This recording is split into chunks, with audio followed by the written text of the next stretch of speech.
gunning it. David trying to drag the members of RG right underneath the turret. It's not enough though. Gray coming all the way in. He cleans it all the way up. Just nowhere for him to run. Just Kita akan ada satu warrior weapon deploy yang membuat pergerakan dari Mika tuh Alpha benar-benar slow. Rafanya sudah tumbang.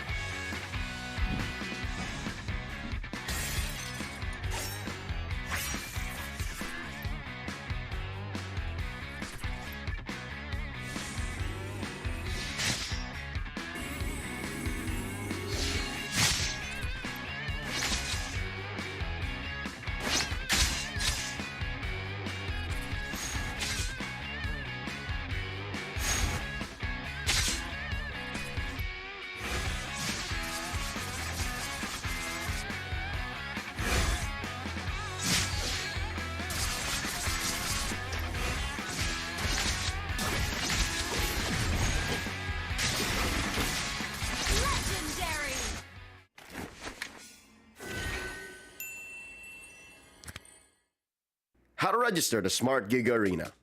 First, go to gigaarena.smart on your browser. Click Sign In at the upper right corner and enter your smart mobile number.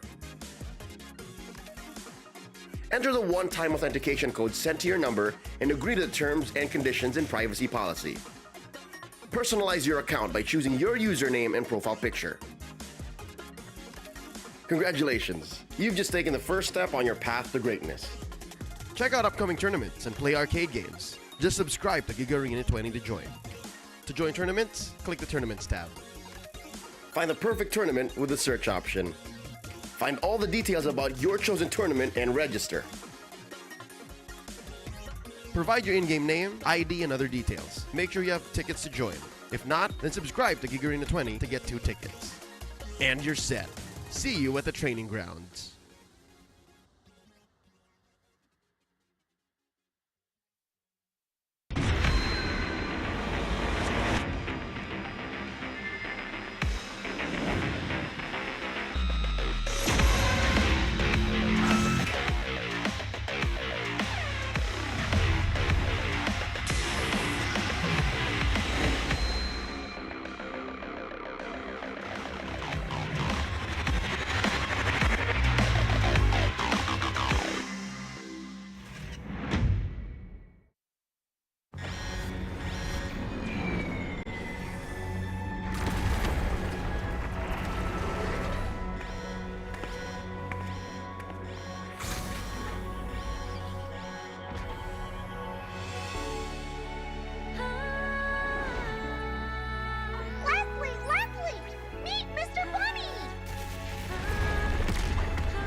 You'll be the best sniper ever! No! Hit the decoy!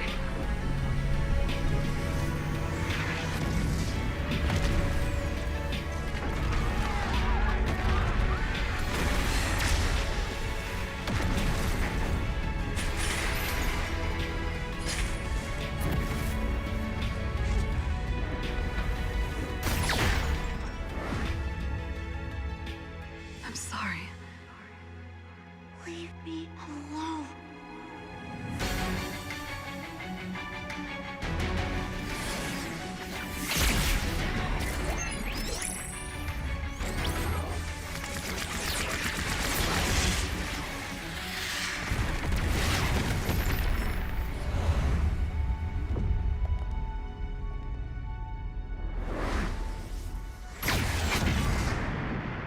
Over here, Ender.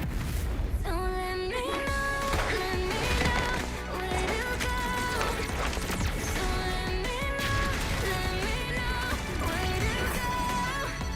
I wanna find you. I wanna find you. I wanna find you. I wanna find you.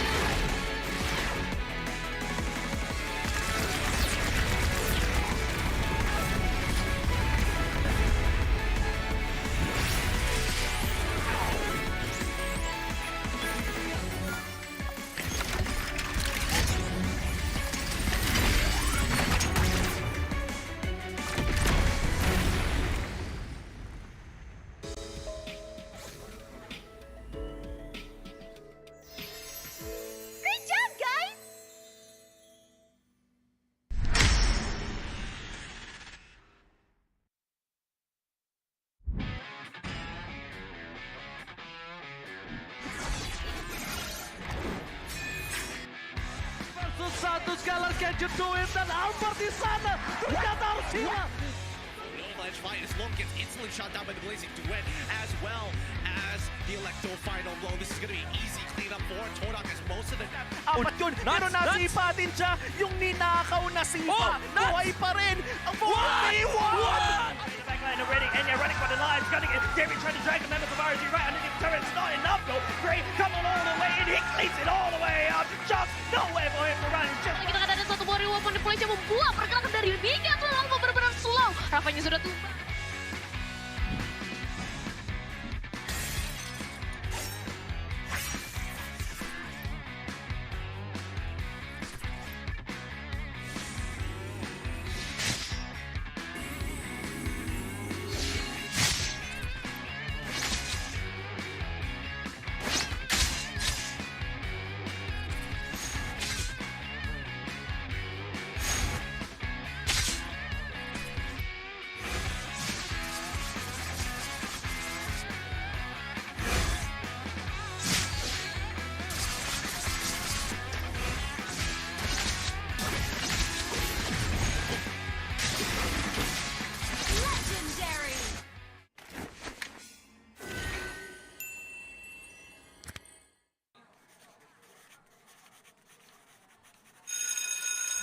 Okay, class, finished or not finished, pass your papers, and have a great weekend. Mahiwaga ang mga araw na ito. Pagkalipas ng dilim ay may bukang liwayway. May urong sulong at alinlangan. Huwag mangamba, pangakong ito'y pagsubok lang. Di ka mag-isa, walang problemang di kaya. Ngumiti ka muna, sumama ka sa aming gumalaw. Oh. Ibang lakas pag may kasabay. Tara laro, sumayaw tayo kasama ang buong mundo. Iparinig ang tinig ating himig. Di ka nag-iisa, sumabay sa musika. Kaya tara lumaban pa, laro tayo. Tara laro,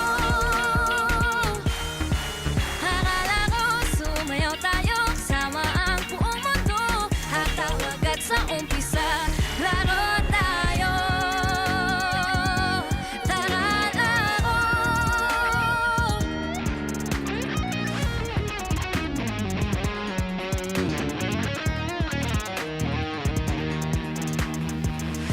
Sumama ka sa amin gumalaw.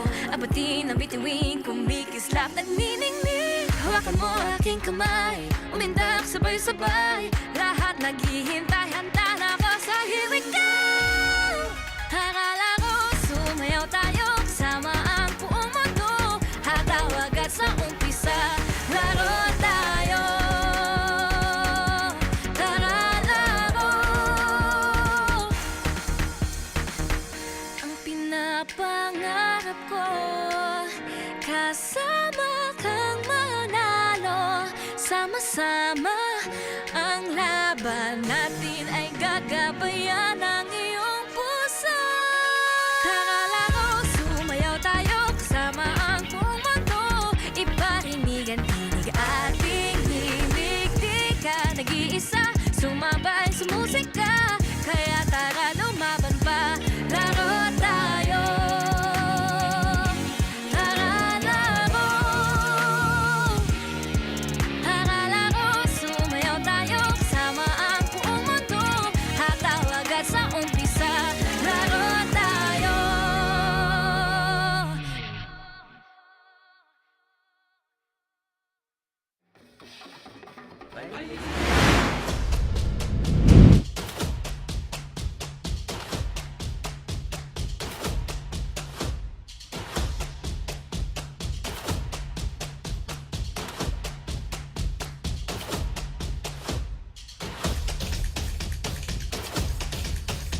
surrender, ripping for the 3 stars. Look at us to the top, no ifs, no buts, winning any game. Para to sa PNNES. Di mo matitin ang aming boses sa new level. Nasa kalye man o mobile window, I become a legend. Open fire, we unite, we winners. Built with pressure, the diamonds are made of. Switch na lane na parang gera, HP racing, may reset up. Built agad ang buhat ni Hilda, full load SS parang Lyra. Susundan ko ang iyong bakas, kasama patas, tagumpay natin to, dahil tayo'y malakas. Para sa Pinas, nasa amin ang alas, hindi tuwa atras, kinikilala sa taas, kasi kami ang malakas. Para sa Pinas, nasa amin ang alas, hindi tuwa atras, kinikilala sa taas, ganito kami sa Pinas. Wow! Hold on. Yeah, wala ka sa Pinas. We are laging every beat, no surrender, no retreat. Pag nagsama-sama, just imagine what we can achieve. Lacking every beat, no surrender, no retreat. Giving 100 all my all, cause we just cannot be defeated. We are unstoppable, immune and invulnerable. Ready ang equipment, lahat frozen, malang crowd control. Pakita ko na jab like pow, beast of the southeast. Taas sa watawat, proud and loud, cause every enemy we devour. Susundan ko ang iyong bakas, kasama patas, tagumpay natin to, dahil tayo'y malakas. Para sa Pinas,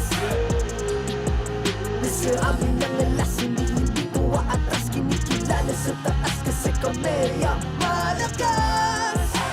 Para sa Pinas, nasa amin ang alas, hindi tuwa atras, kinikilala sa taas, ganito kami sa Pinas. Wow!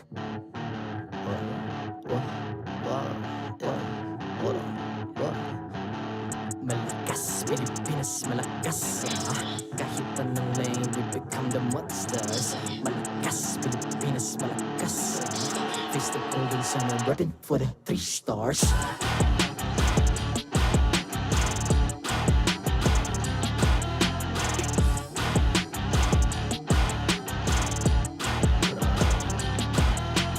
Ang lakas ng Pinas, we unite, be the stars. Ang lakas ng Pinas, we unite, be the stars. Ang lakas ng Pinas, we unite, be the stars. Ang lakas ng Pinas, we the stars. Ang lakas ng Pinas, we unite, we the stars. Ang lakas ng Pinas, we unite, we the stars. Ang lakas ng Pinas, we unite, we the stars. Ang lakas ng Pinas, we the stars.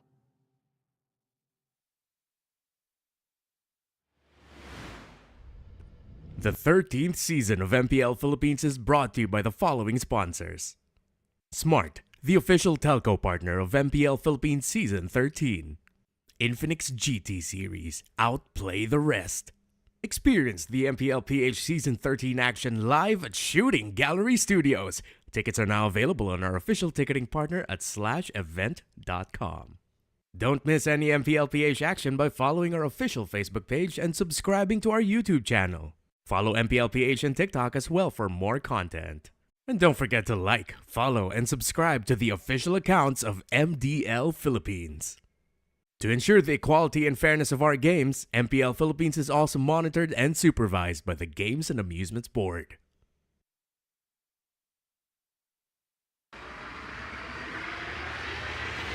PM MPL na 4 PM MPL na 4 PM MPL na 4 PM MPL na 4 PM MPL na 4 PM MPL na 4 PM MPL na 4 PM MPL na 4 PM MPL na 4 PM MPL na 4 PM MPL na 4 PM MPL na 4 PM MPL na 4 PM MPL na 4 PM MPL na.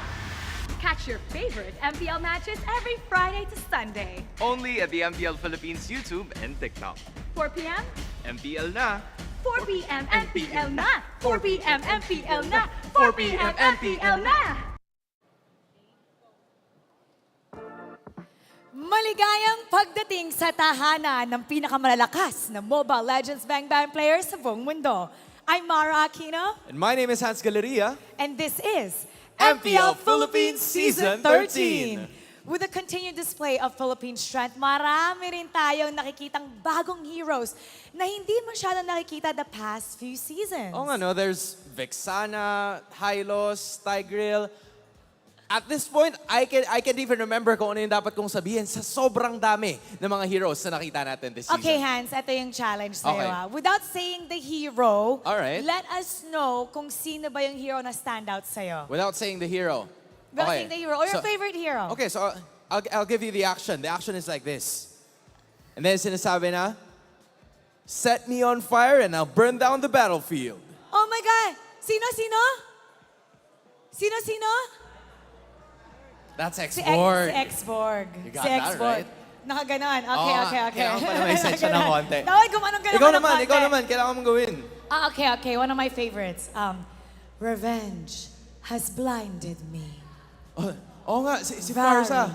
They're Let right. us spread your wings. Yes, that's right. That's right, it's That's Farsa. Pero right. hindi pa nagagamit yun ah. Oo nga, hindi siya standout ngayon eh. Kasi gusto ko sana may gumamit. Okay, so it's up to Sana the may teams to gumamit. use that now. Okay. Okay. Ito naman. Oh, sige. Oh, may isa ka pa. Okay, go. Healing for everyone. Alright, that's Rafaela. Rafaela. O, Yeah. tama. Sa mga viewers natin dyan, makihula rin kayo dahil we'll ask our players to do the same challenge, kaya dapat abangan nila. I'm curious what they'll say. Speaking of abangan, narito na rin ang mga laban na dapat nating tignan para sa araw na to. A triple header actually awaits us because a hint of recoded black and a full force TNC para umpisahan ang ating triple header for today. And for our second series of today, it'll be ONIC versus Minana, the battle of the new generation.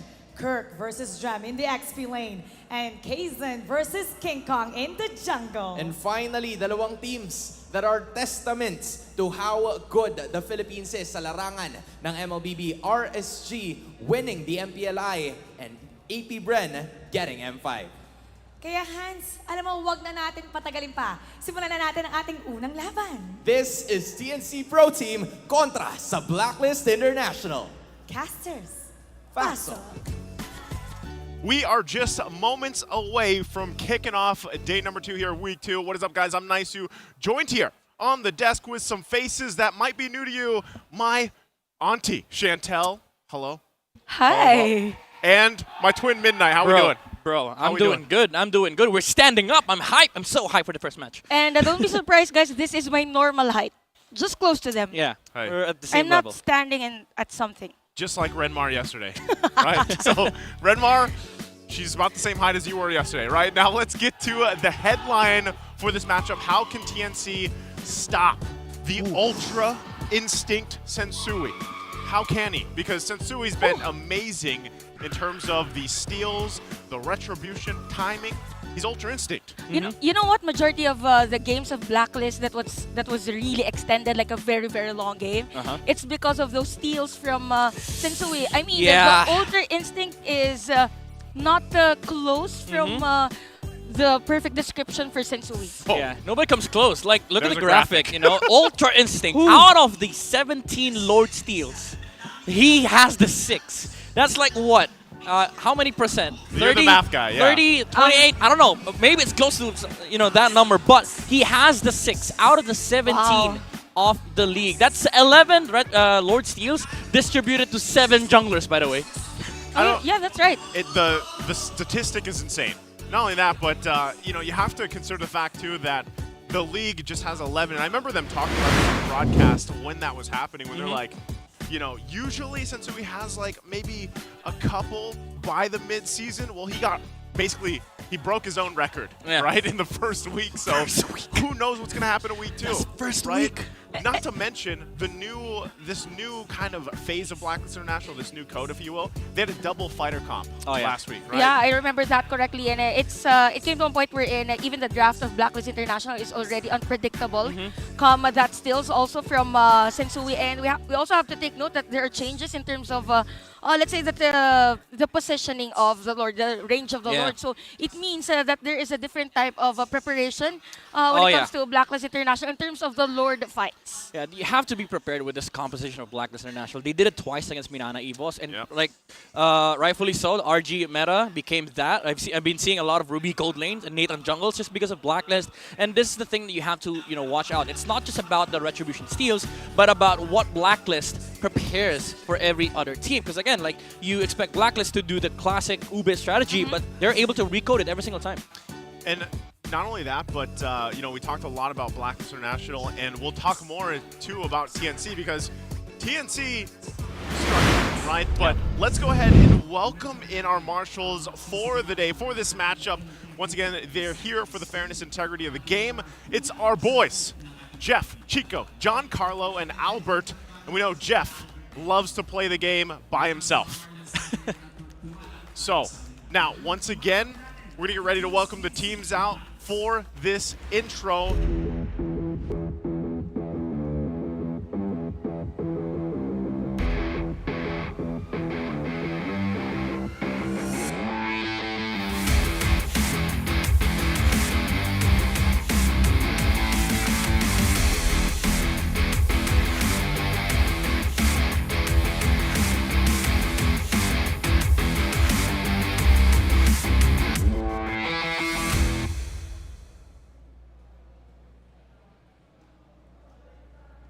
The Phoenix still looking to set ablaze their wings.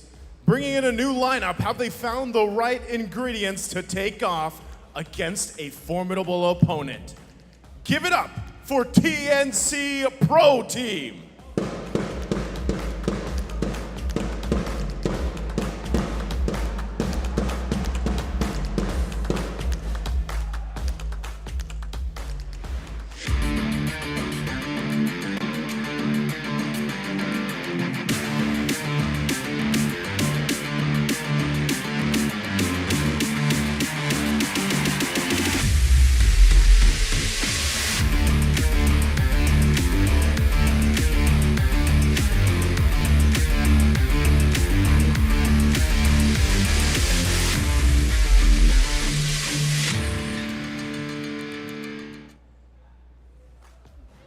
Today, we see yet another version of the code recoded and locked in. How will this code fare against the full force of the Phoenix? Looking to start out week 2 strong, it's Blacklist International.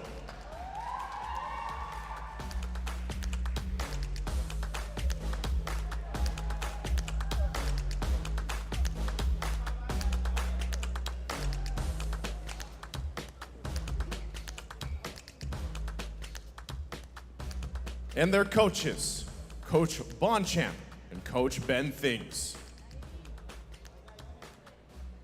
It's time to kick off day 2 of week 2. Will it be TNC or Blacklist International?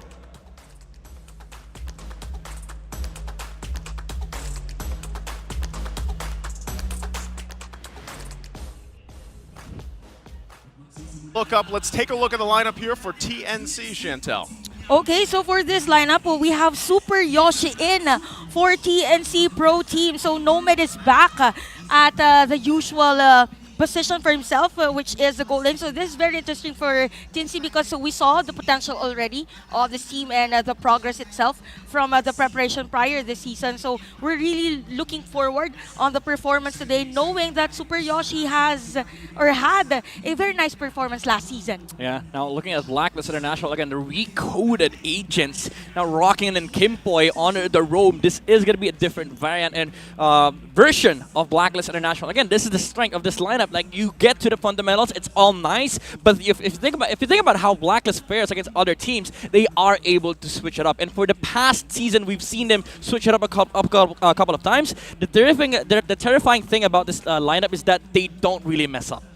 And so whether they mess up here or not, because you have to point out the fact that this is the debut match for Kimpoy, right? And a lot of people watching, especially here on the international stream, are not going to know maybe even the name Kim Poi, Yeah. right? Maybe even some people in the Philippines aren't familiar with this, and they're wondering, how is this change, this exchange with Haji not being there, going to play a part in this lineup for Blacklist? I believe for Kim Poi, he played last season, but just one time. Yeah. And during that moment, it was very remarkable with the utility roam. But yeah, with the experience with the team, I think Kim Poi will lead Blacklist International. Which, by the way, in terms of statistics, I kind of feel like since there are different players for this match, it won't really matter that much. Yeah, the thing about head-to-head between Blacklist and TNC is that both of them are kind of like strong in the early game, but again, they have different roamers this time around. But this is going to be an advantage for TNC because right now they have Nomad back to his original role, which is the gold lane, and that's also going to matter against OHIP because now you have to be aware of how good Nomad is, considering the fact that last week he was able to play roam, and it's not even his main role. Now he is back to his comfort zone. And I want to, so leading into that, I want to say, you know, we talk so much about Blacklist International. Let's talk about TNC for a little bit here. We know that they're struggling in terms of points. Yeah, it's only week 2, right? It's still early on in the regular season, but they need to get some points. That's the main thing, right? Yeah. Like, they need to start rolling here. And I think that's why a lot of people are wondering, this specific lineup that TNC is fielding here for, at least for game 1, not sure if it's going to change later on, is this the best possible success rate for TNC here at Midnight? I'd say for sure, because again, this is the main lineup. You know, this is the lineup that they've been practicing for quite a while now, especially during the off season. And you also have to be aware of the comfort picks. We've seen like the Gushin of Hatred last week. If all of them, if all main 5 get in the comfortable zone and get the comfort picks, I think Blacklist should also be prepared. Okay, well, with that, go ahead and take us through the Infinix keys to victory here for this matchup. Yep, TNC, be ready for the recoded Ubi strategy, something that we've already discussed. Like, they have to be aware of like the comfort picks for Kim Poi, also that terrific Lord dances coming out from Blacklist International. They should be concerned about the objective fights as well. And as reference for our second keys to victory, that's from a Demon Slayer. So if you spell Nomad backwards, so you have to yell the Nomad, yells the Nomad in the golden. Again, it is the comfort role of Nomad, so it's pretty interesting as how to, let's say, TNC will play. Knowing that Nomad is a type of a player that knows how to actually rotate, given that he has played the post-5 role. Yeah, and also for both sides, you have to show your best Lord dance. Again, that's the thing with PH, you know. Even if the early game goes awful, you have a chance to winning a game, mounting a comeback with the Lord dance. And we all know how Blacklist loves that Lord dance. Yeah, that she was doing the dance. This is the Filipino Lord dance. Yeah, that's the Filipino Lord dance. I mean, for short, we just enjoy breakfast, lunch, dinner, every day Lord dances. Now you've seen the physical manifestation of the Lord dance. We've never seen that here. Can you do it again? Can you do it again? Debut. I know this one. I don't dance, by the way. Yeah, learn from your auntie. Auntie, teach me some Lord dances. Chantel's very famous on TikTok. Go ahead and check her out. Yeah. But again, maybe you should do a Lord dance, Lord dance thing. Tutorial, should be a trend. Yeah. I don't know how that would go, but sure. No, right now it's all about the 4 p.m. MPL now, right? So it actually is 4 p.m. and we'll be just a minute away or so from the draft here. We've already kind of laid the groundwork, right, for this matchup. And I know a lot of people leading into this, Sensui, the Sensui instincts and Ultra Instinct Sensui, whichever you want to call it. I feel like that's where we have to put our eyes, part of this draft when it does come through, because so far, at least as the meta's developed, right, we see still a lot of these utility junglers placed in most of the games, right? But there's also that room, that kind of breathing room for some of these assassin junglers picking up. Now, the funny thing is there are junglers out there, and we saw a preview of this yesterday, and again, with King Kong, and they'll be playing later on today, where he picks utility, but he plays it like an assassin, right? And I feel like, once again, if you want to be able to compete against Sensui in the jungle here, TNC specifically needs to set that up really well. But again, going back to the Lord dances, they have to have, I don't even know what you'd call it. Like, they have to develop their own instinct, right? To a sense. Every team going against Sensui, so to speak, has to do that. And I think that's what we saw so much of yesterday back with Echo and RSG playing, right? So I think this is a huge step up that needs to happen here for TNC. You know what? Yeah, that's true for TNC, knowing that there are instances wherein they are on the lead in terms of the early game, but at the end of the game, they're not able to finish it. So it's really more on the objective taking, and it's kind of confusing if they will focus on finding first Sensui before the Lord Dance, but that would mean that they have to reveal the position of a majority of their players. So probably a specific hero, if I'm not mistaken, or a specific player that will have that man-to-man defense with Sensui. Well, jumping into the draft here for game number 1. Again, typically we see the things fall into place where teams like to prioritize either that first mage pick, if something like the Novaria, the Vexana is open, or locking in the jungler. We'll see if this goes that route. But right now we have Blacklist on the blue, TNC on the red to start out. Yeah, classic Joy out.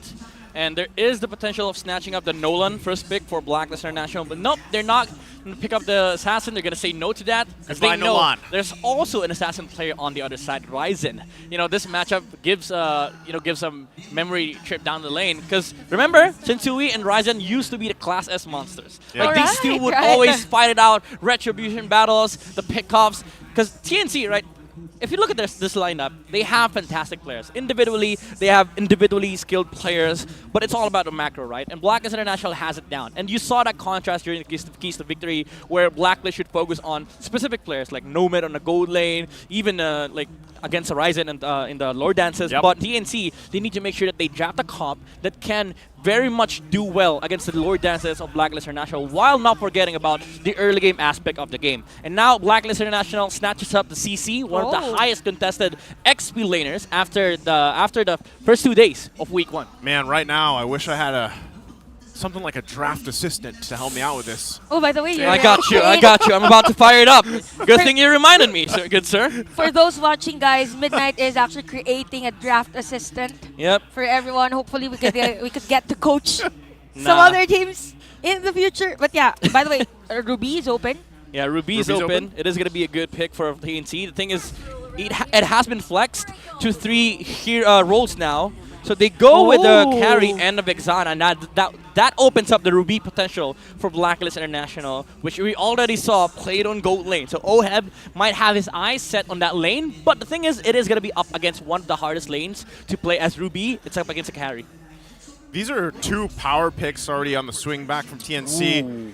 Baksha, I feel like this is once again the rise of the Baksha, you know, this season. Yeah, it's even weird. Yesterday, it was prioritized in the first pick. And Rafaela, so this is the usual Ube strategy. I mean, if we go back to the time where Wise was still the jungler of Blacklist International, it's either Baksha and Estes or Baksha and Rafaela. Yeah. Very interesting because, like, week 1, we saw the priority over Fredrins, over still the top utility junglers, you know, but now teams have started realizing that Baksha does provide more early aggression to provide that space to amplify the pressure in the early game so that you get to transition better towards that mid to late game. We've seen that yesterday too, like the Baksha always invading with with some help from the Roman support. And now having the Rafaela on this line of Blacklist International just amplifies the strength of the Baksha in the early game. Okay, so as we get through this first phase here and into the second phase of the bans, Midnight, what are we looking that Blacklist wants to focus on in the bans towards TNC here, since we have pretty much its face value for these first 3 picks? Yeah, I think it's jungle and roam. But the thing is, like, TNC could flex his export towards the jungle role, so maybe just consider banning out the roams for Blacklist against TNC for Blacklist International. Something like Minotaur, the Minnow, the Tig. Because again, Tig is just really, really good in the current patch.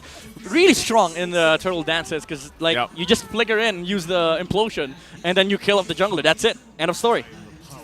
Now with this Kaja ban of Blacklist International, I kind of feel like they are going for a, let's say, assassin or a squishy type of no, there's already the Baksha, but probably a hero that is not good in terms of escaping whenever it is targeted. So it's a nice ban for Blacklist International. Now, knowing that Lil has been banned for Team C, it's because the idea of negating the Firaga armor of the X-Borg. So a nice ban as well for TNC. Now, looking at the bans from Blacklist, it is going to be focused on the roam. TNC opted to go for the support bans because now they have the Vexana. They're trying to choke out the hero pool of Yue. So there's no longer the comfort of Yue having his hands on the Valentina and the Lilia. The next best thing would either to get the Farsa, the Eves, or the classic Gourd. Oh. I would love to see it, right? Now, earlier you saw... He has his smiles on now. Hey, I didn't think that it would be picked up as much as it has, already, right? But he works great for a reason. And I was thinking that there would be a Valentina on the other side for a Blacklist International picked up against that Vexana, but they banned it out, right? So it's taken care of from TNC. And yeah, it leaves to question exactly how do you want to round this lineup out from Blacklist International. We wait for their last ban, though. And if they're still going to go roam, there's the there you kick. go. Yeah, you mentioned it. So Minotaur is open now for TNC, which is actually good here Even for the them. Ruby. Ruby and Minotaur knowing that there's no Valentina on the other side. So there's no IMU copying the ultimates of the other or their heroes. So probably Minotaur or Ruby, yes, for TNC. Oh, they go Fred, all right? Oh, okay. They didn't flex the X-Borg towards the jungle role. They showed the jungle. So now the last pick is going to be Rome. I think it should be Minotaur against this lineup of Blacklist. So they would be prepared for this. Claude is open for OHIP to take. Either the Claude or the classic Bruno answer against a carry. Yeah, I was kind of thinking maybe just go with the Bruno, right, for the most part.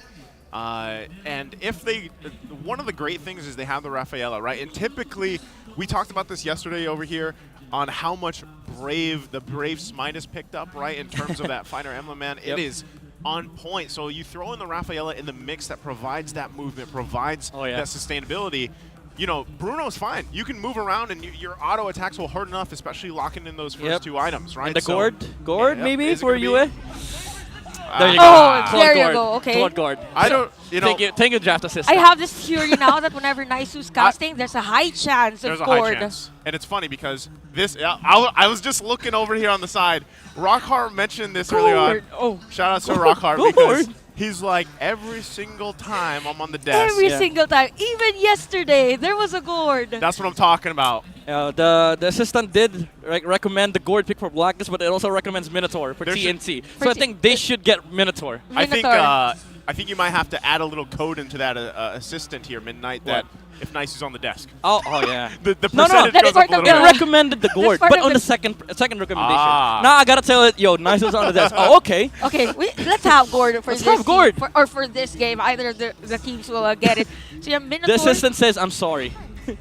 Oh, okay. So, Ruby. Oh, yeah. So how is it gonna happen? Is it an XP lane X-Borg and then Ruby as pos 5? I think Ruby pos 5. It works good against Claude, the Rafaela, and also the Gourd. Because the thing is, these heroes, they want to close the gap, but they don't want to be interrupted. Like if you want to play CC and there's a taunt or a mini stun on the other side, that is duration from your first skill being taken away. You don't want that. That's also especially true with Gourd, the Claude, because you hate being interrupted during your skills. Well, you guys saw the audience prediction heavily in favor of Blacklist International. And I'm going to ask you guys in the chat, too. You guys are watching online here. Let us know which lineup you're feeling more. Is it Blacklist Internationals or is it TNC to take on this game number 1?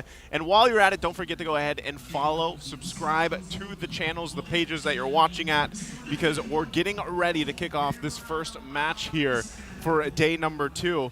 And at the same time, lineups, for me, they look pretty even, right? For the most part, it really does depend on how they want to execute the lineup they have. But there's so much CC available for TNC. We'll see if they can make it work. And there's a lot of burst potential, even, and sustainability for Blacklist International. Yeah. So, with that being said, let's jump into the land of Dawn here. Game number 1, Blacklist International and TNC. You know what? I'm just excited to see how Kimpoy will play for Blacklist International and Nomad as well. I haven't seen Nomad play as the Golden even prior him joining MPL season 13. So we could see a lot of pokes already for TNC, knowing that they have a lot of damage with this Vexana. Yeah. Keep in mind, again, Nomad is back to his original role up against OHEB. that is going to be a crucial matchup to look at because it does dictate the pacing of Blacklist International. They are so reliant on this Cloud snowballing towards the late game because if you imagine how TNC fights late game, they have an X-Borg. This X-Borg is going to prevent the Boxshot from securing a lot of objectives for Blacklist International. So the gameplay overall for Blacklist is to make our early game quite nice, you know, just refine everything that we can refine so that the Claude can snowball towards the late game. But TNC, they have this carry that can match up against the Claude late game, but also you have to worry about the X-Board contesting the Lords against Blacklist International. Yeah, not only that, but I think a lot of kind of fans of TNC have been waiting also to see Super Yoshi play, right? The fact that he's going to be on this Ruby here, a hero that's traditionally, you're kind of expecting these big setup plays, right? With the Flicker, the I'm Offended combination to work, or it's to peel, right? And that's kind of the big kind of decisions that Super Yoshi's going to have to make here. And it could be the case of it throws things in a kind of chaotic manner when they're approaching these objectives. So just like that, if he can continue that on, but they just get some pokes off. UA is going to hit that level 4. Turtle's now up, though. So they're going to get ready. It's as if they're just forcing UA to be out for the team fight, but the players are here already positioned. We have Sensui, Ryzen heads, and this is a 4-man team fight probably for this turtle objective. Edward's there, but Edward Yoshi was ready, but Sensui still will get this turtle objective, plus the Praise's Wrath. Heads will take that first blood. But still, it was a nice fight for both teams. Yeah, that was a risky 50-50 coming out from Blacklist International, but TNC did not hold they didn't hold the Lord. They let Sensui do his thing, and they focused down on turning against the CC, which allowed them to get a kill on Edward. But Sensui did get his instincts in, and he got the turtle for Blacklist. Yeah, and on top of that, TNC did a good job at even zoning out UA at least for that fight. Now, they still got the objective, but TNC able to get on the board this early on, and the kill went in the favor of heads here, so that should help him in the lane a little bit. Of course, the way that he kind of approaches the fights here against Edward. But right now, it's pretty much even Stevens across the board, right? Nothing too crazy. Okay, so for these players, actually, for these teams, what they're doing is just they're finding their way to extend the jungling and then move forward on the objective. So here's this saying: if you're watching Filipino teams, probably the team fights will be or will happen during the Lord takes, during the turtle takes, Remember and that's yesterday? what's happening. Yes. No fights, just Lords. Remember what happened yesterday? We had like 10 minutes in that first matchup. With the first blood, with the 10 minutes. I was watching 15 minutes in, 3 kills. Yeah. What the hell? Hey, sometimes you got to have the best of both worlds, right? You can't just have action all the time. Yeah. Right? Sometimes you got to take it slow. And also you have to take note, like the clash, the team fights, it either ends in like 5 seconds or it's a 1-minute team fight. Where people just reset the Lord, poke. All right, let's wait for another 30 seconds. Maybe somebody steps over, walks up, we punish a mistake, and if we didn't kill, reset again. And when they do that, majority of the resources have been already exhausted. The flickers, the ultimates. But again, speaking of ultimate, that is a nice Eternal Guard for Hatred at the middle lane. There's such a big focus from TNC in the mid lane. They're punishing you so hard, and that just allows them to get a very good control over this turtle fight. Earlier, we didn't see them take down Yue, but now they don't have the gourd for Blacklist. Okay, so they're going to just zone out Blacklist International here. Great momentum from TNC off that mid lane play. And you're kind of expecting that, especially with the fact that you have a Ruby to deal with here. And so this is the weakness for this gourd pick right now. But can they turn it around here? Oh, he got the purple as well. Nice. Ryzen. Nice juggle here for TNC. They know the potential of their lineup, knowing with the continuous crowd control by Super Yoshi. All right, classic jungle trades. You get purple, I don't retreat, I get your purple. All right, and I get out. Okay. This is PH, by the way. Hey, I don't know if he's going to escape this, is he? Oh, he might get punished. Sure Oh, it missed! But out of middle lane, that is 4 players of TNC. Good punish. Imagine you have Heads, Hatred, Ryzen, and even Super Yoshi trying to stop you from escaping. I mean, again, those moves are such like textbook, and TNC knows how to punish because like they knew that the Baksha didn't retreat. He's gonna go for that purple buff for the jungle trade, but TNC prepped for the Basha when he was invading, even committing the ultimates from the Vixana.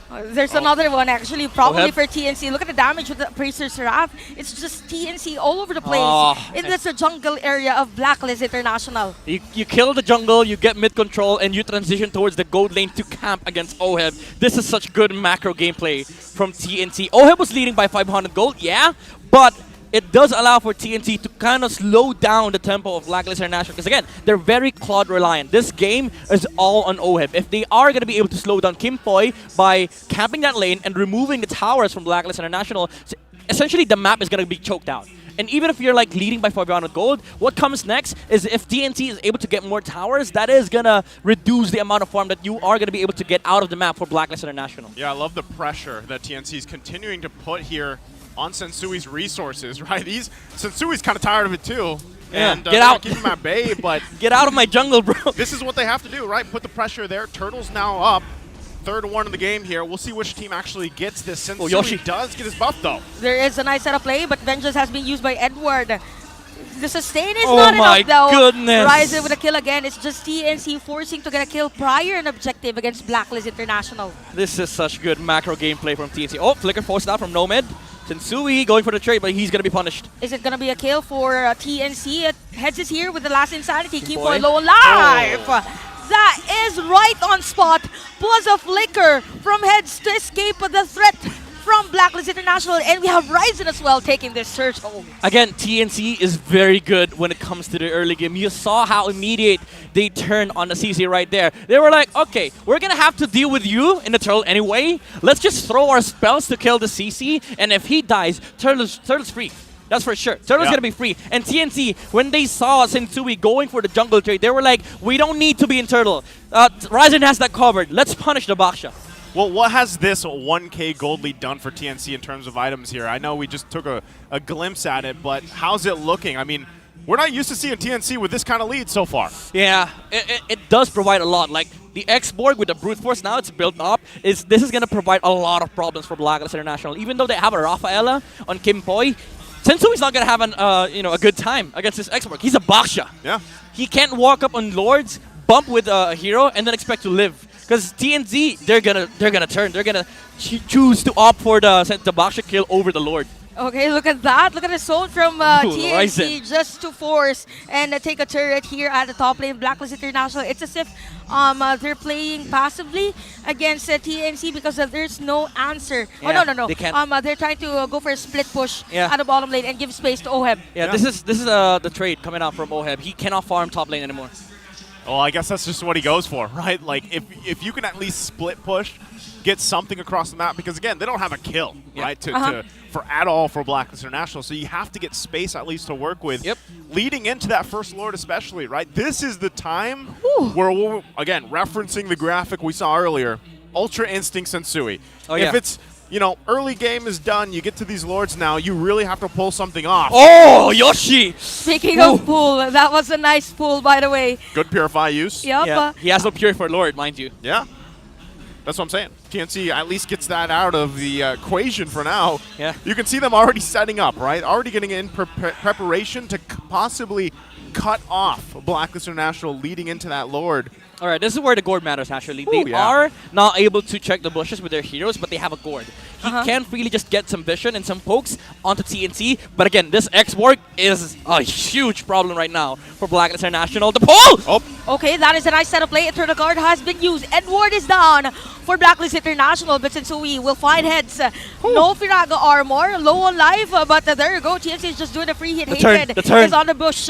The Lord is still here, so Blacklist International, are they gonna force a Lord contest? I think they're not gonna make it happen. Oh my TNC will goodness. secure this Lord. Okay, Super Yoshi quite low. Oheb gets a kill, though, so they turn something around. Sensui's still on the hunt, not going to find Super Yoshi, but hey, they get something out of it. But TNC so far still in control. It's an XP for XP trade. Heads did walk up a little too far, but at the end of the day, TNC got the Lord. Now they can use this Lord to wipe out all the remaining towers of Blacklist International. And again, choke out the farm of Oheb. But Oheb has been doing fantastic on this Claude. He is a whole 1K gold ahead over the carry, which means that he is kind of snowballing into the late game. But right now, TNC does have the chance of taking the entire outer base of Blacklist International. Well, they have to make quick work of it, right? You can see Blacklist International bunching up that Ube strategy they love to have.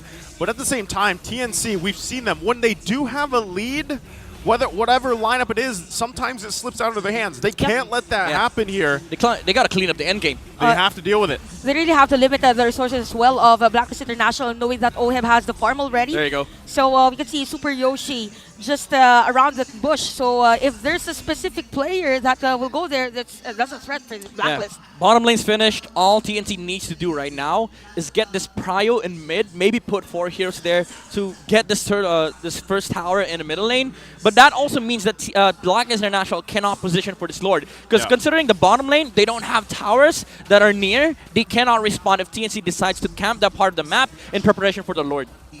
Well, you can already see this, right? The setup potential from TNC. They want to focus down this mid lane if they can, but at this point, it might be better if they don't force it, right? They don't have to force it, because that's the whole thing I was talking about earlier, right? You don't want to see TNC fumble this. Yeah. They have this lead, 3K ahead.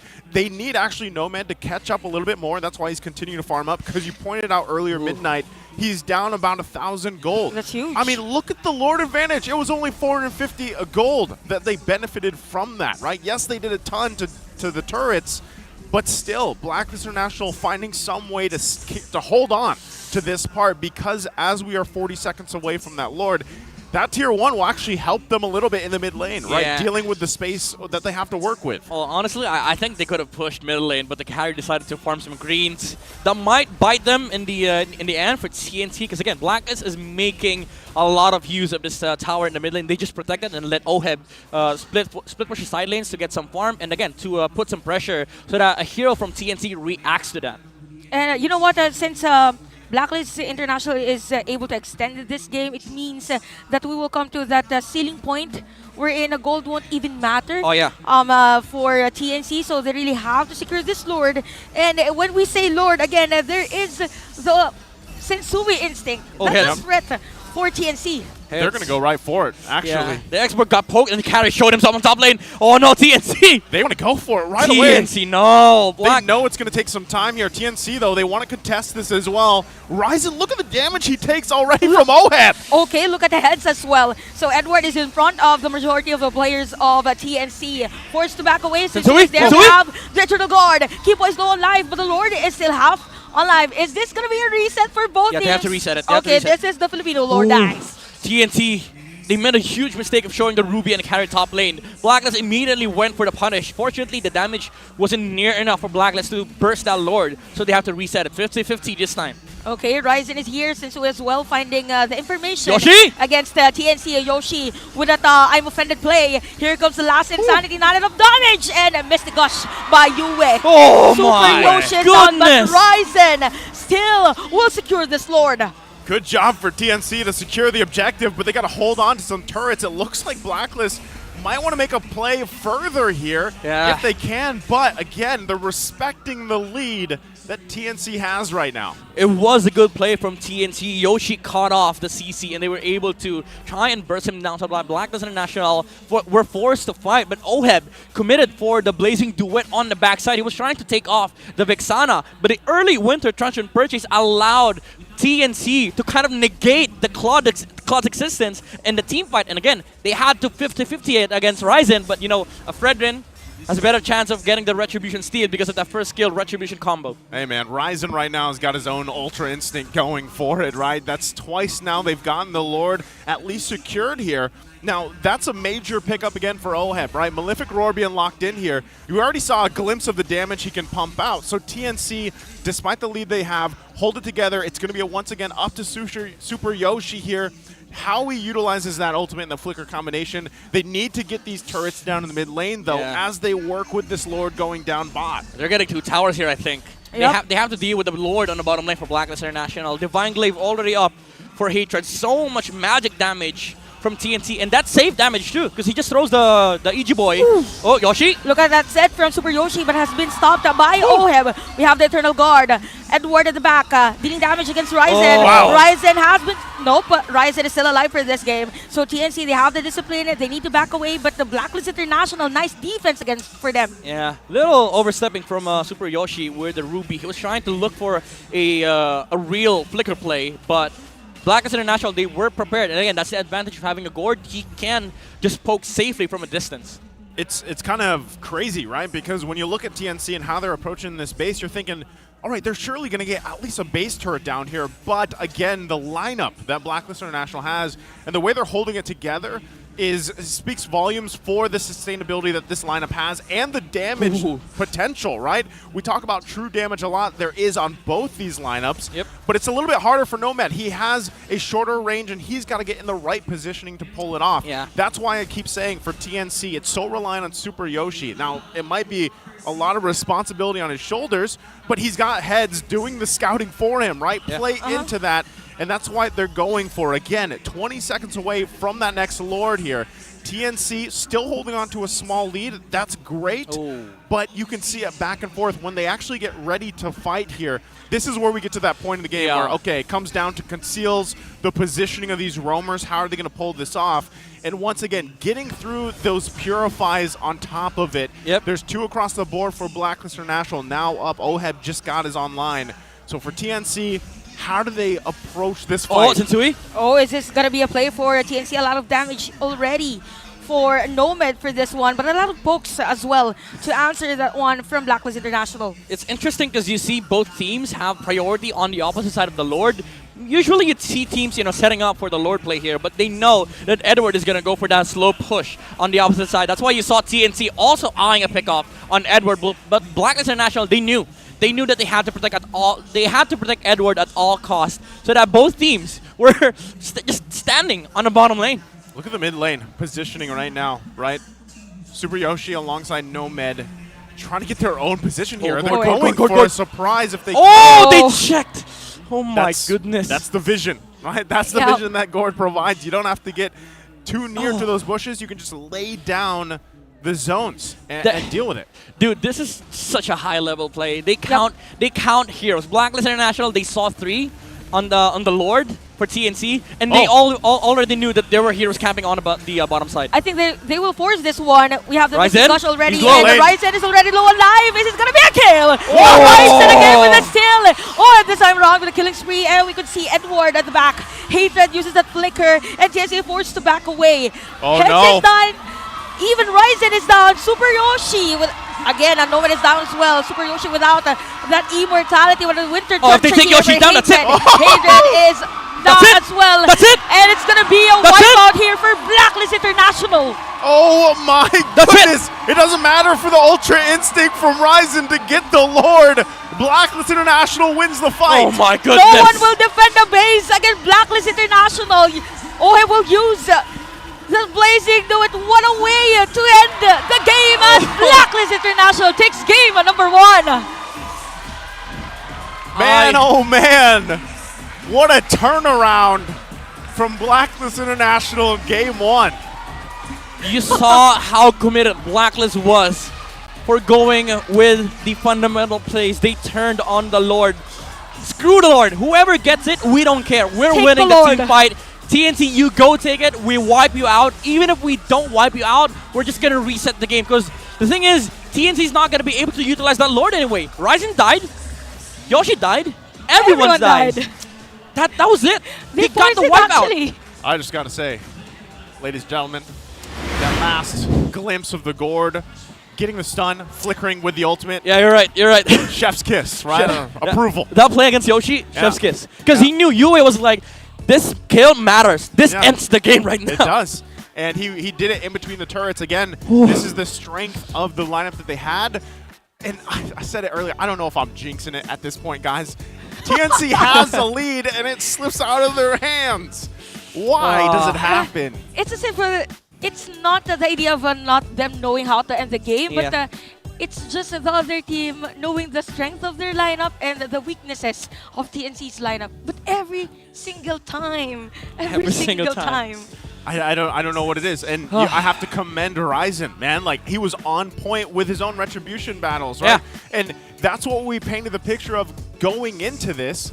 And Ryzen pulled it off completely fine against Sensui. It was the rest of the team from Blacklist International, and Midnight will break this down in the analyst segment on what happened here exactly for this game one. Well, the MVP of the game is going to be none other than Edward. The CC did provide so much in the early game. That problem that TNC needed to solve, even though TNC found the right solutions, they found the right ideas of how to deal with the turtle dance of Blacklist International. But even during the latter parts of the game, Edward was still doing his job. This is a man on a mission. The XP lane role, he did it so well. The focus, the commitment on zoning out the heroes, even if it means certain death, he is going to be committing to that job. That is why Edward is the MVP of our game. Now we're going to be seeing some glimpses of what happened in the early game. TNC, again, did get the early game advantage. They found the right momentum, they found the right control, they got the right answers. That focus on, against Edward CC, they got the turtles, they got the lords, and they had the right amount of farm to end this game. But this is the story of this series, the macro versus micro intensive TNC and Blacklist International. Blacklist International just understands Lord dances better against any other teams. That the ability to turn on the Lords is what made this game possible for Blacklist International. Again, the crucial pickoff against Yoshi delayed the game enough so that Blacklist International came to this Lord dance committing for a team fight. They didn't care about the Lord at all. Even though Sensui did try to get the retry from Ryzen, that was still a very good retry steal from Ryzen. But again, the overall idea for Blacklist is that we're turning on this fight. Since Sensui was left alone on that Lord dance, and Edward and the other players were committing for the team fight against CNC. We are going to be looking at the emblems right now. Interesting to look at is the build coming up from Nomad. This is the classic fighter tank carry build that has been going on for quite some time now. Even though he is rocking that Master Assassin to deal with the 1v1 better against Oheb. Oheb just played a phenomenal MLBB here. He didn't put a lot of pressure on the aggression. He just knew that he needed to farm this game because they were going to be reliant over the Claude on the late game. He is the guy responsible for taking out the Firaga armor, the pokes on the Fredrin, and the turns against the Vexana, which he did do in the mid game, but fortunately enough for Hatred, he had that Winter Truncheon that allowed TNC to win that team fight because he baited essentially the Claude for committing the ultimate against her. But even then, Blacklist International, all it came down to were the Lord dances, where the Gourd and the Claude really mattered. This Enchanted Talisman, Ice Queen, and also Glowing On build from UA helped a lot in terms of just turning the fights against CNC overall, because if you step inside the circle, inside the zone of death of Blacklist International, you're not going to be able to get out. They are going to chase you with the Baksha, the Claude, and also the Rafaela. With the movement speed buff, he is going to be able to amplify the chasing power of Blacklist International. So TNC didn't really much have of a choice in the late game, because with the X-Borg, yeah, he is going to be zoning out the Baksha, but Oheb and Yue committed for taking out that Firaga armor. They didn't mind about Sensui at all. They were like, okay, Sensui, you got the Lord. We are going to be setting up for the team fight here. If they come close, we are going to be turning, and that is what happened, and that's what helped Blacklist International secure game number 1. Great breakdown there once again. It's weird to think that at one point Blacklist International was not on the board at all. It was like 0-5 in terms of kills for TNC, and then they kind of flipped a switch, right? And it's again, how do you adjust from that going ahead? Because TNC had a great start of the game into the mid game even, right? So before we talk more about that matchup, we want to go ahead and let you guys all know that Leslie and the Chang-E, or Chang-E, however you pronounce it, the Spirant skins are available now. The first 1x draw every day and the first 10x draw during the event are 50% off. On and on, the epic skin is guaranteed on the first 10 draws, so grab them now. Yep, get them. Get them. Channel's gonna be meta next patch. Oh, really? I guarantee it. You know hear from we here. Don't know, or? You heard it from here. Clip it. Channel's Okay. gonna be meta. Apparently there's something new that we don't know that only Midnight knows. But speaking of that, the Infinix GT Series, outplay the rest, brought to you by Infinix, the official sponsor of MPL Season 13. Be unstoppable and outplay the rest with the Infinix GT Series. Yeah, you gotta outplay them with the Chango Aspirant skins. Using the Infinix. That works. Yeah, right? Hey, we did get a chance to play on the Infinix, Yeah. by the way. The GT. All right, really? Yeah. During we did. the rehearsals. Dude, it's so good. How I It's wish so I good. can play during rehearsals. I will say Yeah, that you'd know how good it is. I How was good impressed. this is. Impressed. 120. Yeah. Were you able to play Gord? Yeah, I did play Gord. Felt You did awesome, play right? Gord? Yeah, I did. You outplayed the enemy, right? I did outplay the Nice. enemy. Who was our enemy? Who was our enemy? The production. The referees. The referees, actually. Are you low-key? We were up against the marshals, bro. That's right. Our great marshals keeping the fairness, integrity of the game. We love you guys. Right? But going back to it, okay, game 2 ahead of us.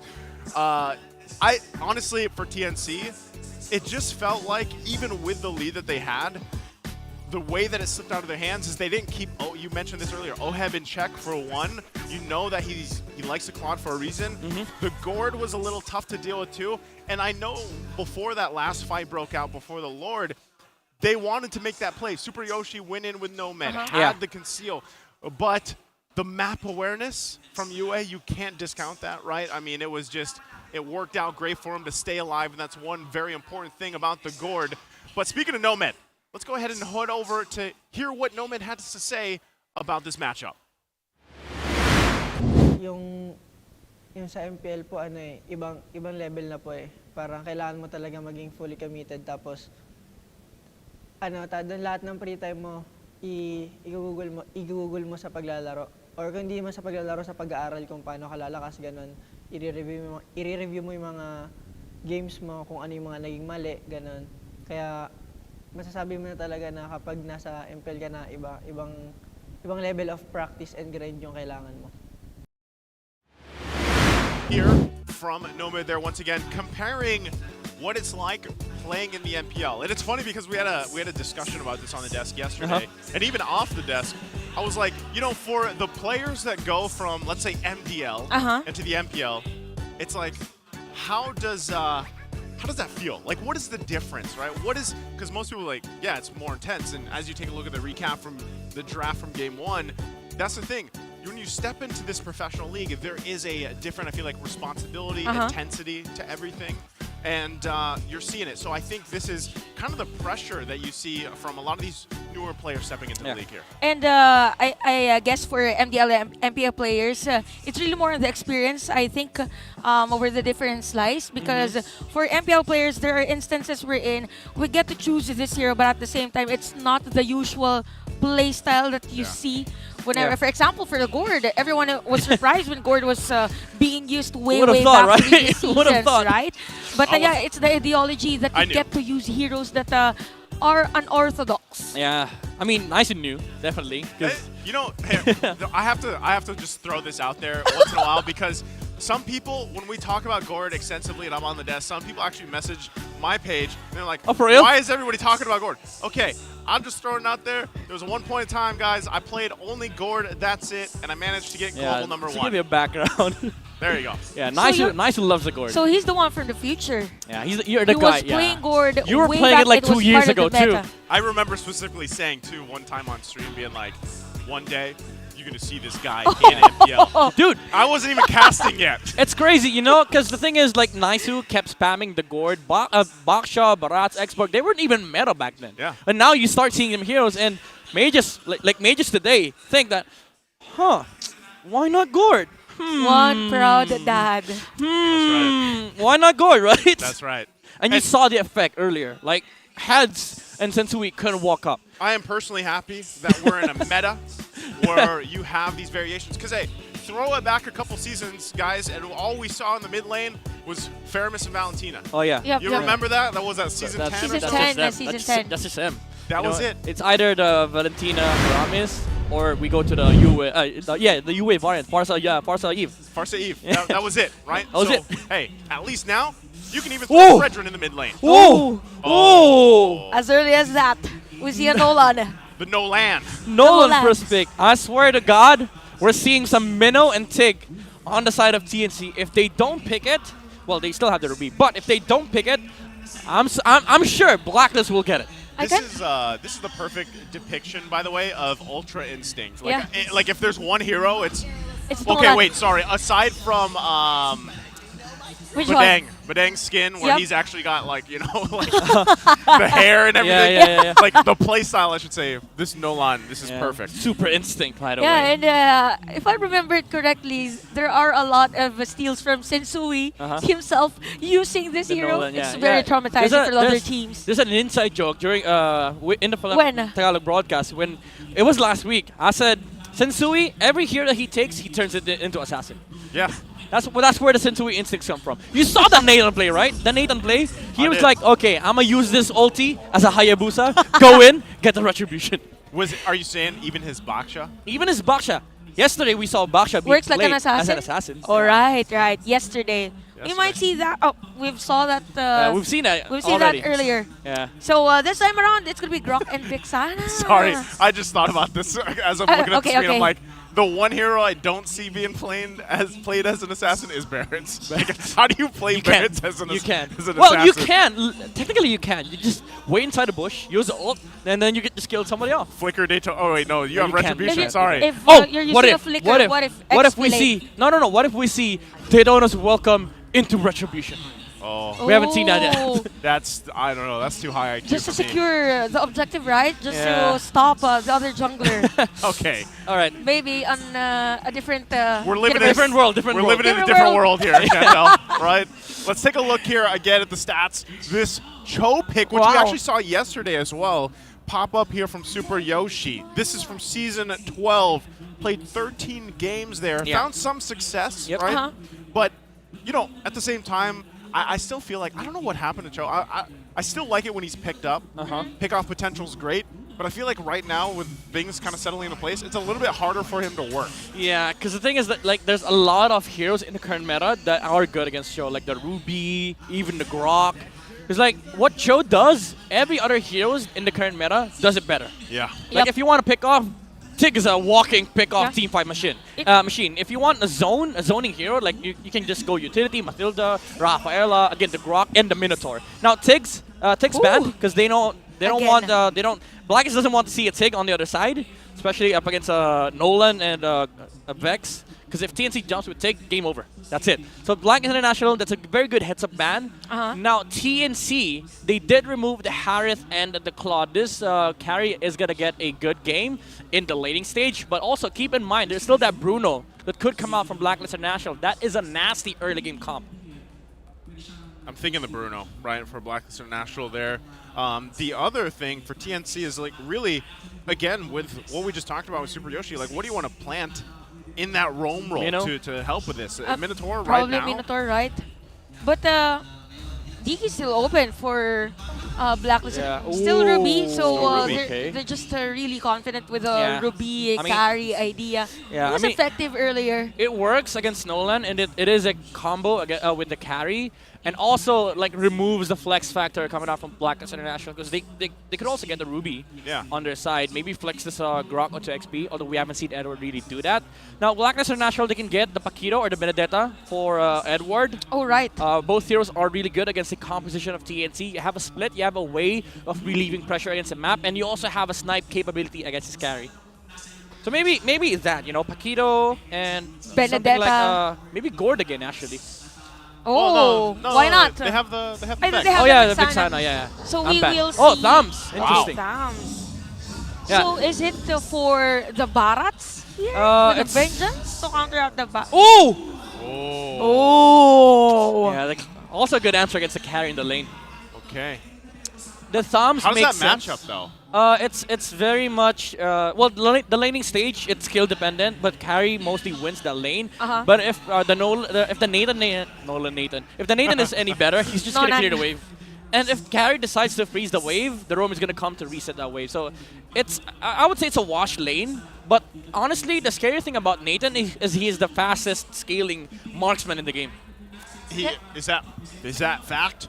That's a fact. That's a fact. That's a fact. Even for he snowballs way harder compared to a Bruno. Wow. A Claude, a carry. I experienced that even on ranked games. I could say that Nathan is a deadly hero, specifically with the idea of being snowballed. Okay, they took the Benedetta instead.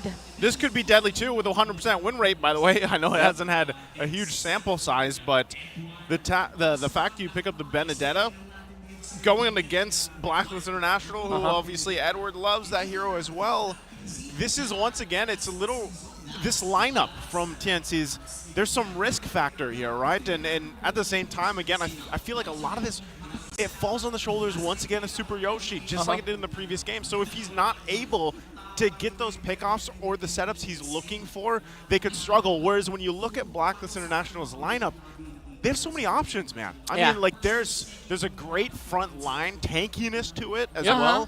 And then a lot of burst damage. I mean, we're talking about a ton of even magic damage being thrown there. There's a ton of peel for the Nathan. And speaking about options that you mentioned, they don't even have to get this turtle, because with a Nolan, with an assassin on the jungle, they could just go gold lane, assassinate the carry, and take over with the Nathan. They have that aspect of the comp in their game. Like, they could just opt to not care about turtle at all, and then look for the snowball in the Nathan. I think we saw that type of play yesterday with the Omega versus ONIC, wherein ONIC was not forcing any team fight, but rather forcing a gap on the gold laners. Yeah. So probably that's another variation for the Blacklist Ube strategy.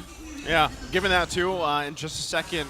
We'll be taking a look at the emblems here on how that falls into place. There it is, Midnight. Anything that sticks out? Oh, tenacity on the Nathan. Oh. He wants to fight against this carry head on. But, you know, it's a tank carry, so it's going to be, again, a wash lane. But I'm looking at the emblem for the Nolan. He's opting for maximum damage here with the Thrill and Lethal Ignition. Sometimes players do go for the killing spree for added to stay in the team fight. But no, in this game, he just wants to assassinate someone, get out. Yeah, you already saw a little preview of that. Yeah, that damage already early on against Super Yoshi top side. He does hit that level 4 now, so Ryzen as well. Kimboy, though, should be fine. It has to flicker out. Ooh, that's big. So, yeah, they hold it together. That Daytona's Welcome was trying to get him too. Not going to happen. So all this, again, 30 seconds away from this turtle. First big objective of the game. Oh, I like this play coming up from Nomad. Look at top lane. He was holding that mini bush near the gold lane so that he knows if the Nolan is going to go up there. And he was right. Sensui was heading towards that gold lane. Yep, and here at the bottom lane, it's actually the same rotation for TNC, but there's no trade or there's no objective secured on that one. So it's going to be TNC first on this position at the turtle pit. They're playing this very, very good in the early game. They prevented the Nolan from coming up towards the top lane. Now he's kind of winning that lane against the Nathan, and they have turtle prio. Okay, half health here. Does Blacklist International go for it? Oh, hit it. Here comes one charge from Hater. A nice setup play from Yoshi as well. Ryza will take the turtle. And we have 2 players down from Blacklist International. That's going to be Sensui. Sensui. Yeah. Sensui. Sensui. They're taken out of the picture just like that. Sensui. I mean, you're right. You're right. Those 2 heroes got caught out by TNC. And the thing is, like, looking at the comp, there's no way you're fighting objectives against this lineup. They have such amazing CC with the Petrify. The Valentina could just copy the Eternal Guard, and also Ryzen with the Daytona's Welcome against your jungler. Blacklist had no business being there against the turtle fight against CNC. But again, it was because of what Nomad did earlier on that prevented the Nolan from taking advantage against the Nathan lane. Again, as things fall into place, GNC's finding themselves in a very similar position from the previous game, right? They've got 2 on the board. They have almost a 2,000 gold lead here. And once again, it's Super Yoshi looking to just kind of plant himself in these strategic positions. Hatred holds on to the wild charge as well, right? Which works really well in conjunction with having that I'm offended available to you. So real quick, let's take a quick look how these items are falling into place. Yeah, the Nathan is getting behind. He's trying to complete the Feather of Heaven before the Corrosion Sight comes out from Nomad. I actually like this build coming out from the carry. Tough boots first, just to be able to get a little bit of damage reduction from the Nathan, and also some CC reduction, because the second skill is really annoying from the Nathan. It does get reduced. Like, you would be able to dash out of that combo. So that's a really good heads-up item build coming out from Nomad. Wow. Okay. A lot of pokes actually from both teams, both the bottom lane and even the top lane, but still TNC is at lead. 2.3k gold, and we have another turtle spawning at around 15 seconds for this game. It's just Super Yoshi and a key point battle in terms of the information in between each other. Yeah, they're gonna have the carry as well with this turtle fight. TNC, for sure, they are taking this turtle away from Blacklist, unless Sensui is able to miraculously get it once again. This is crazy. Look at the pressure TNC is able to just put there by just standing, right, menacingly. And right now, Turtle's going to be up here, so this time, Does Blacklist International have what it takes to actually contest this?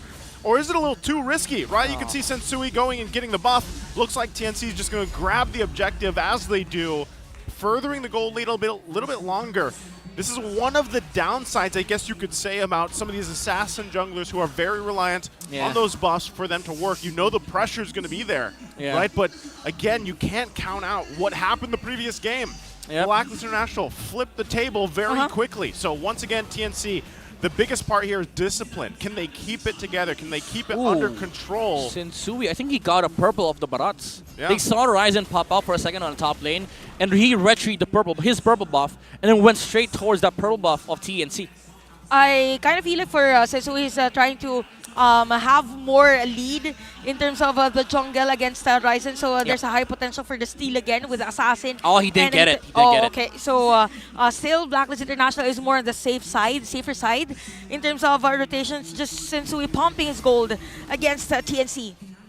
That's a nice attempt though from Sensui. Like the idea is there, like what Chantel mentioned. He's just trying to use the clear speed of the Nolan to like make sure that he gets ahead by just farming. Because again, early game, you can't do anything against TNC, like around objectives. And the workaround, or the / trade, is that you just farm. You know, you farm not your side of the map, but their side of the map.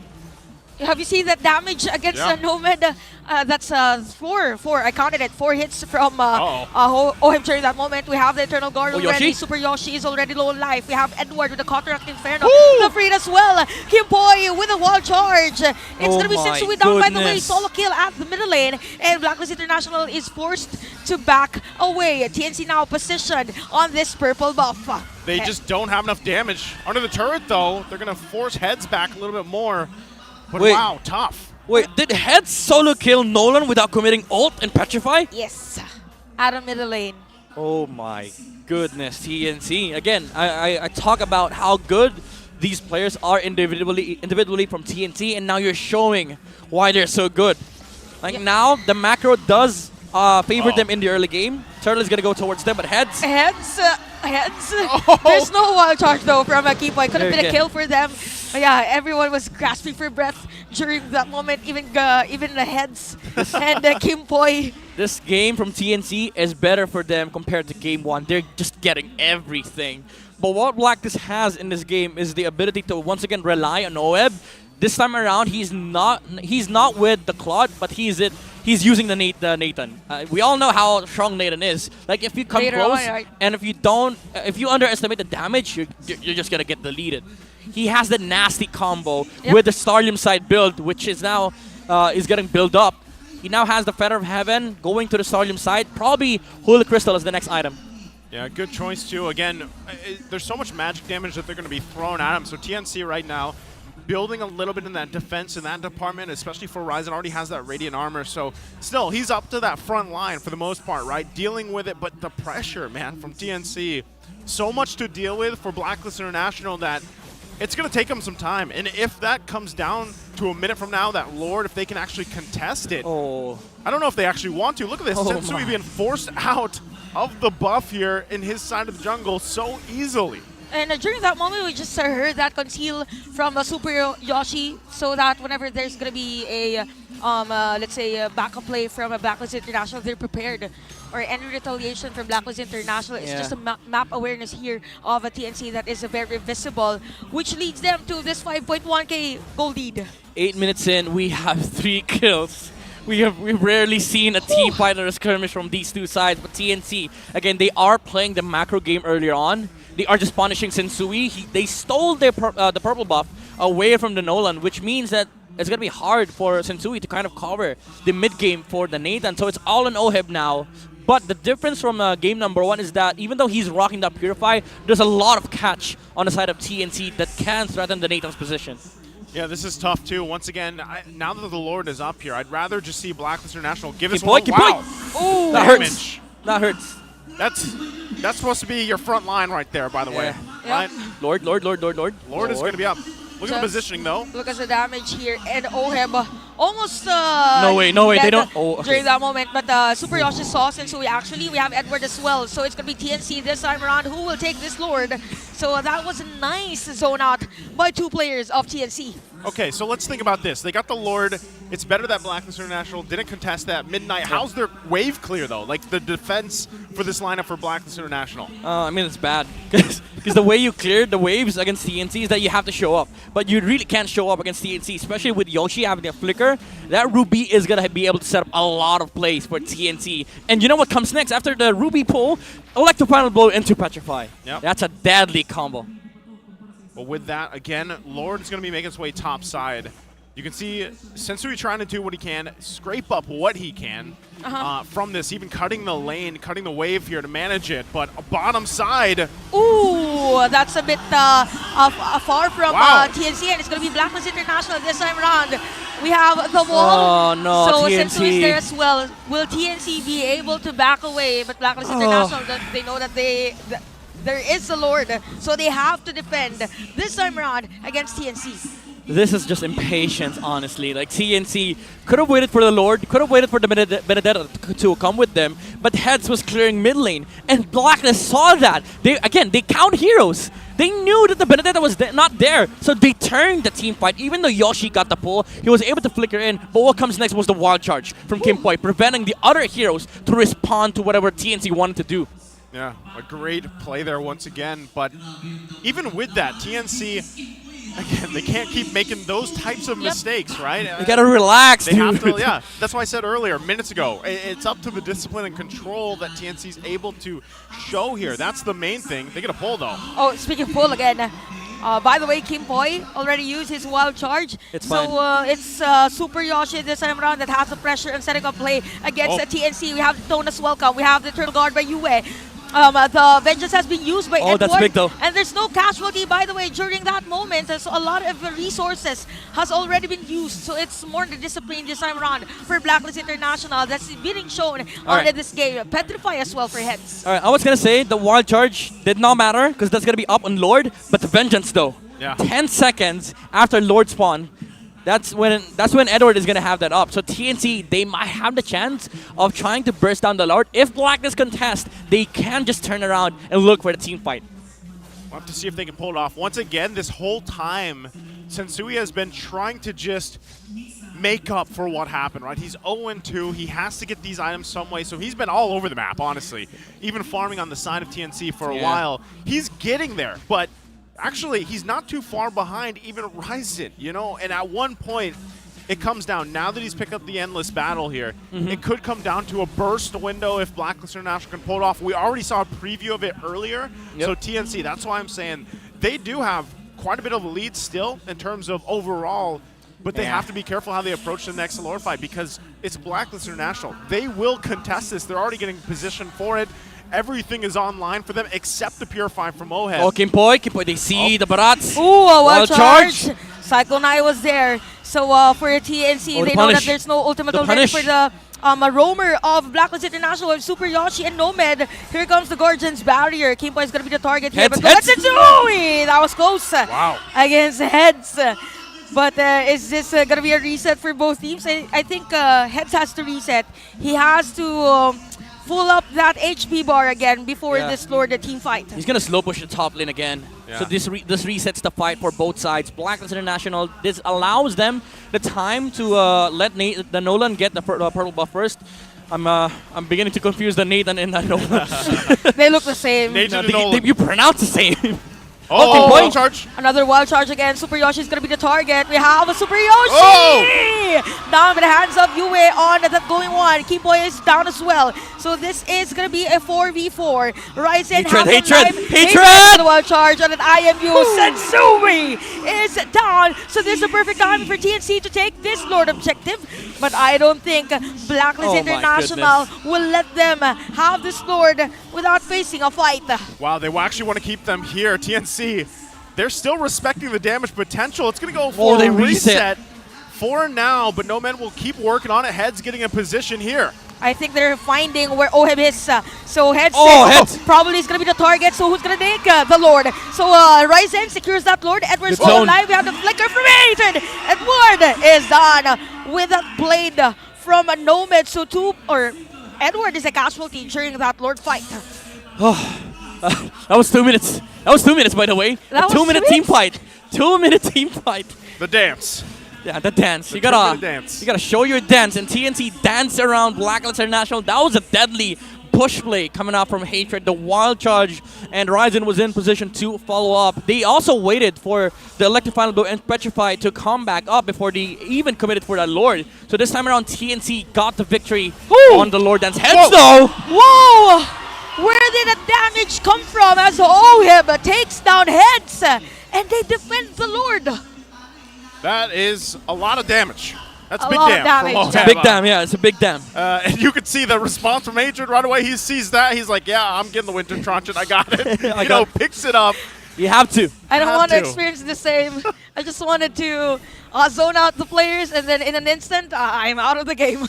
Okay, so with that, again, TNC, with the lead they have, man, I mean, look at the damage scale there is proof, right? But TNC still has a lot of the damage on their side.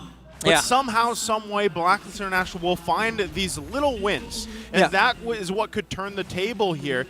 Big item pickup as well. Malefic Roar now for Nomad. That could help for the fight, but still, I would say that TNC in a lot of these skirmishes and fights have done pretty well at setting things up and responding to what Blacklist International has thrown at them. They are getting the macro control up against Blacklist International. But talking about the gold lead, it doesn't matter for Blacklist because the most important heroes are up there against these two important heroes as well for TNC. Like you have the Barats and the carry that is leading the gold farm. But those gold that TNC is leading by, they're distributed among the heroes that Blacklist doesn't necessarily need. Because the thing is, like, yeah, sure, Yu is holding less gold compared to Hatred, but what he needs to do is just throw the ult. That's just it. So the gold lead that TNC has right now, it doesn't matter because Blacklist's cores are up by the same amount of gold as the 2 cores on the side of TNC. You know what? It's pretty nice how Blacklist International is able to extend the game. This happened game number 1, wherein the TNC was on the lead. But then again, we saw retaliation from them. It's happening again. This game number 2, it's as if they're now dictating the game. It's not the TNC's. It's not TNC anymore. And Kimpoy just having the vision. We saw this earlier, right? We saw this earlier. Yeah. That's a fourth wild charge being forced by TNC. The definition of insanity, right? But. And that's the thing. They have to do this. Right now, it's TNC kind of playing this part of the map, dealing with it, getting out what they can against Blacklist International. Yeah. Lord's going to be up now on the other side.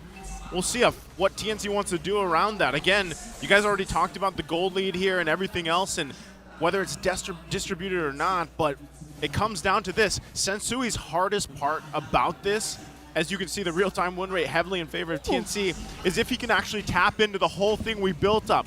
Is that Sensui Ultra Instinct here on this Nolan pick? Is he able to make it work for them? Oh, they're taking rushing. Control. They're rushing. He can just wild charge the Barats. That's probably a There you fast go. Lord. There you go. Blacklist International. It's going to be 6-2 with this time around. We have the free hit from Nomad. Edward with that immortality. Is he able to back away? Nope. Nomad with that secure kill, but still Blacklist International in front of the players of TNC. They took the Lord. Wait, I know what you're going to say, Midnight. You're going to say they count the players on the map. It's the same damn thing. Heads shows up. The Barats, they saw in the Lord. They saw the Lord pop the skill, so they knew that somebody was in the Lord. 4 heroes at best. They walked up. They saw Ryzen, and he backed off. And they were like, okay, let's just rush the Lord and use the wild charge to prevent Rising from getting the steal. Oh, hold on. This is a weird position for the Lord, though. But we see Heads like the final blow. Oheb's down, so they got it. They got it. They got Oheb. They got 3 players from Blacklist International, so probably TNC. It is a nice defense for them. They stopped the Lord and then took 3 players from Blacklist International. That's a very good electric final blow into Petrify play from Heads. He was able to get the back line, and Blacklist International didn't. Well, they weren't able to set up for the team fight. Basically, that's what happened. And TNC right now, even without the Lord, they know Nathan is out for 20 seconds. They can take this base. Can they end the game, though? That's the question. I mean, they got 3 members here. Ooh. Oh, by the Not way, with that. Haven used that one with the drone shot as well. So we could see Haven down. UN, the rest of the players of Blacklist International trying to force on this defense. Kill spree already for Nomad. Nice Eternal Guard by UN. Look at that. Since we with an immortality, they need to defend the minion waves. Oh, Nathan's here. Nathan's here. Blacklist International is able to do that. All right, the big boss is here. The big boss. Oheb goes in. They hold him at bay. Little bit of a sacrificial play there, but Yeah. Blacklist International stays in the game here. Yeah, everybody threw their bodies against TNC. They were waiting. They were holding on for the Nathan. And this is such a crazy game against TNC. They were fantastic in the first few minutes of the game, but that Lord play coming out from Blacklist International just prolongs this game, extends it for maybe 2 to 5 minutes even more.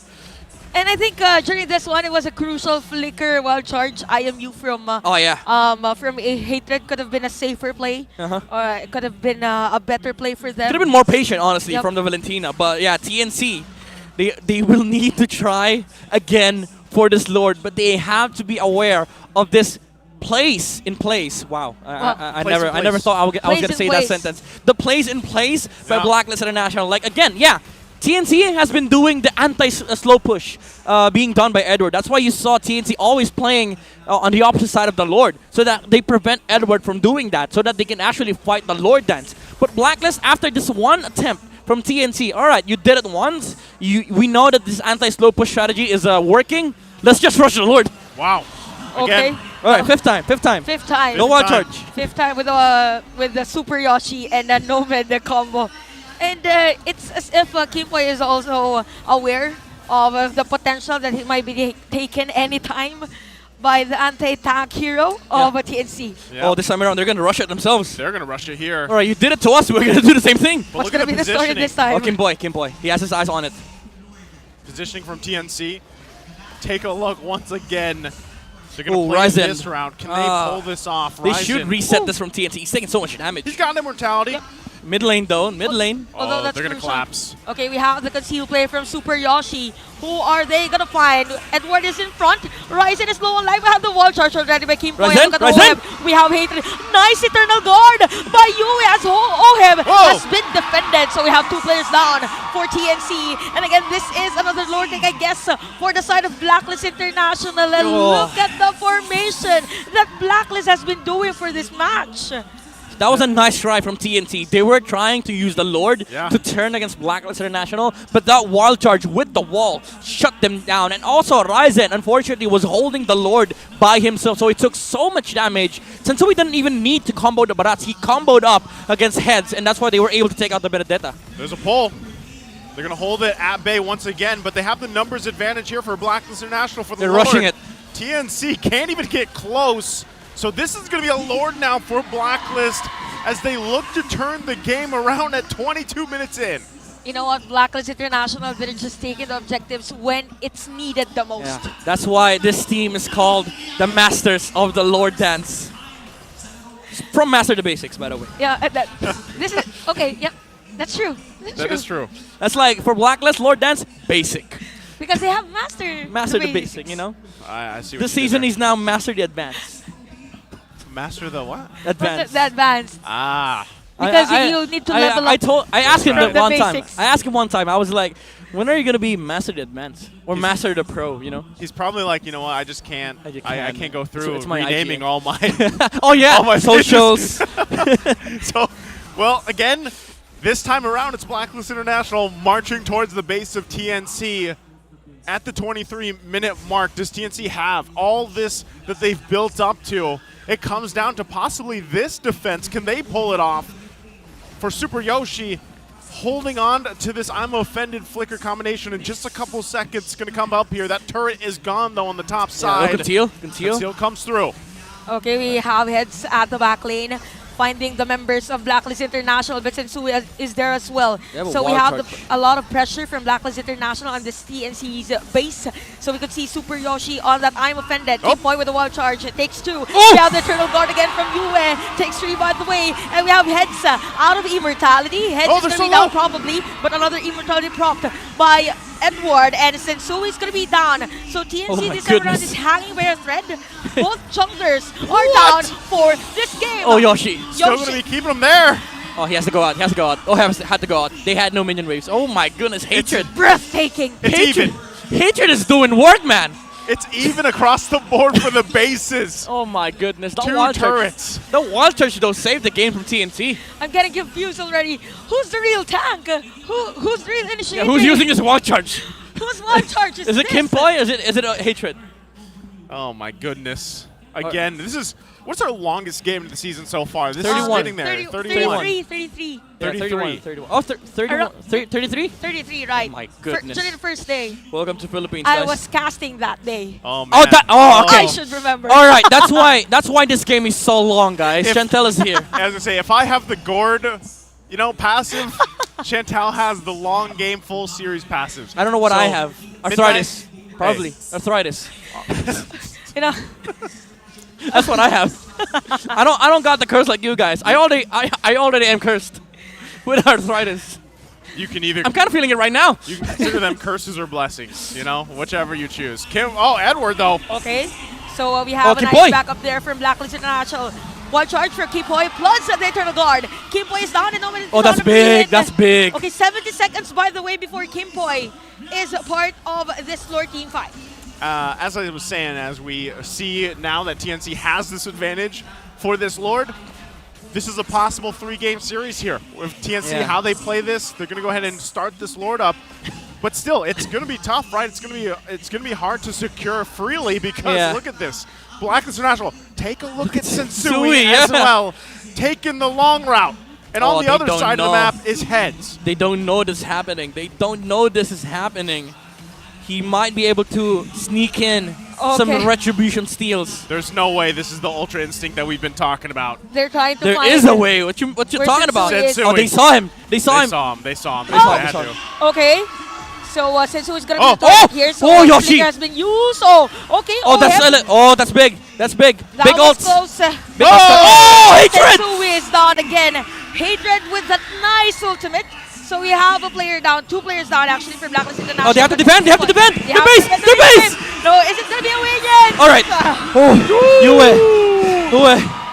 But they still how have much time do They they still have a buy? lot. I don't know what to say anymore. There's still a lot to defend, by the way. There's still a Lord. They don't have Vex ult.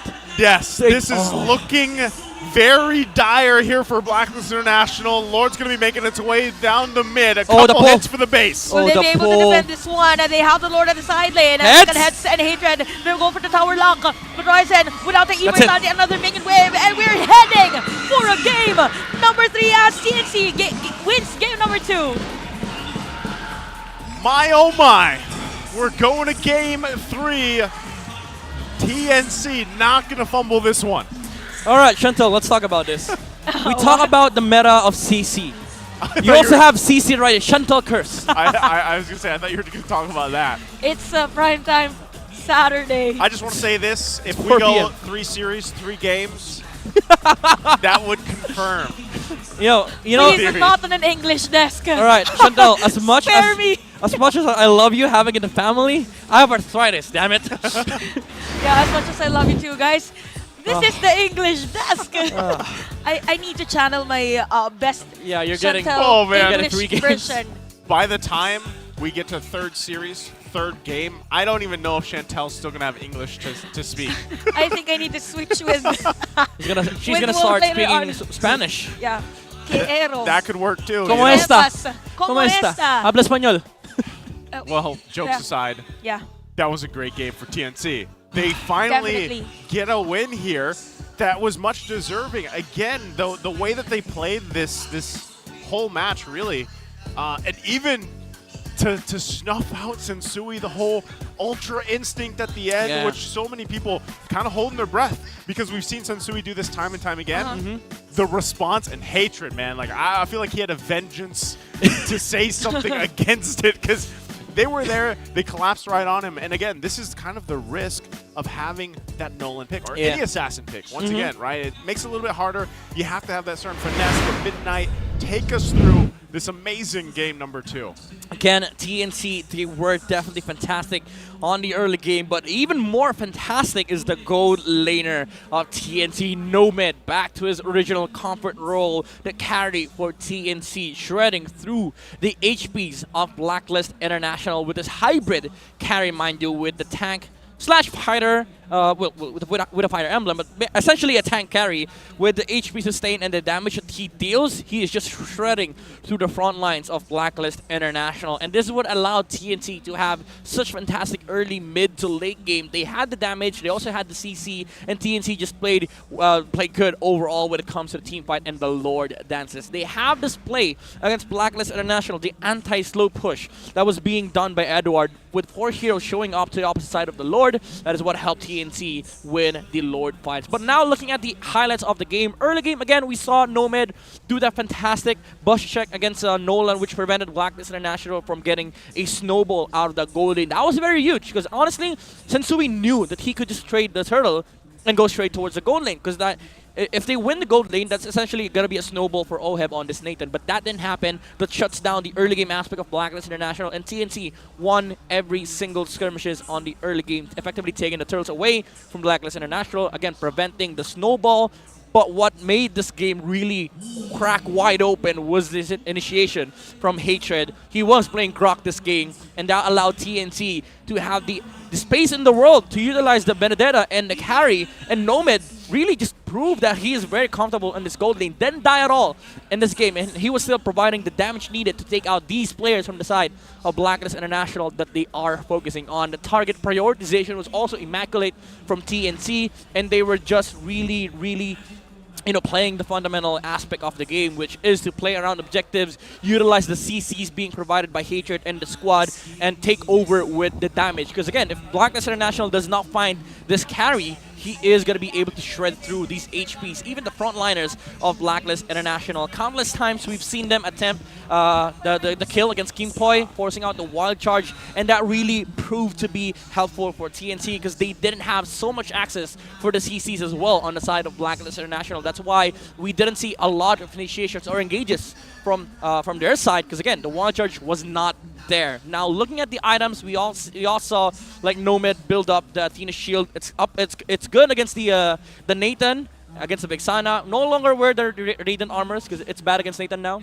The flat damage is out, so you need the flat out magic resistance against this comp from Blacklist International, which helped him also again stand in the front lines. That's why he has no deaths. Basically, he made himself a very hard target for Blacklist International to lock onto. And again, TNC with Hatred utilizing the Grok ultimate against Blacklist International. Because again, look at their lineup. They don't have any disengage against the wild charge. That's why Hatred has been so consistent in copying the Grok. He was able to get that bush play against the Nolan, and that secured DNC the late game Lord fights. Damage taken, Edward is going to take that 218k, and I would say the most important aspect of this game is again the damage being done by the carry. Yeah, we talked about the setups coming out from Hatred, but also Nomad was always there 100% of the time to provide the damage, force out the wild charge, and also compete against these team fights against Blacklist International.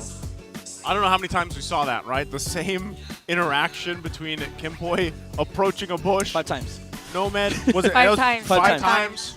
And it's good that they were able to keep that repetition going, because, again, the things that TNC did there as you broke them down midnight is what really paid off, because there was a moment there that Blacklist International could have won that game. They could have ended the series in a sweep, right? And TNC really, it was, again, going back to the fact, like, do they have enough control and discipline to keep doing what's working for them and get in that that zone, if you will, right? And that really worked out for them. So they get this win. We're taking a look at Game 2's draft once again. If you guys missed it, it was a heck of a game. And any team that picks up this lineup that Blacklist International had, I would say, in a way, this is playing a little bit like you have to be confident with this lineup, right? Yeah. Especially the first pick, Nolan. This is why typically teams are still banning him out because of the amount of damage, even though he's had his adjustments. But you first pick him, you already kind of lay that on the table. You have the right as the other teams to really counter into that and play against that. And even Heads, like, he did an amazing job on this Benedetta, able to provide a lot of damage output early on, allowing them to just kind of fall into place here. So with this and knowing that, okay, we're going to see the swapping of sides for the most part, right? And then now what is the game plan for Blacklist International? do they actually adjust to, all right, let's go utility for utility? I kind of feel like they better go for the utility because it's kind of risky, right? With the assassin and knowing that it's Sensui that will use the assassin. Probably TNC had prepared already as how Sensui plays with the Nolan or any other assassin hero that Sensui plays. I just want to say maybe Blacklist were blindsided because again they're up against TNC and they didn't think that TNC's not gonna abandon Nolan, so maybe they were forced to also pick it. But even then, like if it was part of the game plan to get the Nolan, I was just surprised that they first phased the Grok, which essentially gave TNC the opportunity to snatch up the Valentina. Because if you look at the matchup, yeah, for sure, most teams would start picking up the Novaria against the Vexana. But no, you get the Valentina, you copy the Grok, you essentially have a CC against Nolan. Because the thing is, when it came to the late game, yeah, sure, Sensui had a lot of farm, he does so much damage. But if you manage to lock him down, especially with the Valentina, of course, after the wild charge, even though the wild charge is a big stun already, you also have to consider the fear factor coming up from Hatred. He's going to be controlled for a long time, and that's why you saw TNC focusing down the target so heavily, because that they just need to take down one target. Basically, you know, that was it. That was the entire team fight. Even if you try to debate that there's a Nathan on their side, there's also Ruby that can just shut him down. Like if you use the ultimate, Ruby just shows up, Oheb has to go back, and it's not a Claude wherein you BMI out, you can just BMI in. Nathan is very different. You entropy out, that's it. You basically have to give up the team fight. Yeah, and that's kind of what we saw with the struggle. But again, they had a lot of damage. When you looked at the breakdown in the graph there, the damage was almost even between the two goal liners, right, for the most part. And that's the thing. So when you're TNC, I would feel like the lineup that they had was very counter towards what Blacklist International had. Like you mentioned, Valentino worked great. Again, Hatred.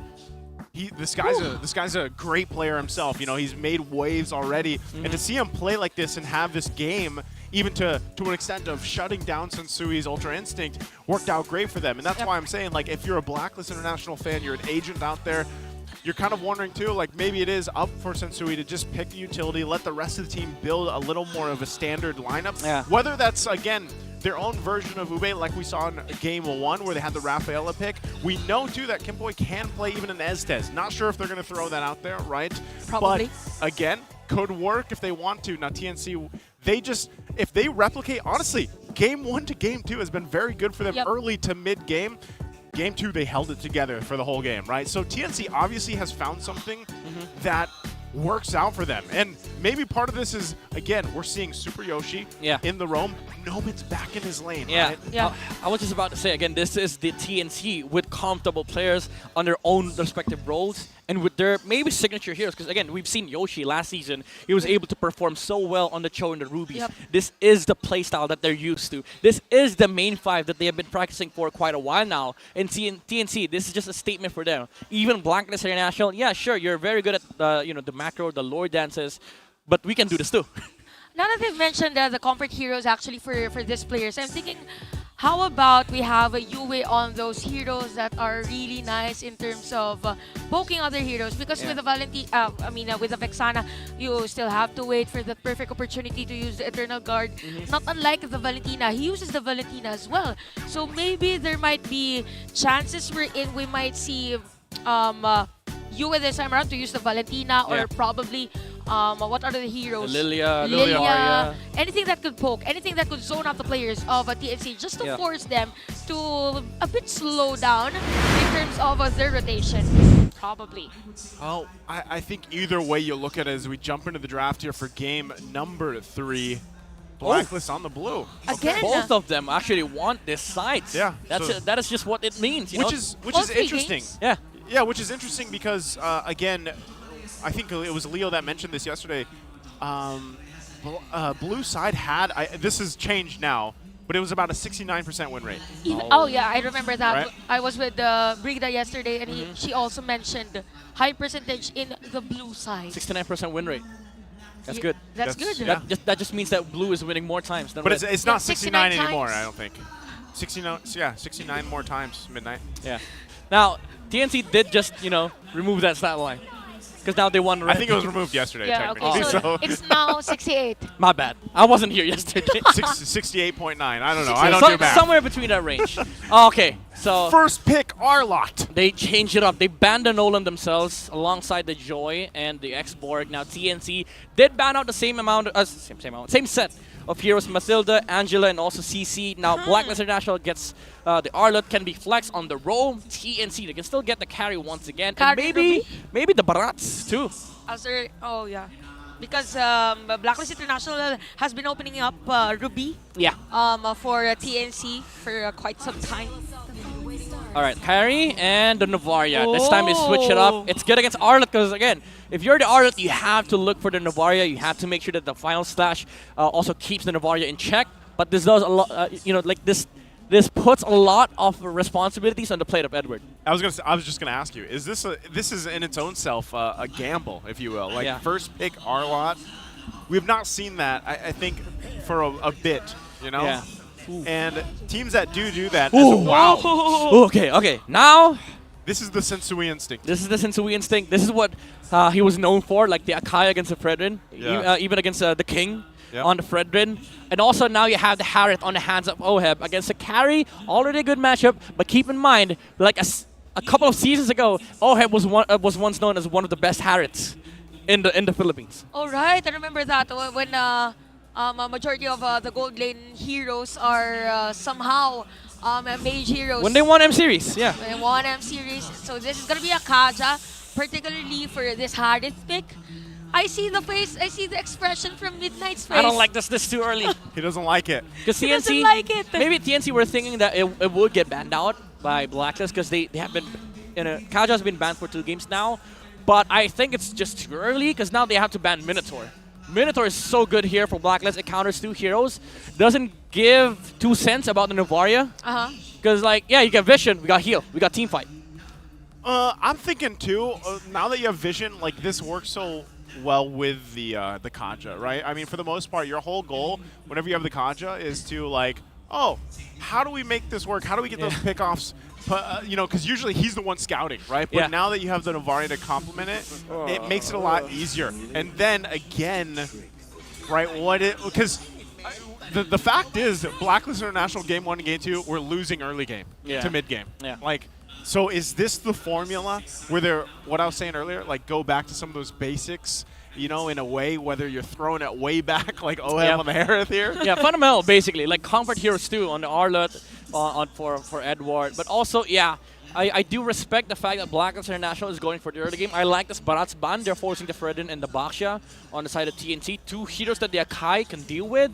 Although the Akai does deal well with the Baksha, but it's just a much nicer time if you're up against like heroes that don't force your ultimate, because Barats can actually force out the heavy spin. Now they did ban the Minotaur. That's kind of required, but also you have to take note.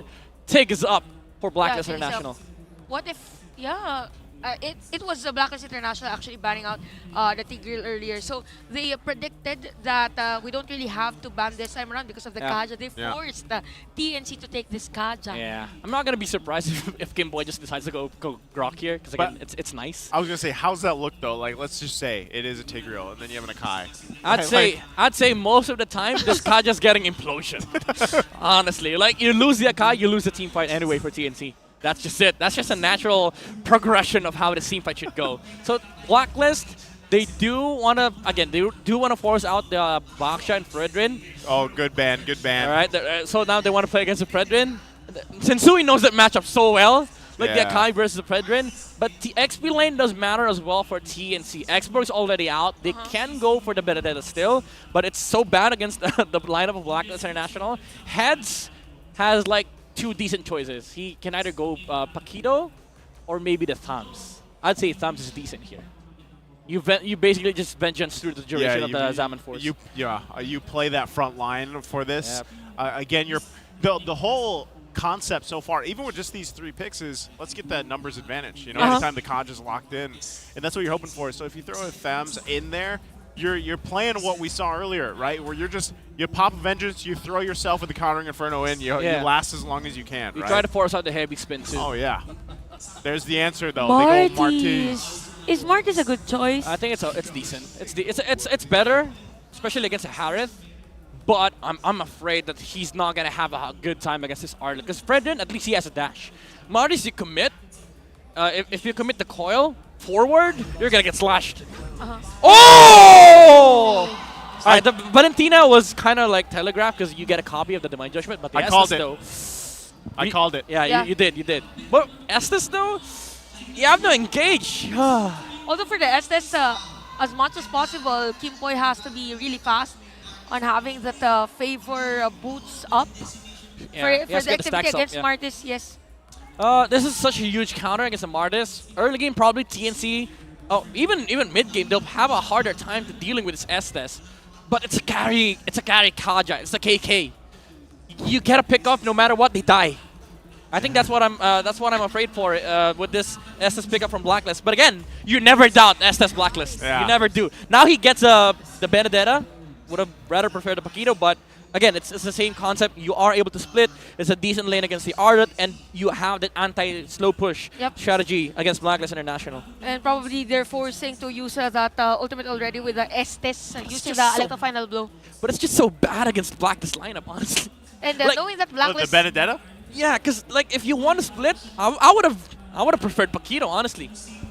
At least he has the Petrify on the Benedetta, but the thing about Benedetta is that he has to like commit into a team fight. Once you've burned out Electro Final Blow, that's it. Paquito is a very different archetype. He just waits, he pokes, he gets out, he pokes again, he gets out, he pokes again, you get out. You can find the Harith in the middle. Yeah.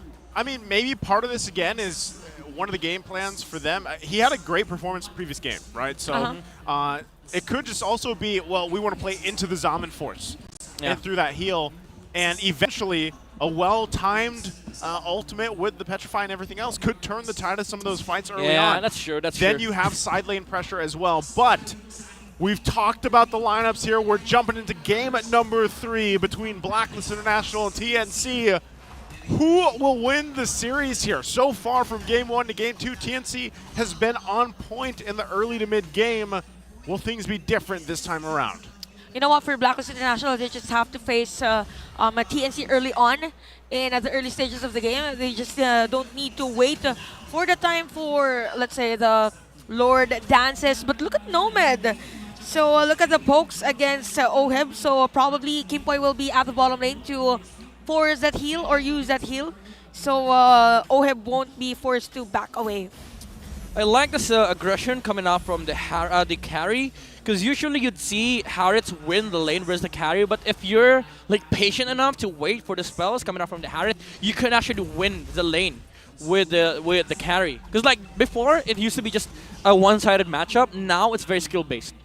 Yeah, comes down to that the micro pretty much. You still lose mid-game though, but you know the laning stage could do a lot of taking care of. Well, part of that too is like, okay, we know we have an Estes on our side. Like, if I really need, I can just have Kimpoy visit down the bottom lane, right? That's kind of what he's doing right now, going back and forth between that mid and the bottom to support both.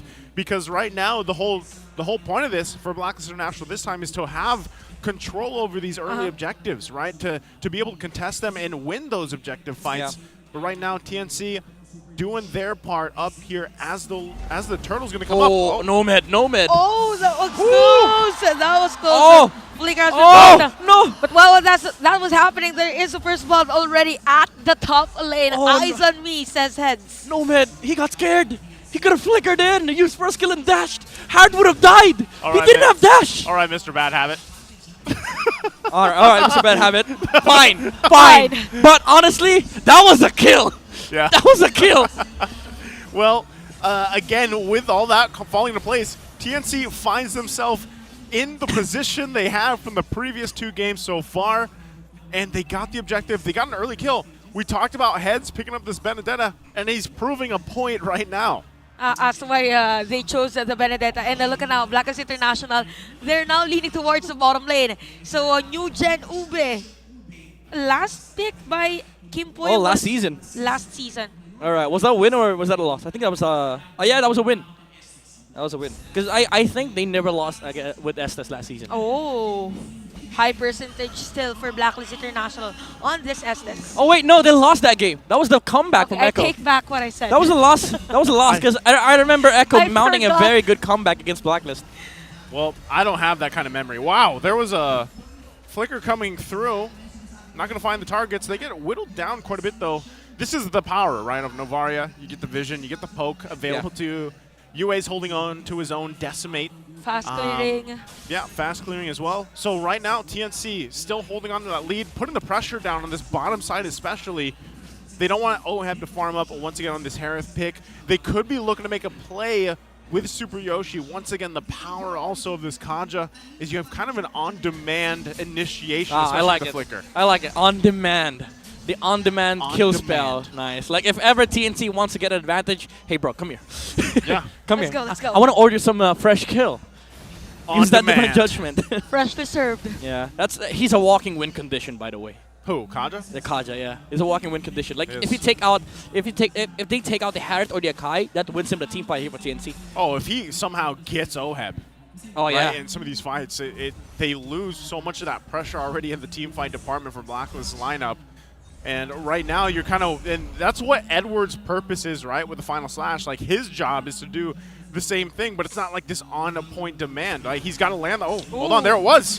We saw a Divine Judgment, by the way, on the turtle area, but Nomad. Nomad, is 1v4? 1v4, by the way. Uses that flicker, and he is going to be down. All right.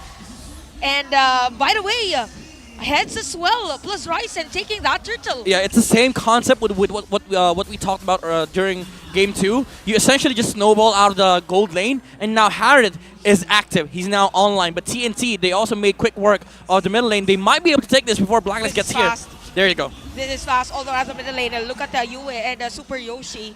They're just seeing each other right there. And in an instant, TNC is now at 1.5k gold lead. Okay, was that a good decision, though, from Blacklist International here, Midnight, to go ahead and focus on that bottom side and get what they needed? I'd say yes, because now Harith is online, even though he is with he has the same amount of gold with the carry. But the thing is, now Blacklist International can move with the Harith. TNT has to make an active choice of whether splitting or playing with the carry. But again, you can't just freely do that against a Harith. So I think Blacklist International's game plan here is to give that turtle, make sure that we maximize the use of this Harith, because now it's his timing. Like, we need to make use of OHEB right now.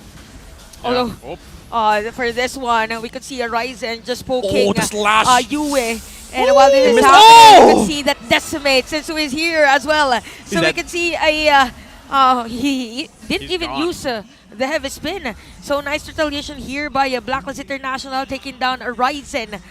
But Yue was taken down as well. Yeah, good response once again. TNC holding on to the momentum that they've built themselves now game after game after game, even into Game 3. Still, 3,000, nearly the 3,000 gold lead ahead. Yes, Blacklist International has a couple kills, like we mentioned earlier, but still, TNC holding control of this, and that's kind of, again, it's a power play, a walking win condition, if you will. Dominance Eyes being picked up as well from Super Yoshi. So anytime he has that flicker, Divine Judgment available, especially into the objectives, it could be very troublesome for Blacklist International. Yeah, that's why, like, this Estes, yeah, sure, it gives them, like, an insane amount of heal, but TNC, even if they use OHEB on the side of Blacklist International, they just have a Divine Judgment on demand. Oh, here comes the ultimate from Kim Poi. That's about it. That's about it. Low life still for OHEB. We could see a final slash here from Edward. We have Nomad on the flicker. So it's just a turtle team fight, by the way. We have heads again with a Petrify. Comes in, Kimpo is down. And double kill already for Ryzen. Takes the turtle as well. And players of Blacklist International are forced to back away. Conceal has been used as well. Sensu is going to be the target. 4 players make it 5. And a kill tree. 4 heads. That's a downside of having this Estes. It's very one-dimensional. It goes the same thing with the Kaja though, but it's such a better threat for TNT. You pull OHEB, everybody needs to defend against TNC. You force out the heal, even the heavy spin, mind you, from the Akai, and TNC just wins team fight. Yeah. Now Ryzen also held the turtle, which was nice, because you don't need to force out the turtle fight against Blacklist International. You let them know that you're trying to take turtle, and then you turn the team fight onto them. Let's take a look at how that unfolded in this replay. Once again, brought to us by Infinix. You can see it all come to play here. Super Yoshi positioning. That was the Electo final blow, though, landing perfectly where it needed to with the Petrify. And just, it fell into place so well there for TNC. They're making so many good decisions. I mean, honestly, it's a different TNC. Oh, Ryzen. That's Ryzen's cursed. feeling That's cursed. good. That's cursed, Ryzen. Let's say minus damage.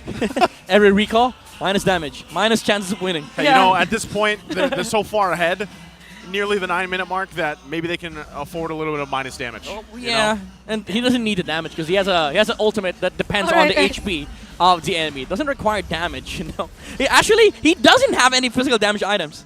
He's just going tank. He's just waiting to finish off the play with the decimate. Yeah, his main job in this game is to stand front line, act as shield, receive as much damage as you can. Because your damage dealers, they have insane amount of damage. Nomad, heads, and also hatred. So I'm wondering if this choice for picking up the Harith in the gold lane is going to bite Blacklist in the behind, right? I mean, has it already? Because you have so much of that magic damage available to you, and you're really like, again, we saw how much pressure goes on Oheb if he is focused with the Divine Judgment. Yeah. And again, the damage department just falls off the face of the earth for Blacklist International if he's taken down in comparison to having to carry across from you and a Benedetta. Yep. The late game is going to be very, very hard for Blacklist International. They don't scale that well. Edward missing the final slash. Okay, so this might be another good positioning by Blacklist International this time Oh. around. Here comes the setup play. Yoshi with a flicker Oh, he pulled! Another pull for him. And it's going to be a TNC. kill spree already. Look at head center players. The heavy spin has been procced as well. So Blacklist International, 3 players down. This could be a push for TNC here at the middle lane. But no, it's a perfect timing for them as well to take this Lord. You see what I mean? They even went in a good setup, a play from UA, and they couldn't capitalize on that. They didn't have enough damage. And right now, they're going to suffer the consequences here. TNC will take this first base turret. He flickered in for that too, like Yoshi. Didn't die, used the Divine Judgment. I couldn't tell if that was the Valentina or the Harith. But somebody died in that fight. And TNC, once again, they just have that win condition. If you walk in, somebody's going to get pulled in. Man. And imagine the displacement or how far the Divine Judgment is for Super Yoshi. So it's hard for Kimpoy to have the Moonlight or Blessing of the Moon Goddess to save his teammates. So right now, Blacklist International is a bit confused on how they will take or how they will go for the counter engagement against TNC because TNC is just really aggressive. The BMG is not enough. BMG. The BMG can't reach. Yeah, it's... I like that you're throwing it here, you know, the acronyms. Yeah, it's too long, bro. It's kind of like Ube, you know? Yeah, it's only an bonding experience. It's an English desk thing, too. Yeah, you know, BMG. Throw everything out there. You did that earlier with the KKs. KK, yeah. Because it's so long. Like, well, it's not too long. Carry Kaja. FLI. KK, yeah. First Lord in. Oh, the lane. Here goes the final slash. Super Yoshi, very tanky, but not enough to save from there. So we could see Blacklist International being able to defend this Lord. But we have another minion wave though in the middle lane. Yeah, the FLI got met by the the FSI. It's too much. The final slash initiation. It's too much. Midnight. It's too much. ITM. It's too, yep. Well, NDB, a nice defense bottom. Wow. NM, no more. No more. All right. Let's go back to words. Actual words. Well, speaking about actual words, you know, TNC, they're putting in the actual work. They are. Because now they are utilizing this Kaja to its maximum potential. I'm not saying that every Divine Judgment cooldown they get pulled, but every team fight has been phenomenal for TNC because of the fact that Blacklist cannot engage. TNC knows the proper use of this Divine Judgment. They know when to rush in and they know when to hold it. Because if you hold it, the idea is you cannot fight Blacklist if I don't use my Divine Judgment. Oheb cannot go in. That's why almost all these engages in the Lord fights has been just TNC sitting around, you know, walking for Blacklist to engage. Guys, this is crazy. This is, again, TNC. TIC. This lineup. What's the I? This is crazy. Yeah, this is okay. crazy. This is crazy. I'm getting confused now. It's crazy because this is TNC, guys, against Blacklist International. 3 games in a row have had a lead on Blacklist International like this. You just need to finish this one if you're TNC. I'm telling you. It's going to be frustrating if they extend, or Blacklist will be able to extend this game, let's say 13 minutes, 15 minutes. Well, Chantel, don't throw that out in the world. I'm not surprised. I mean, I've been here. Here's I've the thing. been there. Here's the thing. TNC, they have problems with endgame engages. Like, they need to polish that up. But Blacklist International, their endgame isn't really that strong. Compared to Game 1, Game 2, they don't have that big wild charge that sets up for team fights. They're basically just reacting to what TNC does. That's the downside of having an Estes. Oh, Conceal gonna come through. There you go, the pull. We heard the conceal, by the way, but Edward's gonna be able to flicker out. The sustain is not enough. No damage. Nomad with a kill. Not enough damage for the side of Blacklist International. Heads, it's gonna be down, but we have 2 players down for Blacklist. They don't have the down force anymore. TNC right now just finding goes the mid. players of Blacklist. And look at Nomad out of middle lane. Just free hitting the base as a TNC. Oh, minions! Minions! No! Minions! It's not endable yet as One more. TNC. One more. Minion wave, we have Kimpoy and Oheb. Horizon and TNC takes the series win against Blacklist International. The Phoenix is set ablaze here as they get their series win against Blacklist International. Phoenix rise up. 3 points for TNC, mind you, against Blacklist International. They don't feel good. Yeah, it was I mean, for that last part of the game, it's just Nomad. Okay, I'll just focus. You're busy there doing the team fights. I'll focus on finishing the game. And this has been a very long game for both of us. Oh man, again, you can see Blacklist International, they have some stuff to figure out as well. They're going to take their bow here. And, you know, again, Midnight, you'll break it down later, but the 3 games, look, they're waiting for Kimpoy. But I think he's already inside. Yeah, okay, they bow out. But going to it, TNC played this so well. We're going to hear from them in just a second. But, you know, it's that lineup, you know, that we talked about leading into this whole matchup. The switches that they made for the roles, it obviously played dividends here. So let's go ahead and throw it on stage over with Mara and Hans. All right, TNC, let me hear it from you. TNC, always rise. Congratulations. Job well done. Welcome back to the Philippines, ha? Okay, kay Nomad naman, Nomad. Si Nomad nandito. Nomad, congrats. Okay, nung una, yung first 2 series nyo, last week when you played, nag-roam ka. Ngayon, balik ka Comfort, Gold. And it seems to be working kasi ikaw ang MVP nung first win nyo today. So, how did that feel? Balik ka sa Comfort mo. Okay lang po. Kasi ito naman po talaga yung role ko eh. So, hindi, parang yung, wala pong pagbabago ganun. Okay lang? Okay lang po. Ayos lang. So, ano yung feeling na ikaw ang isa sa mga main reasons kung bakit naging successful ang inyong series today? First win for TNC. Ano po, feel ko naman po hindi lang po ako, buong team po kami kasi pare-pares naman po kami nagbibigay ng idea sa isa't isa, tapos parehas po kami gumalaw as a team po, ganun. Nung nanalo kayo na sabi mo, nakita kita. Yes. I-describe mo yung feeling nun. Ano po, masaya kasi first win ko po to sa MPL eh. Yun lang po. Nice. Kailangan mo sana ikaw ma-interview kasi magaling ka eh. Lalo na, si Bren. Matik yan, sure. But speaking of which, Super Yoshi, parang ang tagal ka namin hindi nakita. First week, what happened? Ba't ngayon ka lang naglaro? Wala, nagkasakit ako eh. Nagpahinga lang, pinagbigyan ko muna yung mga... Nag-excited lang nagpahinga. But how are you feeling now? Sumakit daw yung tiyan mo Sumakit po yung tiyan ni Yoshi nung first week. Sumakit pala yung tiyan. But how are you feeling now? Kamusta pakiramdam mo ngayon? Ayos na po, kaya nga po naglalaro na ako ngayon. Okay. Well, talk to me about your responsibility being captain. Kasi hindi kami sanay for someone to transfer to another team and get that responsibility kagad. So what does being a captain mean para sa'yo?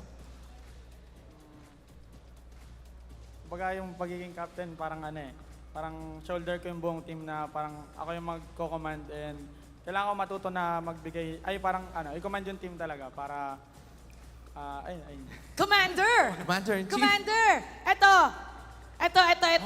yung kailangan kong tanongin. Real. Hey, Coach! Coach! Hello. Kumusta being a coach? Mas stress po sa pagiging player pero masaya. Mas stressful pero masaya. Okay, kanina ba, last week yung mga moments na ikaw usually, marami kang ginagawa for your team. May minsan ba parang gusto mong pumunta, umupo doon, maglaro? Anong nararamdaman mo, anong iniisip mo? Yun, ganun na ganun. Hindi, kaya nakaka-stress, wala kang magawa eh. Alam mo yung gagawin, bakit ganun? Ano siya, parang dumadating na sa point na gusto ko silang bigyan ng example para maglalaro ko. Pero hindi, kaya niya yan. Kailangan niya tumayo. Okay, ngayon, siya si Coach eh. Kunyari, nasa huddle tayo dun sa Players Lounge. Nanalo yung TNC first win of the day. Can we hear kung paano mo sila kakausapan, ano yung pep talk mo? Right after this, okay? Alright, wala kami dito. Wala tayo dito. Wala na tayo dito. Alright, Bentings, go. Secret eh. Paano mo sila i-congratulate? Paano mo sila ipapump up? Kita niyo naman na kayang-kaya natin lahat. Parang ito na rin yung isang magbubus ng confident natin, no? Tuloy lang, walang paano ba maging complacent? Kung ano lang, tuloy, wala naman yung iba eh, di ba? Kahit sino kalaban, gagawin lang natin kung ano yung pinapakita natin sa screen. All right, give it up to Coach and once again, TNC Pro Team. You may now take your bow and take your walk of victory. All right, everybody, let me hear it from you. TNC? And with that victory, they have secured their first 3 points para dito sa Season 13. What a way to start off Week 2. Parang si Bentings motivational speaker, no? I'm so not used to him being in polo, but now I feel like he fits it. Parang before the game starts, kausapin din niya yung mga caster. Mapump up Parang tayo. pwede rin niya tayong kausapin at some point. And now let's see what our casters have to say. Hihimayin natin yan. Casters, pasok. Thank you so much, Mara, Hans, and great to hear from TNC again, Coach Bentings as well. Yeah, Still getting used to call him Coach Bentings, by the way. But hey, they're on the board. They got their first win. That's 3 points. 3 points, baby. For the Phoenix Army. Yeah, the Gauntlet scoring system. 3 points. Yeah. 3 points, midnight. I know you have a lot to say about this game number 3. Go ahead and take us through it. I mean, I definitely have a lot to say with our MVP of the game. I already know it's going to be Nomad without even looking at the screen, because this Scary has been phenomenal. He won the laning stage against OHEB. Yeah, sure, we saw him flicker out of the Harith, but after that, he was leading the goal, he was leading the charge, he was leading the team fights for TNT, again, rocking this Spider Emblem carry with the firmness and, of course, that Brave Smite. He is going to be able to sustain the damage being dealt by carry, and also utilizing this carry on the team fights during the mid-game helped TNC fight against this Harith of Blacklist International. Now we are looking at the game that transpired earlier on. Again, this team fight from TNC has been amazing. The electro final blows, the usage of the Divine Judgment, every win condition the TNC needed to clear was there. They even attempted a Divine Judgment play from Blacklist International up against Yoshi, but it wasn't really enough. And Nomad standing on the front lines, dealing the insane amount of damage that Carry was able to dish out against Blacklist. They did not have the sustain, even though they had the Estes. This is the downside that we were talking about earlier on. Like, once you've burned that heal for the Harith, yeah, you are amazing as 5, but with sustain, but the damage, it has to come out from the Harith. But most of the time, he gets shut down. The only time that we saw OHEB found a good team fight was when they took down the Benedetta. But even then, TNC was not fighting around the Benedetta. They were fighting around Sensui, and that just meant that they could have just waited out the Zaman Force. After that, when the Zaman Force was timed out, TNC went in for the engage because they have this amazing damage coming out from Nomad on the carry. Now, looking at the emblems, even though we saw OHEB rock that Master Assassin against the carry, again, this is now a skill-based matchup, especially with the Brave Smite and Fighter Emblem on the carry. You are able to sustain that lane and come out of the laning stage all right as carry, and having these early items from Nomad really made a lot of room for TNC to play with. The Corrosion Sight into the Golden Staff, they allowed the utilization of their gold laner to be able to fight 4v4 against Blacklist International. Even at some point, Heads joining the fight, making it a 5v4 trade against Blacklist International. There is an insane amount of heal from Blacklist. We saw it come out from the Estes, 134,000 by Blacklist International, but the majority of it is covered only with the Harith that is being protected by Blacklist. Other heroes, TNC were able to burst them down again with the damage coming out from the carry and also that decimate factor from Ryzen. You fall to a certain amount of HP, you're just dead. No matter if you have the heal, you're just dying to the smartest. And again, this composition from TNC is what allowed them to easily win the fights and overall win the game. Great breakdown for a great series to start off day number 2 here. Honestly, I didn't know if we'd get to the third game, but I'm glad we did. And who knows if we'll get to the third game in this next series, but it's ONIC Philippines versus Minana Evos. Whoa, that's going to... Chantel. I'm excited for it, for game number 3, for all the series today, for all the matches today. Auntie with game 3? Auntie with game 3. Why not? Oh, man. Again, it's going to be amazing. We have a short break for you guys, so sit tight because after this, we're going to be watching that once again, ONIC Philippines versus Minana Evos. It's me, Naisu, with Chantel in Midnight. We'll be back after this.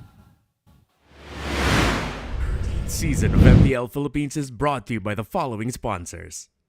Smart, the official telco partner of MPL Philippines Season 13. Infinix GT Series, outplay the rest. Experience the MPL PH Season 13 action live at Shooting Gallery Studios. Tickets are now available on our official ticketing partner at /event.com. Don't miss any MPL PH action by following our official Facebook page and subscribing to our YouTube channel. Follow MPL PH on TikTok as well for more content. And don't forget to like, follow, and subscribe to the official accounts of MDL Philippines. To ensure the equality and fairness of our games, MPL Philippines is also monitored and supervised by the Games and Amusements Board.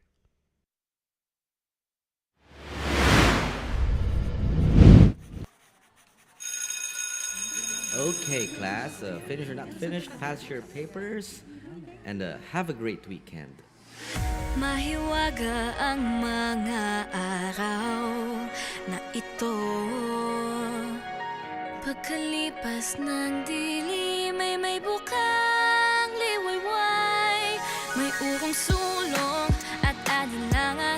Huwag mangamba, pangakong ito'y pagsubok lang. Di ka mag-isa, walang problemang di kaya. Ngumiti ka muna, sumama ka sa aming gumalaw. Ibang lakas pag may kasabay. Tara laro, sumayaw tayo kasama ang buong mundo. Iparinig ang tinig ating himig. Di ka nag-iisa, sumabay sa musika. Kaya tara lumaban pa, laro tayo.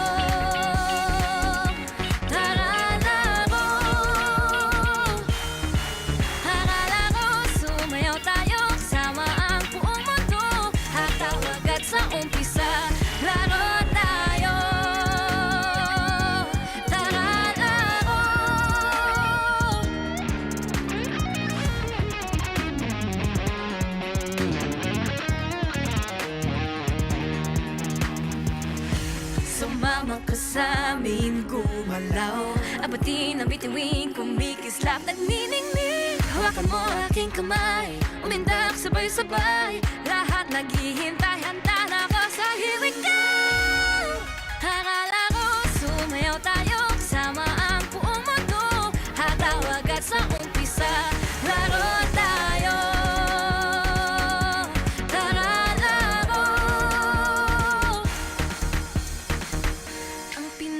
Pangarap ko, kasama kang manalo. Sama-sama ang laban natin ay gagabayan ng iyong puso.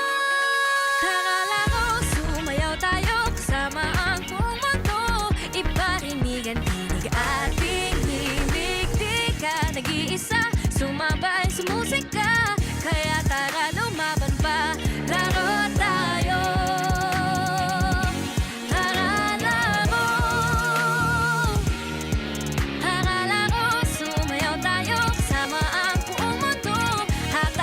Sa umpisa, laro tayo.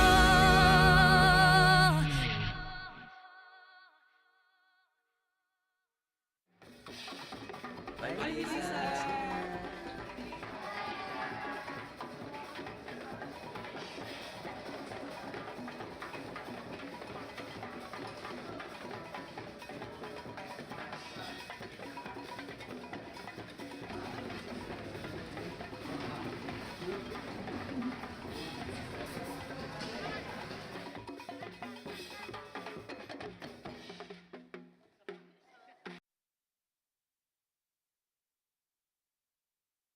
How to register the Smart Gig Arena. First, go to gigarena.smart on your browser. Click Sign In at the upper right corner and enter your smart mobile number. Enter the one-time authentication code sent to your number and agree to the terms and conditions and privacy policy. Personalize your account by choosing your username and profile picture. Congratulations! You've just taken the first step on your path to greatness. Check out upcoming tournaments and play arcade games. Just subscribe to Gig Arena 20 to join. To join tournaments, click the Tournaments tab. Find the perfect tournament with the search option. Find all the details about your chosen tournament and register. Provide your in-game name, ID, and other details. Make sure you have tickets to join. If not, then subscribe to Gig Arena 20 to get 2 tickets. And you're set. See you at the training grounds.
You'll be the best sniper ever!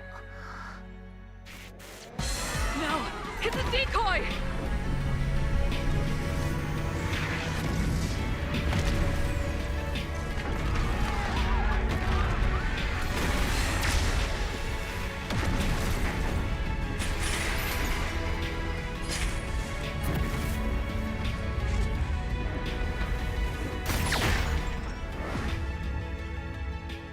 I'm sorry. Leave me alone.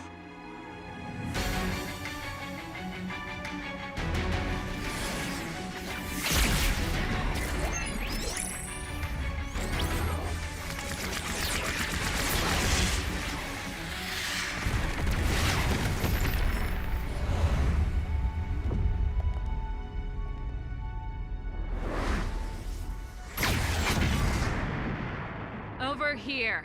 Enter. So let me know where to go. So let me know where to go.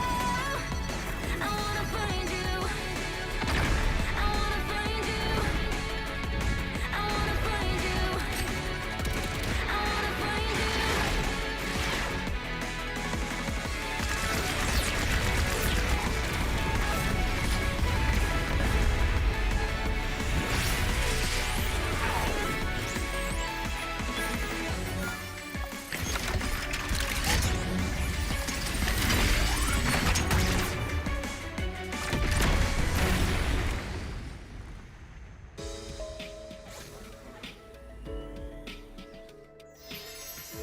Great job, guys!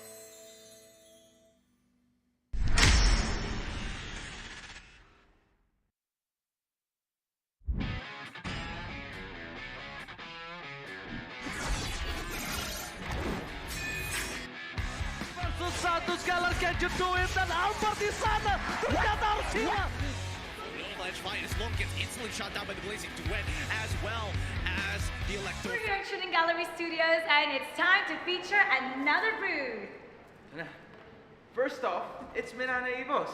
Hello po, kamusta? Ano po meron tayo dito? Kasi kanina pa tumitingin si Mara. Oh, because you know why? Nakita Okay. ko, sale! Sale. Sale, the magic word sale. Ano ang sale items natin? Okay, so today naka-sale yung mga Team Manila merchandise namin, yung collaboration Like? with Team Manila. So we have a white shirt and a black shirt. Let me assist All you for with that 780 pesos lang. It's on 30% off today. Very exclusive sa booth. And we also have hoodies, our Team Manila hoodies. Uy, ang ganda ng hoodie. 1,800 na lang. And if you purchase one, you get a free tote bag. I like a tote bag! And if you purchase 2 shirts, you get also a free tote bag. So Ah. Good pair, no? exclusive promos here at the booth, so please visit us. And also our season 13 merchandise are available here. We have jerseys, jogger pants, and Jogger shorts. pants! Gusto ko yung jogger pants. Kunin mo, kunin mo. Sa'yo yung shorts kasi Yan. kunyari nagbabasketball. Real. Kunyari nagbabasketball ka. Basketball. Tapos, Oh. Bandahan mo ako, bandahan mo. Oh. Oh. Ayan. oh, ayan. Ah! It's nice, it's nice. Real. So naka-sale na, may freebie pa. Nice one! Ay, okay, ano pa ba? Ano pa pwede namin kunin dito? How about the jersey over there? Oo nga. Paano kung gusto kong ilagay Hypermara or gusto niyang ilagay Oh, gusto ko hands lang. Gusto ko hands? hands lang. Super, Yeah. super hands. Oh, sige. Pwede siya Sabagay. today. We offer Today? customization. So pre-order siya. So only 1, 2 pero for pre-order. So you can visit us at the booth or message us on our socials if you want to order. Tapos dito nakalagay yung ano. Yes, ito yung kinda like customized. this. Ayan. Naka-customize. Ayan o. May addition ba? May addition? Like, So here at the additional? booth, magkano? 1,200 siya. So if we do customize, 1,200 also. So it's the same price pala. It's for free! So it's for free, pero pre-order siya. So it's not available right now, pero if order, So at we can deliver it to you. At least pag nag-order na sila ngayon, sure na customize na agad yung Yes. jersey nila. Ang swerte naman natin. Real. Ang lucky naman natin. So, ang dami natin freebies for today. Yay! Thank you so much. Thank you. Okay, ayan, punta na kayo dito pag sa Shooting Gallery Studio. As soon as you enter, may mga booth dito. The next one here is... Come on. Ay, may na-notice ako kagad. Ano yan?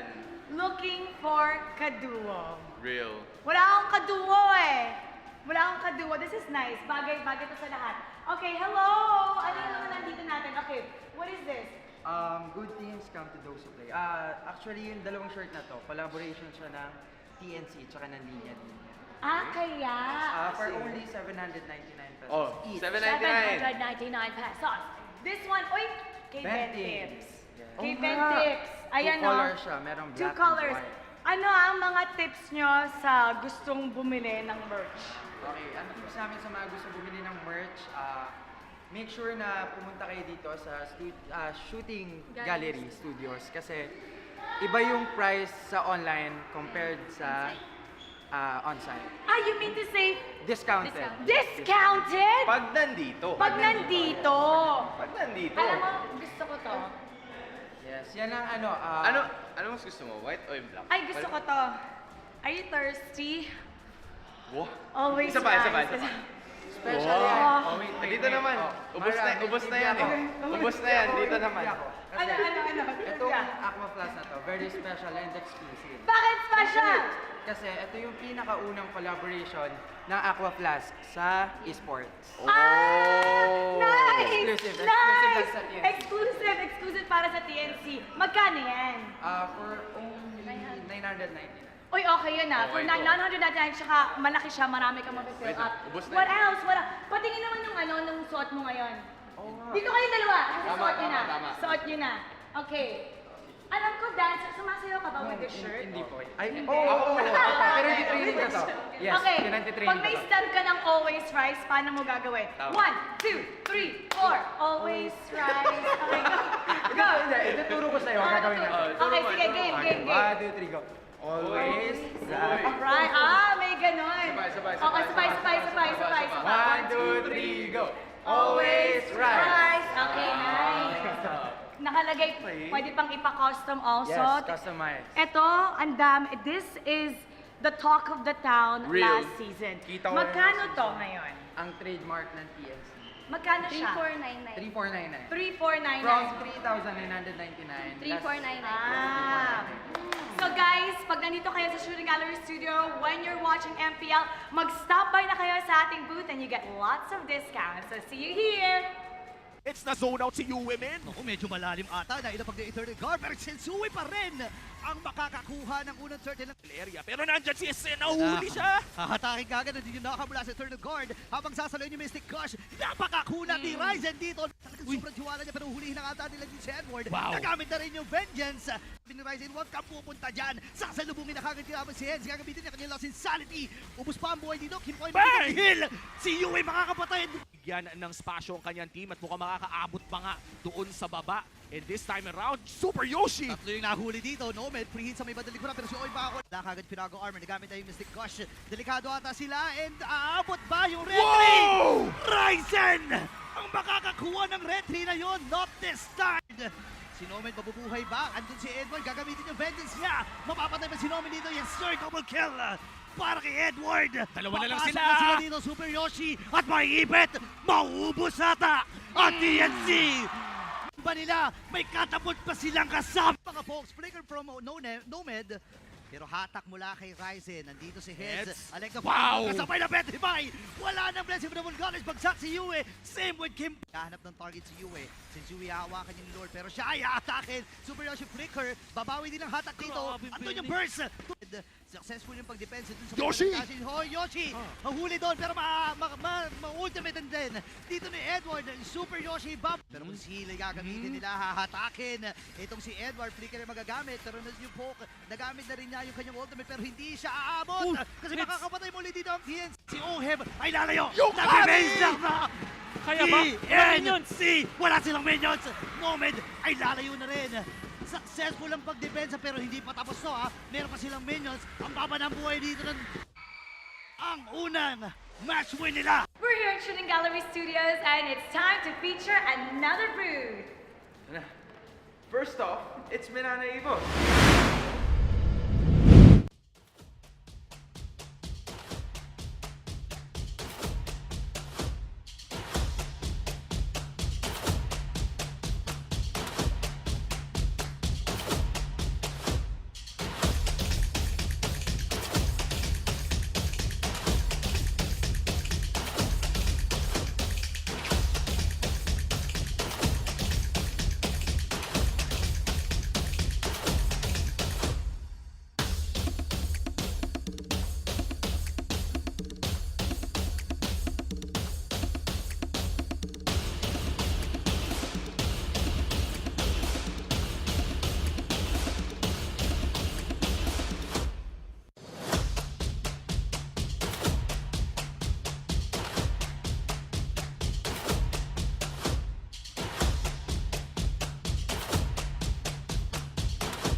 Malakas, Pilipinas, malakas Kahit anong lane, we become the monsters Malakas, Pilipinas, malakas Face the golden sun and ribbon for the 3 stars Look at us to the top, no ifs, no buts Winning any game, para to sa PINAS Di mo matikin ang aming boses on your level Nasa kalye man o mobile window, I become a legend Open fire, reunite with winners Built with pressure, like diamonds are made of Switch in a lane na parang gera HP racing, may reset up Built like a tank, buhat ni Hilda Full load SS, parang Lyra Susundan ko ang iyong bakas Kasama patas Tagumpay natin to Dahil tayo'y malakas Para sa Pinas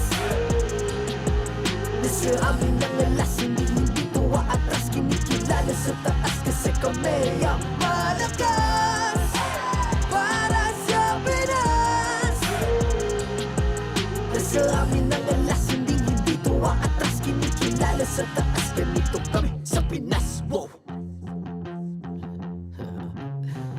Hold on Yeah, malakas ang Pinas Laging MVP, no surrender, no retreat Pag nagsama-sama, just imagine what we can achieve Laging MVP, no surrender, no retreat Giving 100 all my all, cause we just cannot be defeated We we are unstoppable, immune and invulnerable. Ready ang equipment, lahat frozen, malang crowd control. Pakita ko na jab like beast of the southeast. Taas sa watawa-tawa, the loud is every enemy we devour. Susundan ko ang iyong bakas, kasama patas, tagumpay natin ito dahil tayo'y malakas. Para sa Pinas, nasa amin ang alas, hindi ko atras, kinikilala sa taas kasi kami ang malakas. Para sa Pinas, nasa amin ang alas, hindi ko atras, kinikilala sa taas, ganito kami sa Pinas. Wow.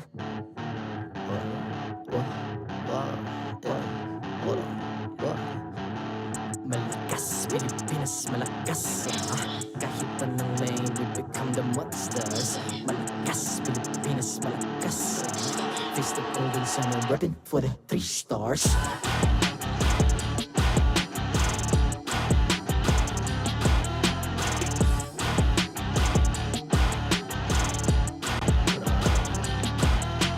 Ang lakas ng Pinas, we unite, be the stars. Ang lakas ng Pinas, we unite, be the stars. Ang lakas ng Pinas, we unite, be the stars. Ang lakas ng Pinas, we the stars. Ang lakas ng Pinas, we unite, we the stars. Ang lakas ng Pinas, we unite, we the stars. Ang lakas ng Pinas, we unite, we the stars. Ang lakas ng Pinas, we the stars.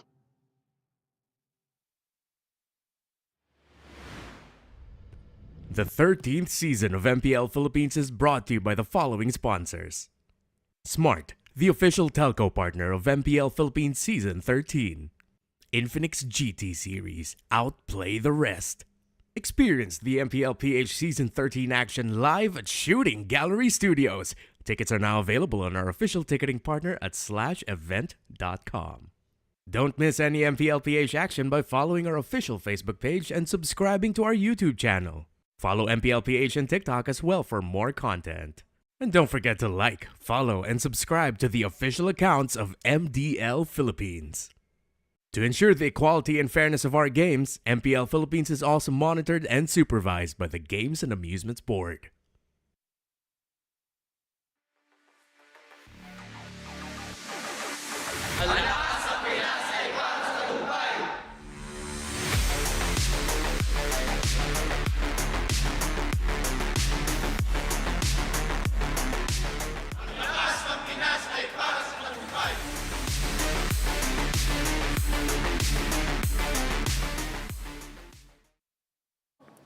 Welcome back to MPL Philippines. Kasama ko ngayon ang mga manlalaro ng Minana, Evos, Spider Miles, and Doming. Kamusta na kayong dalawa? Okay lang po. Okay lang po. Okay lang. Hindi ba pwede better than okay lang? Ready na. Ready na. Ready na din. Okay, ready. Parang mas ready siya sa'yo eh. Ready ka ba talaga? Ready na. Gamitin mo yung mic mo. Ready. Ito, meron tayong tanong ngayon. Ang ating mga madlang people gustong malaman kung sino ang favorite heroes nyo, but here's the catch.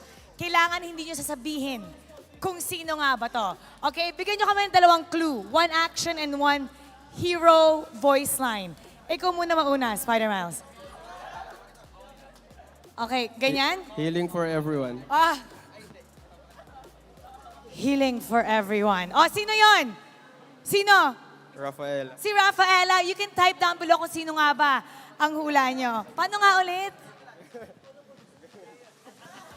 Healing for everyone. Alright. Okay. Si Doming naman. Okay. Ano yung hero, yung line mo? Oh, but before the line, action, tapos yung line. First clue, action. Hindi mo alam kung paano? Oh, okay. Okay. Gayahin mo. Kaya mo yan. Ganon. Pag ginanong kita, anong gagawin mo? Wait. Pag ginanong kita, anong gagawin mo? Okay. Voice line. I'm a partner, Dexter. Ano? I'm a partner, Dexter. Okay, sino yung hero? Claude. Claude! Okay, nahulaan niyo ba yon? Nahulaan niyo ba yon? Now, sa kabilang panig naman, nahulaan natin kung sino nga ba ang kanilang favorite heroes. Thank you guys. Pupunta na tayo kay Hans. Pasok. Okay, so this time, andito naman tayo sa ONIC Philippines. Tapat mo dito konti. Okay, King Kong, ikaw na to ha. Say us or tell us your favorite MLBB hero without saying it. Go. Ito daw yung number 1 eh. Meron siyang dalawang option. Ayan. So nakatayo siya. Isilip lang ng konti. Okay. Feel ko Ling yan. Ling. Tama. Okay. O sige, baba ka na.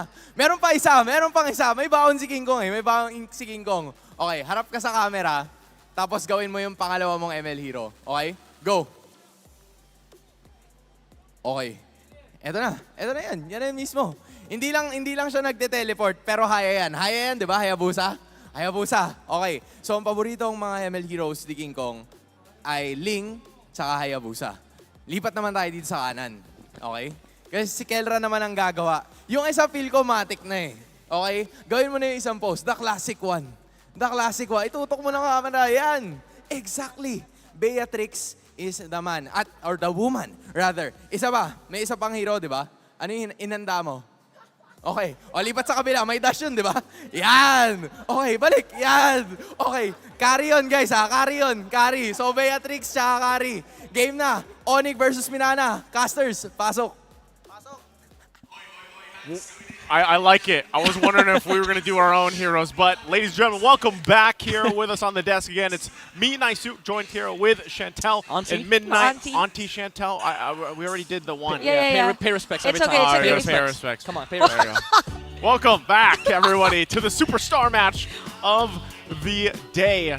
Yes, it's ONIC Philippines and Minana Evos. And we are ready to see these two teams clash. It's good to see them in high spirits. How are we feeling? Actually, for this one, I'm really excited to see how Minana Evos will play because there are a lot of comments. Actually, I believe both of you will agree that they have really improved a lot, like a lot. Honestly, a lot. Lancelot That's an Arlott. expression. I'm feeling very generous today. I'd say Game 3 because we have Auntie here, so I'm so excited for Game 3. This is the rise of the next generation.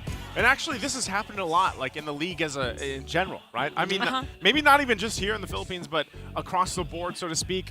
There's a lot of these new players rising. There's a lot of veterans still kind of being a part of it, and even coming back, so to speak, right? But this one especially, it's filled with newer players, new generation of MPL players. Let's take a look at this here at Midnight. Yeah, Kirk, Angle versus the Hidden Gem. Really, with respect to their names, like the Kirk, Angle, and Hidden Gem, it makes sense because Kirk loves the initiating heroes. Like it takes a huge amount of skill, and then you have Hidden Gem, where most of the times you see ONIC play, you don't even like highlight the XP, but out of nowhere he just comes out. He throws an ultimate there, and then suddenly the team fight's over because that was the ultimate that they needed. And now looking at the heroes, again, very skill-based hero, Arlott on Kirk, and you have, again, the Hidden Gem. X-Borg for the Master of XP on the side of ONIC. Oh, interesting too. Aside from them, we've got the young Tarzans here, Chantel. By the way, we have to credit the graphic artist for this one. It is Baksha for King Kong. So yeah, look at the statistics actually for this heroes and actually the play style. They both play as well. Let's say junglers that are more on the assassin type. So it's basically the same with the Series 1 with Sensui and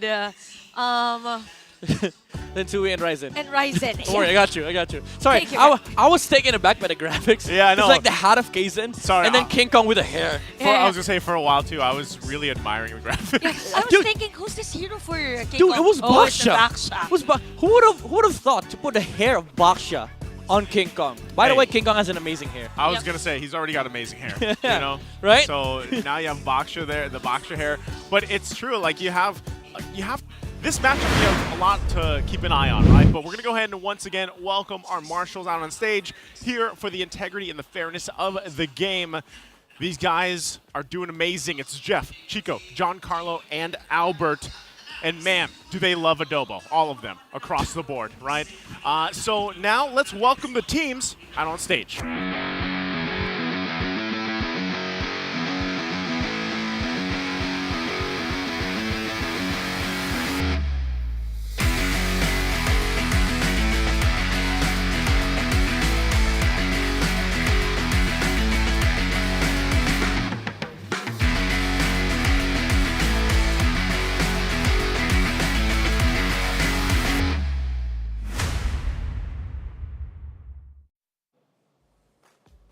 They proved yesterday just how strong this super family can be. Can they replicate that amazing synergy we saw yesterday against this new generation of rising names? Ladies and gentlemen, it's time to find out for ONIC Philippines.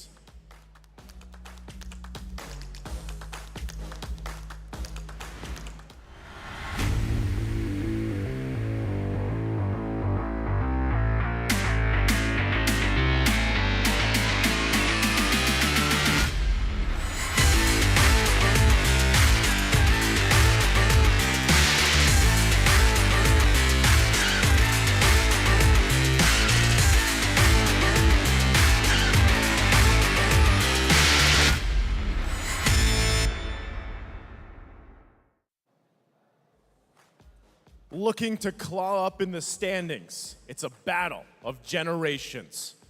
Overflowing with potential and skill is this young squad ready to start their week with a roar. Give it up for Minana Evos.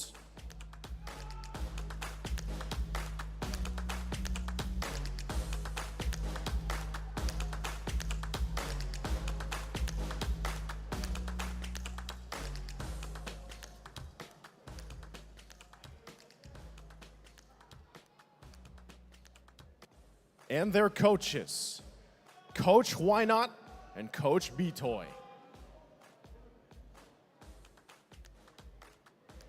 And we're ready for the superstar match of the day. Will it be Minana Evos or ONIC Philippines?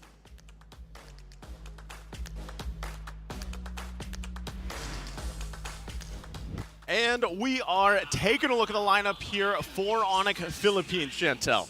Fresh from a win, we have Keller King Kong, Super Prince, Gemini Escalera again.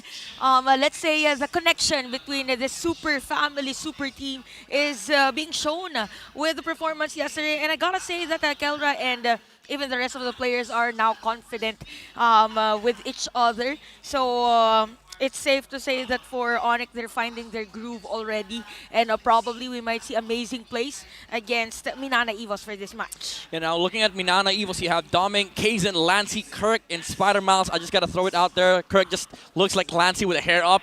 But yeah, Minana Evos has been really fantastic for, in terms of performance. Even last week, we all saw Minana Evos last season almost made it out of the group stage during the regular season. And to this day, I would still say that Minana Evos has been performing really well. They are sort of like TNC where they have the early aggression, the early game advantage. It's just like the end game that they have to work on. And against this ONIC team, which has built up the synergy, I think they're going to be tested today. Yeah, it's a huge test ahead of them. And as we take a look at the team head-to-heads here between both teams, once again, you're going to see things highly in favor of ONIC Philippines in some of these aspects because of their performance even yesterday, right? It looked really good for them, and that's why we had that whole, this super team into super family, the synergy that they shared here. I think in Philippines we have this common denominator with our junglers. We just have amazing junglers with players that their first letter is K. Yeah. I don't know what is with with that letter K, but they need to be okay with Minana Evos early game. Because again, ONIC, they do have the synergy, they have the end game potential, but you are up against I would say one of the teams that are really, really good in the early game. And that's Minana Evos. That's Minana Evos. It's kind of crazy with that because, specifically Domeng was super impressive the previous season. Yeah. So now when you take that, you've seen this from teams before where, they have some of their first seasons, they come into the next one, and they really improve over the course of that time. And Domeng is going to have his work cut out for him against someone like Kelra in the lane. And interestingly enough, in terms of the initial statistics for both players, it's pretty high for Domeng. Again, there's a difference in terms of the play style for both. Yeah. For Keller, he's a type of an aggressive marksman or gold laner, while for Domeng, more on the safer side, but will take the risk at the end of or the latter parts of the team fight. He's more chill, That's why he's been able to amass a huge amount of GPM for 2 seasons now. But basically, this is the matchup between the gold standard and the GPM man, the gold permitted man. And now we're going to be looking at the keys to victory here brought to us by Infinix. First of all, ONIC, you have to get off of Kirk's angles. We've seen Minana Evos dominate fights with just the jumps from the XP lane. This guy has been crazy on the art, the final slash angles that he's been able to pull off with the flicker combination in sync with Lancey on the support. You know, speaking of respecting King Kong's heroes, my biggest thing is, does he want to, like, actually, what we've seen is he's one of the guys that plays the utilities like an assassin. We saw from the interview earlier who his favorite heroes were. Right? It was like the Ling and the Hayabusa. Obviously, that's not going to come into play No way, here, no right? way. So I think that's the one thing, is respecting his heroes. And if that means the box show with the hair, either take it or Why ban it. not? It was Baksha yesterday that he used against H2O. Yeah, it shows Lancelot. Yeah, H2O's Lancelot. Were you watching that game? I was watching that game. That was hard to watch, honestly. Yeah, because it's as if King Kong was prepared whenever there is a player from the other team or the opposing team that that will use an assassin hero. So I know that pattern. If I was given a chance, I will use the same hero. But no, I'm Baksha today. So probably we won't be seeing that much of an assassin hero for King Kong. But we won't really know. It's we have Kelra and we have Coach Ito Max and Coach Why Not. By the way, nice suit.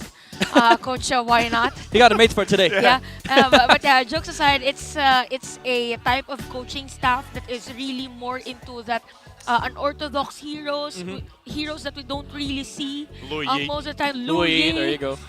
What else? Maybe Bane.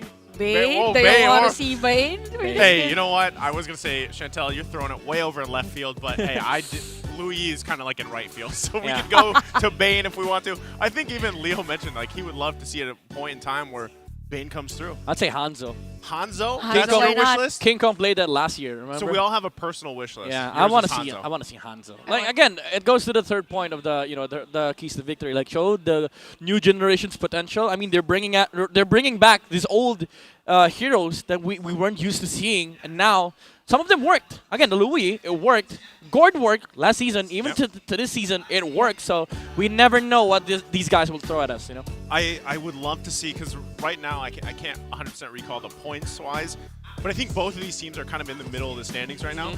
Minana Evos has been with the lineup that they even brought last season, you know, and the stories that were being built there from this new generation, it's like you want to see them continue to improve or like refine that, right? And this is a great test ahead of them, like we were saying, because so far, at least momentum-wise, based off yesterday, ONIC Philippines is feeling pretty good, right? I mean, they also went against a new version of the Bren guy, right? Like that was the whole thing that we saw yesterday. So now it's like if they can hold it together, if they're ONIC Philippines, if they can hold that together what they had yesterday, and move in to a possible another series win, that's huge for them. But if Minana Evos is able to do this, I mean, guys, we're in store for a great season. I mean, regular season's only week 2.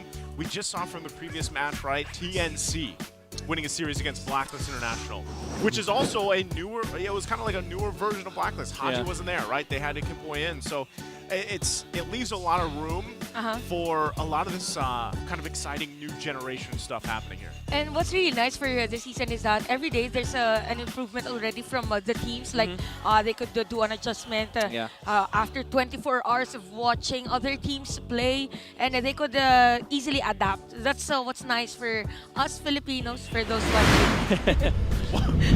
That's a heavy statement, you know? Yeah, kind of a biased statement. I'm just kidding. Come on, we're in the Philippines. Hey, Pinoy pride. I'm half NACT, basically. No, you have half Pinoy pride. You have the gourd blood. Yeah, you have the gourd blood too. Well, jumping into the draft here, game number 1.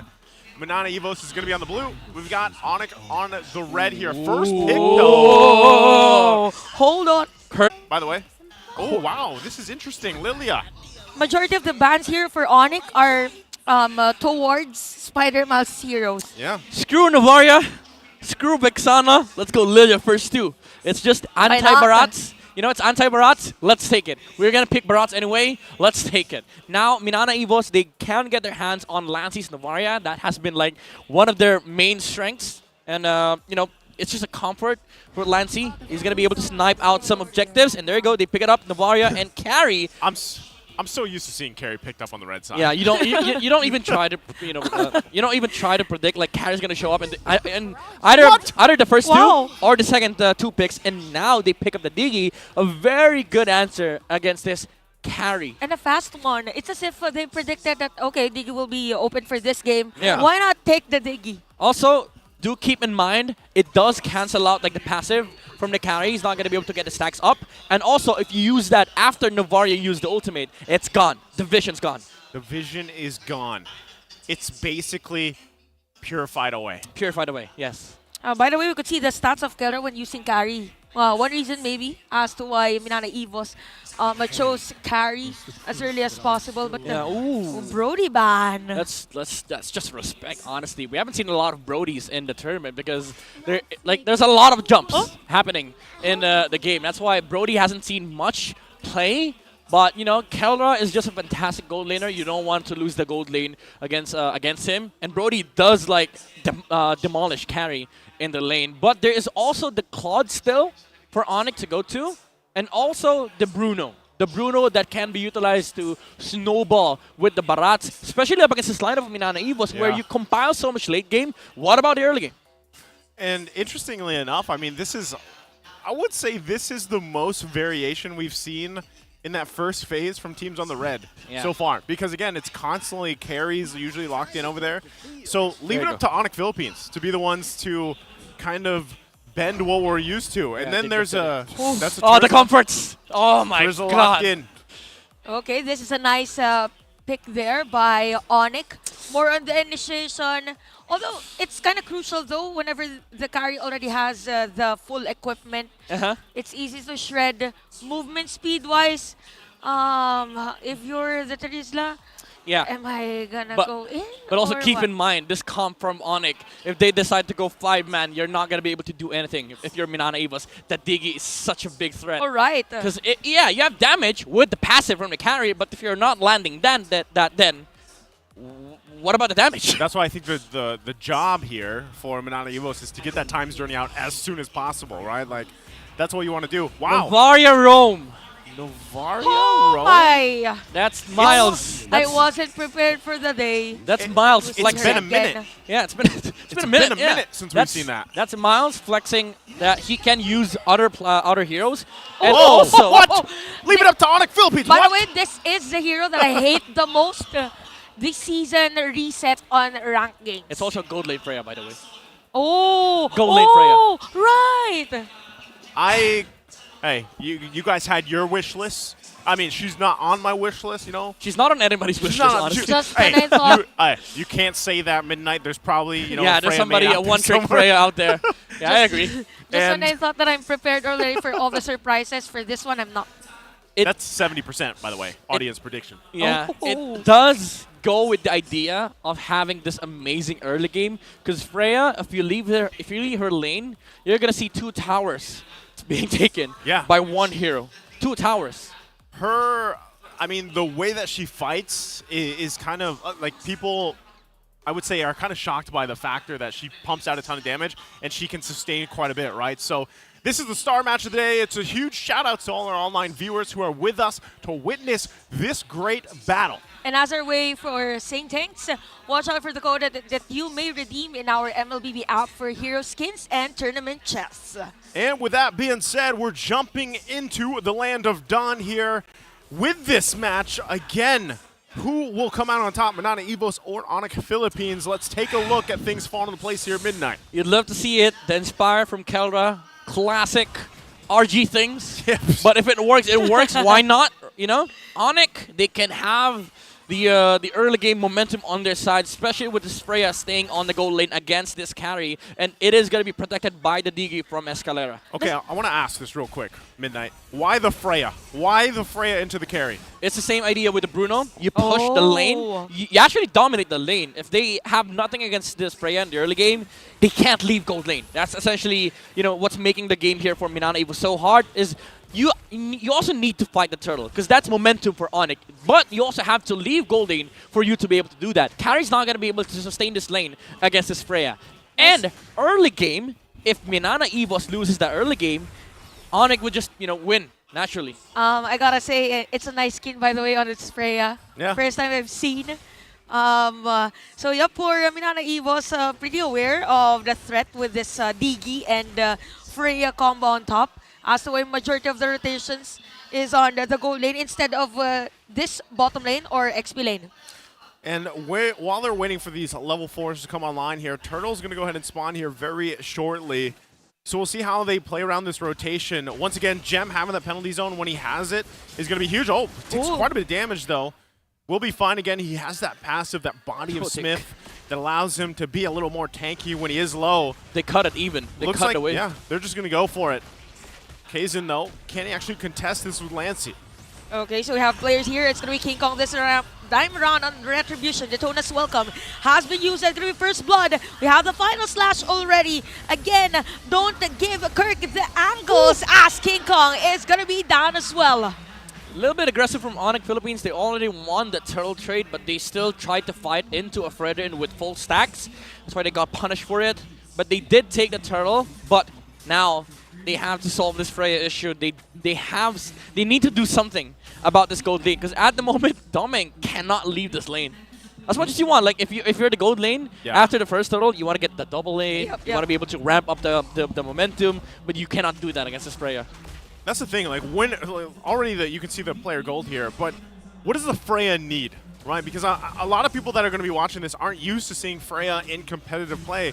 What does she need itemization-wise? Is it 1, 2 items that she just needs to be devastating enough? Is this Blade of Despair? Yeah, that's Blade of Despair. That's a Blade of Despair rush. I've seen this from other regions. Like you rush the BOD, and then you go for the Wind Talker. Basically, you jump, somebody dies. Most of the time, Blade of Despair is being bought at the latter part of the game. Yeah. But this one, first item for a Freya. You're going for the burst damage on Freya. And you play it like an assassin too. You just stay in bush. If somebody walks up, he dies. Yeah, the surprise factor here. The pressure, though, from ONIC Philippines here on the top side. Trying to put some focus. Once again, the main part of it is like we don't want Domeng to just farm up as peaceful as possible. We want to make it a little bit tough for him. So that's what they're doing.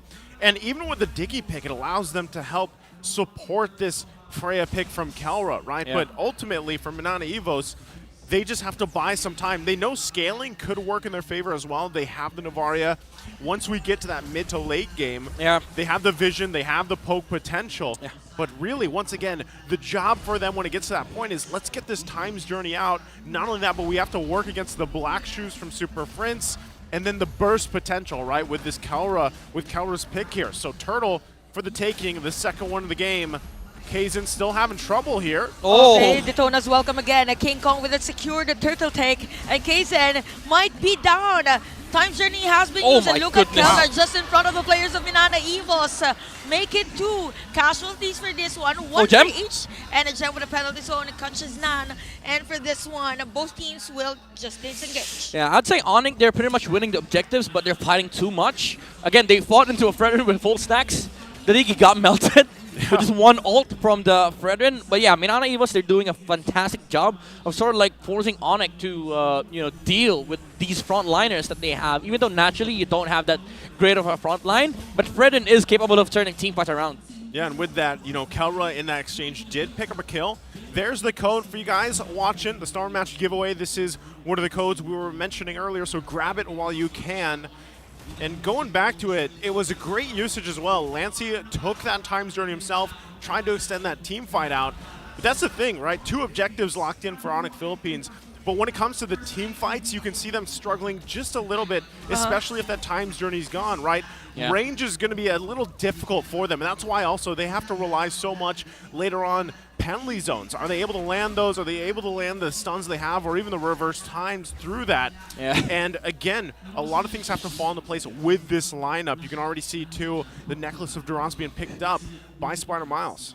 And they have to, because the thing is, the frontliners cannot rush the Dominance Ice. I mean, Kirk is trying to build up the Dominance Ice right now. Kaizen also has to buy one later on. But this Durance, this Necklace, is going to help them out when it comes to trying to fight ONIC, because they have a lot of sustain on their side, especially with the Freya. Hold that thought, though, Super Prince. But at the bottom lane, Super Prince. Super Prince is down. No Blacklist during that moment. And Minana Evos will take a turret down at the bottom lane. Same for ONIC at the top lane. So Minana Evos, they're thinking, okay, majority of the players of ONIC are at the top lane. Let's do a mirror rotation. Top lane though, you have to fight Turtle without maybe the Navaria here. But also King Kong is doing the same thing. He's giving up Turtle for the tower. I think that's okay though, given the fact that you want to get more space to work around with leading into the Lord after this turtle's taken. Yeah. They already grabbed 2, so they might as well just focus on these turrets as they play into the objectives right now. Yep. Might trade the resources as well. Yeah, this also ensures that they don't have to worry about the top lane right now because there's no towers defending for Minana Evos on that side. So they can put the Freya on the bottom lane and then maybe group up as 5, controlling mid and bot, and then casually just sending somebody out to deal and push the top lane once again. Maybe it could be Super Prince, it could be Gem, but the point is, like, ONIC could start playing as 5 in the mid and bottom lane now. Okay. By the way, there goes the Blade of Despair. Berserker's Fury, interesting. Berserker's Fury next, yep. For the second item. I thought it was going to be Windtalker, but he wants more damage from the Freya. Again, the Valkyrie is back in the MPL Philippines. Oh, yeah, right. Freya was last picked in Season 6. Dude, we're getting so much old heroes now. Wow. Yeah. Hey, you talked about this before we went to the match, with the new generation. Yeah. Pulling out some of these heroes from way back. It's great to see. That's what I'm saying. It's very refreshing to be in a meta where we have that, where we have this room for flexibility, variability. Heroes, yeah. 10 seconds, Freya showed up bottom lane, tower down. Tower down. Tower down. Like, I used to say Bruno was the turret destroyer. Forgot about Freya, man. Yeah. It's because Freya hasn't been big. The OG turret destroyer. Yeah, because before, like, remember 3 years back, it was the Arguses and the Freyas that destroyed towers. Argus I remember Freya. Benecutie playing Argus as well. Because of the ultimate. I love me some Argus, by the way. Like, especially solo queue, you throw in the Argus. All right, I hate you, nice. People think you're trolling, you're not. Yeah. Oh, I heard the conceal play. Oh, somebody messed up the flicker. Okay, flicker, and the penalty zone has been used by Gem. So this might be a opportunity for Minana Evos, but nope. That was like flicker That's into reverse time, breathtaking. into penalty zone. Both of the 2 spells missed. Just kidding. Just kidding. That's when you Just throw that if out. it's working. Yeah, good try though. Good try. So now that the Lord is up, they're down the flickers, right? 2 for the side of ONIC Philippines. So and a penalty zone. That is going to play a part here. Penalty zone might come up if they extend this dance a little bit longer here. But already getting positioning. They're going to wait for it, trying to drag that out. Gem is going to be the one to possibly start this fight up. Once again, they have to cover the grounds. Good poke already, though. Even the damage of Super Prince against Lancy is very massive with this Lilia play. They're waiting for the penalty zone. Oh, Kirk! Final slash. Gem's gonna be the target. Oh nice my penalty zone. goodness. Here comes the retaliation from ONIC. Time's Journey has been used as well. The tone as welcome by King Kong. And Kaizen is look at Kelra on this Freya and Lancy finding Escalera as well. And Kirk finding that perfect opportunity for the setup play. Keller jumps in, or jumps out rather, and the Spider-Man is just dealing damage. But Kirk still will take the Lord. Kirk goes in. Everybody's Oh my low goodness, here. Kirk! Oh, Domeng. Minana Evos just finding a way to equalize things after that Lord take from ONIC. Not gonna lie, Kirk's doing heavy lifting here. Yeah. For Minana, it was that final Kirk slash into Gem. Like, people would say that's a bad final slash, you only got XP. That forced the fight for ONIC. And as much as they got the Lord, they were forced to use the Time's Journey. Even the Daytona's welcome to, against Kaizen. But even then, Minana Evos, after all that, if everything has been exhausted on the side of ONIC, you just naturally win out the fights. Kirk angle. That's what he got there right now. Even with that final slash, the way he's utilizing this Arlot, again, it was picked up first, and he's making it work really well for them. So right now, they have to deal with the Lord, right? Minana Evos has to deal with this on the defense side. So we'll see if ONIC Philippines decides to put the pressure here, or they just get a little bit of these shields down, these tier 2s, especially in the mid lane. Lord's going to be made quick work of right there, so not even going to approach the base.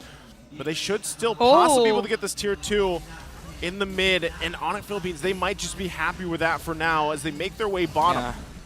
You know what, for Gem, most of his penalty zones aren't right on spot, so for the next time, he has to be wary of, has to wear Kirk might be. Yeah. Has to be more careful with the position that he takes. And ONIC Philippines, this is where you start feeling the Freya fall off. Because, like, yeah, you got some towers, but you still have to face against a late game lineup of Minana Evos. And also, like, the punish from the final slash. You only are rocking the Inspire, you don't have the Flicker to reposition. So that Minana Evos, they do have the advantage when it comes to team fight. But that also goes the same thing with Minana Evos. You cannot underestimate the damage coming out from the Freya, because again, if he jumps on you and you don't have any spells to reposition yourself, you're just gonna melt through this damage from the Freya. He's not even going for the Windsonger. He's going straight for the Malefic Roar. Another damage item. Literally just a big damn. Right? Big damn. That's what Kelra's going for. You know, he's sitting at 2-0. That's true. If you guys watched at the fight earlier on, he played it really well where he even timed the Inspire, right? Yeah. Like he held on to it. Yep. You'll see a lot of players, there's the Malefic Roar. They'll just pop the Inspire before they even jump in sometimes, right? Yeah. But this time, For the big damn. Yeah, Kelra played it really well. So that's something, though. Well, once that extra range is gone, you're kind of just a sitting duck. So you know, you have to make something work before it's gone. He's very efficient with like how you juggle the jumps, when to pop the Inspire. He's going for the bigger dam. Basically, that's it. What's after the Malefic Roar? What's after? Are you asking me the next build-up? Another damage Maybe, item. maybe another dam. Maybe another dam. Oh, Well- speaking of damage. Respect the little diggy bombs. Yeah. That's also big dam. That is, and Lancey's holding on to the time journey here. This is going to be a true test for Minana Evos if they're actually able to grab this Lord here. Really struggling to get the space that they need to work around. Again, they're at the whims of ONIC Philippines setting up this kind of box, this area for them. Even with Super Friends, the way he's kind of just, he tests the waters, right? He still has the black shoes. That's huge for them. Yeah. And all spells going to be online. It's going to go ahead and have this small, short reset for now as King Kong and Kaizen hold it together. Still not committing, but will be taking a little bit of damage here. Oh. Still, there's the conceal play coming through. Okay, oh, Astral Echo. goodness. So Kirk! they have been revealed as to where they're All times playing. journey forced. Okay, the IMU Times Journey has been used by Lance already, and Gem is already low on life. The Lord is still here. Reverse But we time? can see the reverse time. King Kong with the Detona smell. Kirk! Nice setup play there, but look at that. Kelra with a killing spree, but look at Doming with those 3 hits. Doming Nation is doing it with a killing spree. Make it another kill for him. That's a double kill already. But Super Friends with another kill against Lancey this time around. Oh my we have goodness. a 2v2 for this one. Lancey versus Super Friends and Spider Miles for the backup. No Lord takes, by the way. It's a reset. Yeah, again, Minana was just trying to force out the fight. Kaizen attempted for the energy eruption against King Kong. Didn't hit, but that was a nice reset from Kirk with a final slash. And that gave Doming enough time for him to take down the heroes on the side of ONIC. Again, they are just forcing the spells and skills come out from ONIC so that Doming is going to be able to fight them in the end. But still, it's not enough at this point. Interesting, too, because you saw what we were talking about. You know, the way Kelra played that, it is very glass cannon. That's what the Freya is, especially when you have the Inspire. You have the ultimate available to you. You can jump in. But quickly, you learn that, oh, we don't have the range that we're hoping for going against even a carry, right? So with that, again, the timing on a lot of this is going to be so crucial. Oh Lancey, once again, getting his times journey, dealing with the bombs, but they know the timing of their own times journey will really turn the tide. Like we even saw that last clash go out. Still could be anyone's game here as they go in for it. Once again, the pokes. The Lord's going to be less than half health. Kaizen! He's dead. Okay, this is the Donuts welcome from King Times Journey by Lancey. So no casualty this time around. What? It's going to be King Kong this time around with the Retribution Lord take. Kelra with the a kill. chase. Kaizen is down. Look at Kelra again with the jump. Final slash by Kirk. Black shoes by Super Prince. And the players of ONIC Philippines are trying to force another kill against Kirk. But look at Kirk with those dashes. He is going to be down by the hands of Super Prince. Oh and my 3 goodness. players down for Minana Evos. This synergy from ONIC, that smart missile, you knew that the Predator is going to die right there. And the jumps from Kelra, Super Friends with the slows, with the Ice Queen 1, and also the Lightning Truncheon procs just shuts down Minana Evos' team fight. Well, let's see if they can defend here. The charge from the Lord. They got to deal with it quickly. Another penalty. Freya! The flicker has been used as well. Look at Kelra with those tower lock. And game number 1 will go to the Sonics as ONIC Philippines takes it. What a lineup from ONIC Philippines here. They're feeling good about it. And can we say the super family, the super team synergy comes out to play in this game one? This is just BDS. What's BDS? Big damn strategy. Big Big damn damn. strategy. I mean, I think no one is prepared for it. Yeah. This type of strategy, the exotic. I'll tell you what, Chantel, no What? one's ever prepared for big Yep. damn anything. I'm not prepared as well. That's true. That is for true. that one. I mean, they did try to prepare for it. They banned the Bruno, but still, Freya break big damn. Yeah. Big damn. I don't know what I didn't get to see what the last item was there, the fourth one. Another BOD. Was it? I don't know. No. I didn't see it as believe well. it was But he another bought a BOD. Legion Sword, right? Yeah, he bought a Legion Sword. That so builds up into Halberd, Malefic Roar, BOD. Maybe he went for the Halberd. So pure damage Yeah, pure damn. items. Pure damn. Pure living damn. on the edge, Kelra. Might as well. But it was a ticking time bomb type It of was. strategy It was. for ONIC. A They- lot of risks. Yeah. High risk, high reward. They had to kind of like end it there. Otherwise, if it was dragged out, Yeah. like we were talking about the scaling, especially with the Novaria. Novaria, carry. Carry. Yep. It was already showing though, like at that point. That's why, again, timing-wise, even the fact that they were able to get the Lancey's Times Journey out early, you know, and they approached the fight that way and everything else. It was a well-executed, unorthodox lineup, let's say. Yeah, Doming had a 1v4 moment right there, right, during the Lord fight. But again, it came down to like the team fights that were very advantageous for ONIC because they did have the right to dictate how the team fights go with the jumps that they have on Gem and also which is the Daytona's welcome coming out from the Barats. But again, MVP of that game is Mr. Big Damn.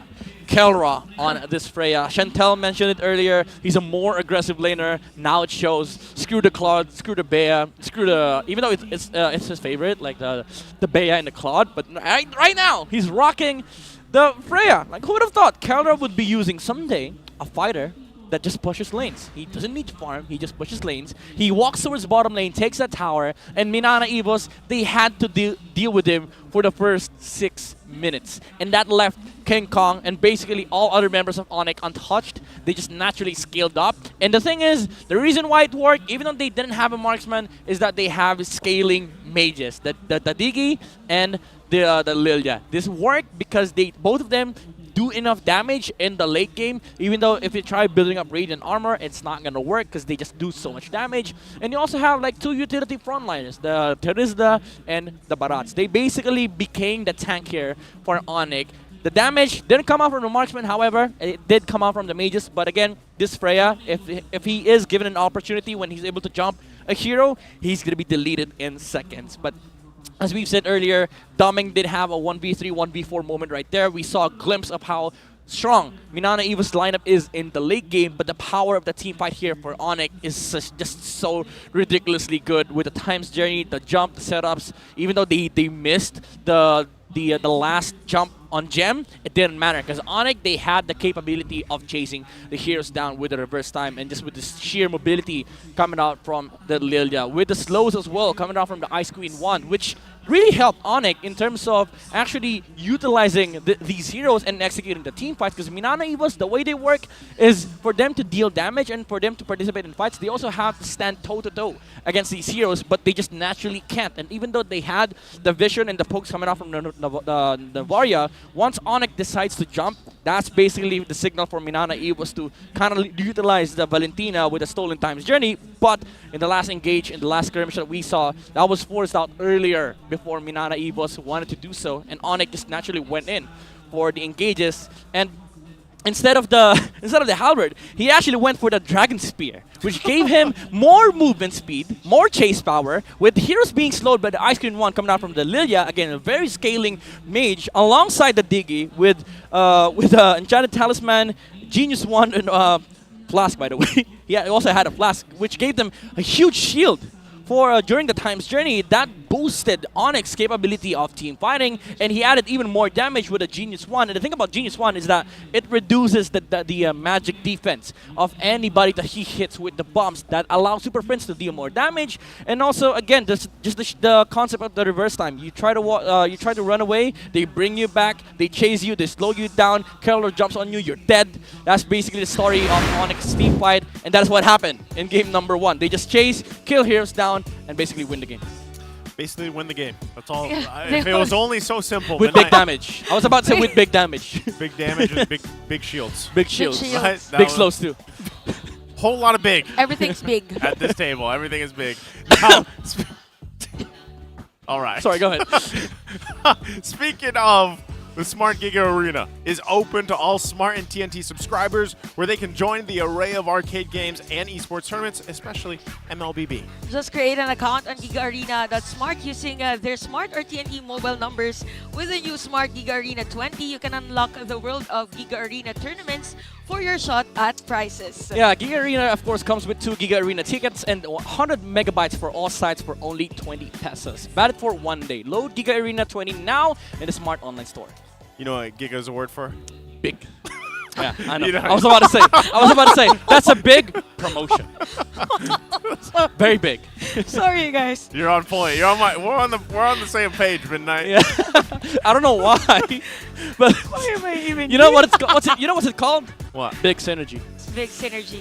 Which ONIC has, by the way. ONIC had game number 1. Because the thing is, like, I'm gonna head down to analysis straight right here. Because the thing is, ONIC had to be really synced up with how you wanted to play that game. Because that team fight was all about, like, syncing up your spells. Big synergy right there. Yeah, you had to make it work, because with that kind of lineup, it's I don't know actually if this is the fact or not, but I feel like ONIC Philippines has to be up there in terms of teams that have picked unique heroes.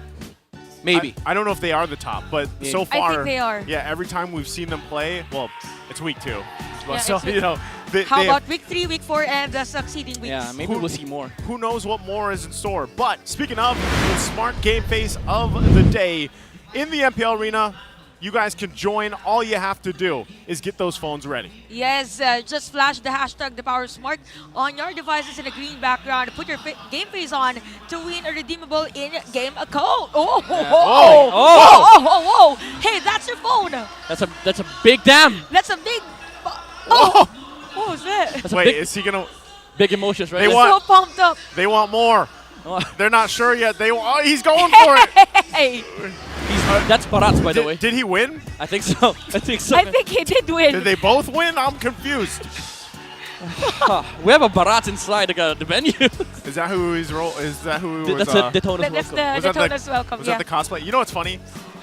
Fun fact. What? What I is can it? never see what they're typing on their screens. I'm green. I'm partially green colorblind. Oh. So that's why, when everybody's holding up the Smart Game You can't Face see today, I anything. can't see. All I see is green screen. So what about if we put you in a green screen? If you what? If we put you in green screen. Will we be able to see you? I would not be able to see myself. But let's take a look at Kelra's character development. Right? In the past, I was not professional. Whenever something enters my mind, I will say it immediately. And now I've learned to think first and consider if anyone will be offended by what I am going to say. That's how I am now. I no longer speak without thinking. I love the stuff that is underlined here. Wow. Yeah, that's a nice of Kelra because we've known him as a type of player that is too straightforward. Yeah. Really straight. Yo, Very. This is I'm Straightforward. gonna say something. Naisu cannot see himself in the green screen.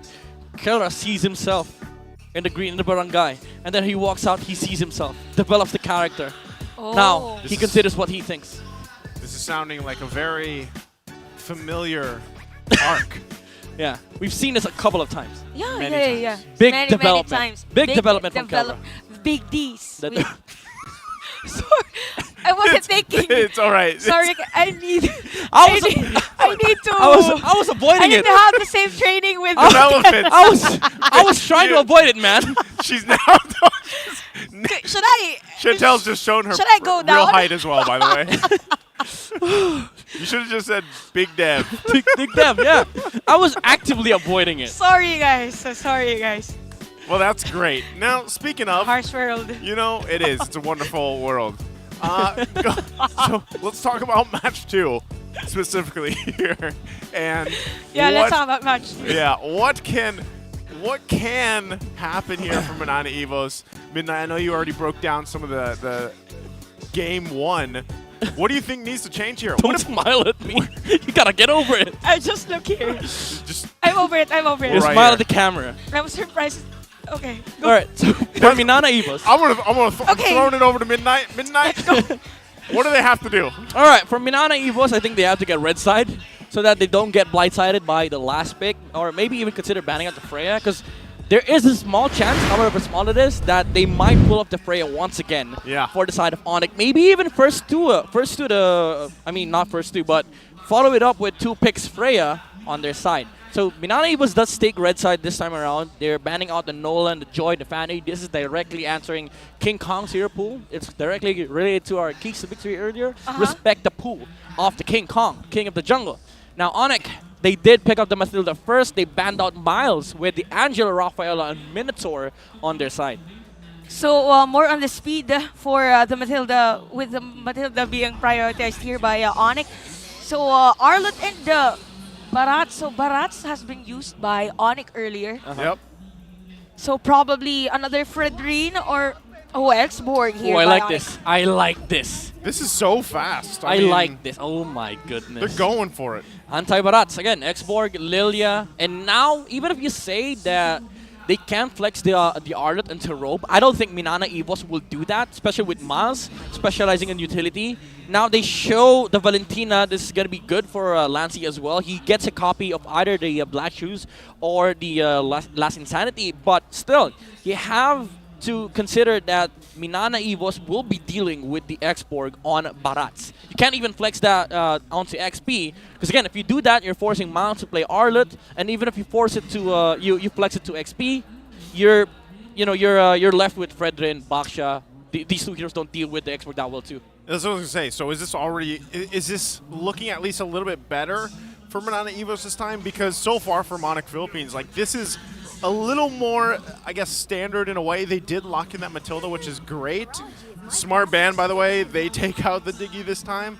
So could we possibly see a curveball again from ONIC Philippines? And even despite that, is Minana Evos already looking good with their first 3 picks, Midnight?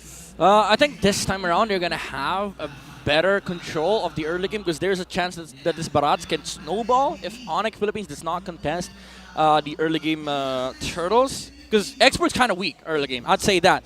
And if he gets poked enough, it's going to be hard for ONIC to contest turtles. But again, late game is going to be a different version of what ONIC pulled off in game number 1, because this time they have a stronger late game compared to Minana Evos. I think with this Diggy ban, Minana Evos might need to get the carry first, but that also means that if they get carry, that's going to force ONIC again to pull out the Freya.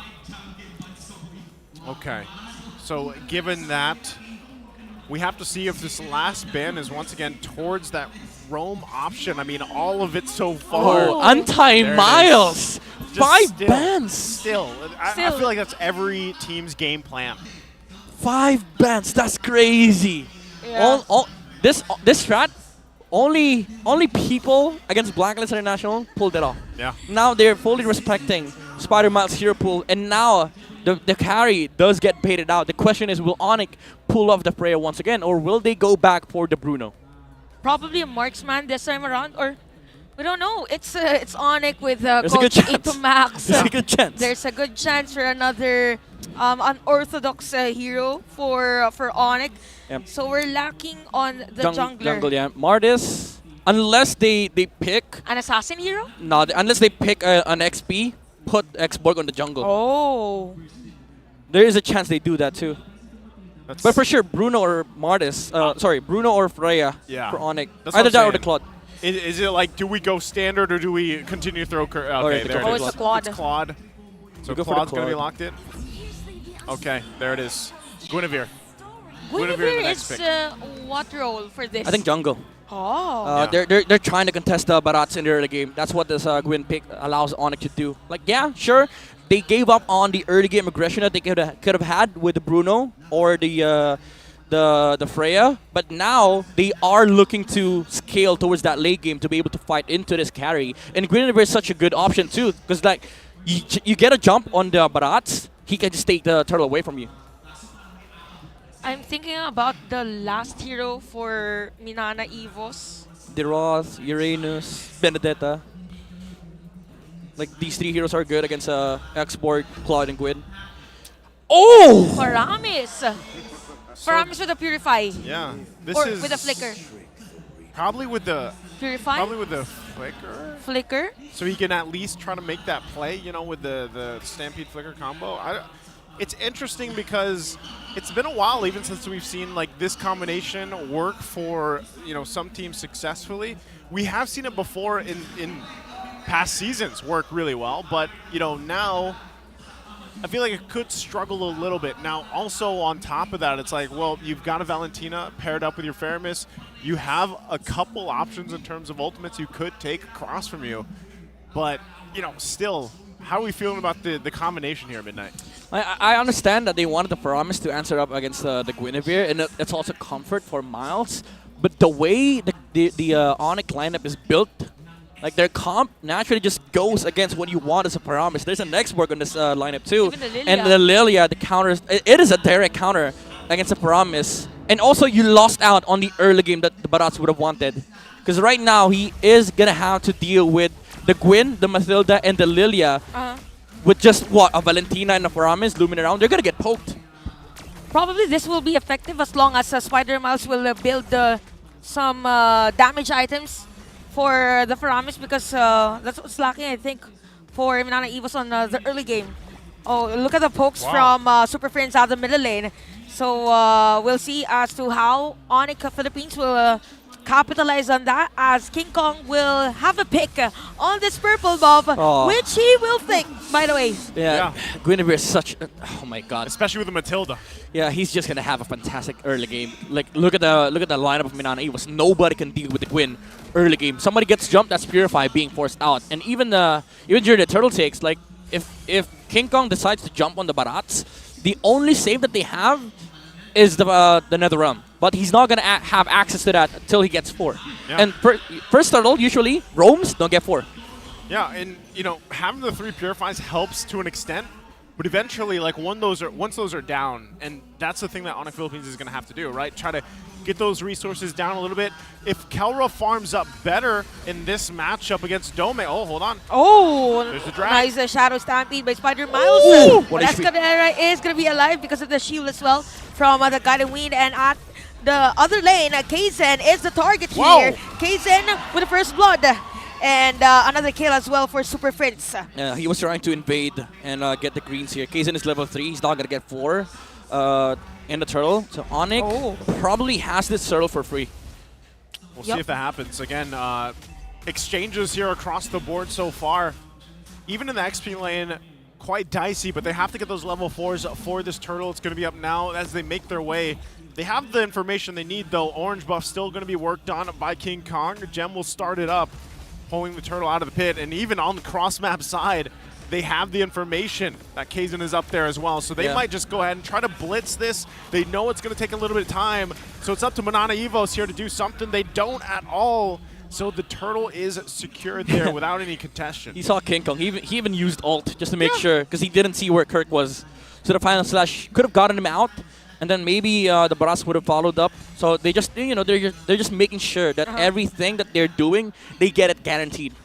Probably the play here for Minana Evos is to have their jungler offer them in time to cope up with the gap in terms of the level as well, and the farm with King Kong for the retribution damage earlier. So it's a 1k gold lead here for ONIC Philippines, and we can see the pressure at the top lane. So imagine as to how Doming will force a team fight against this Mathilda and Claude tandem, which could do a very fast double laning, by the way.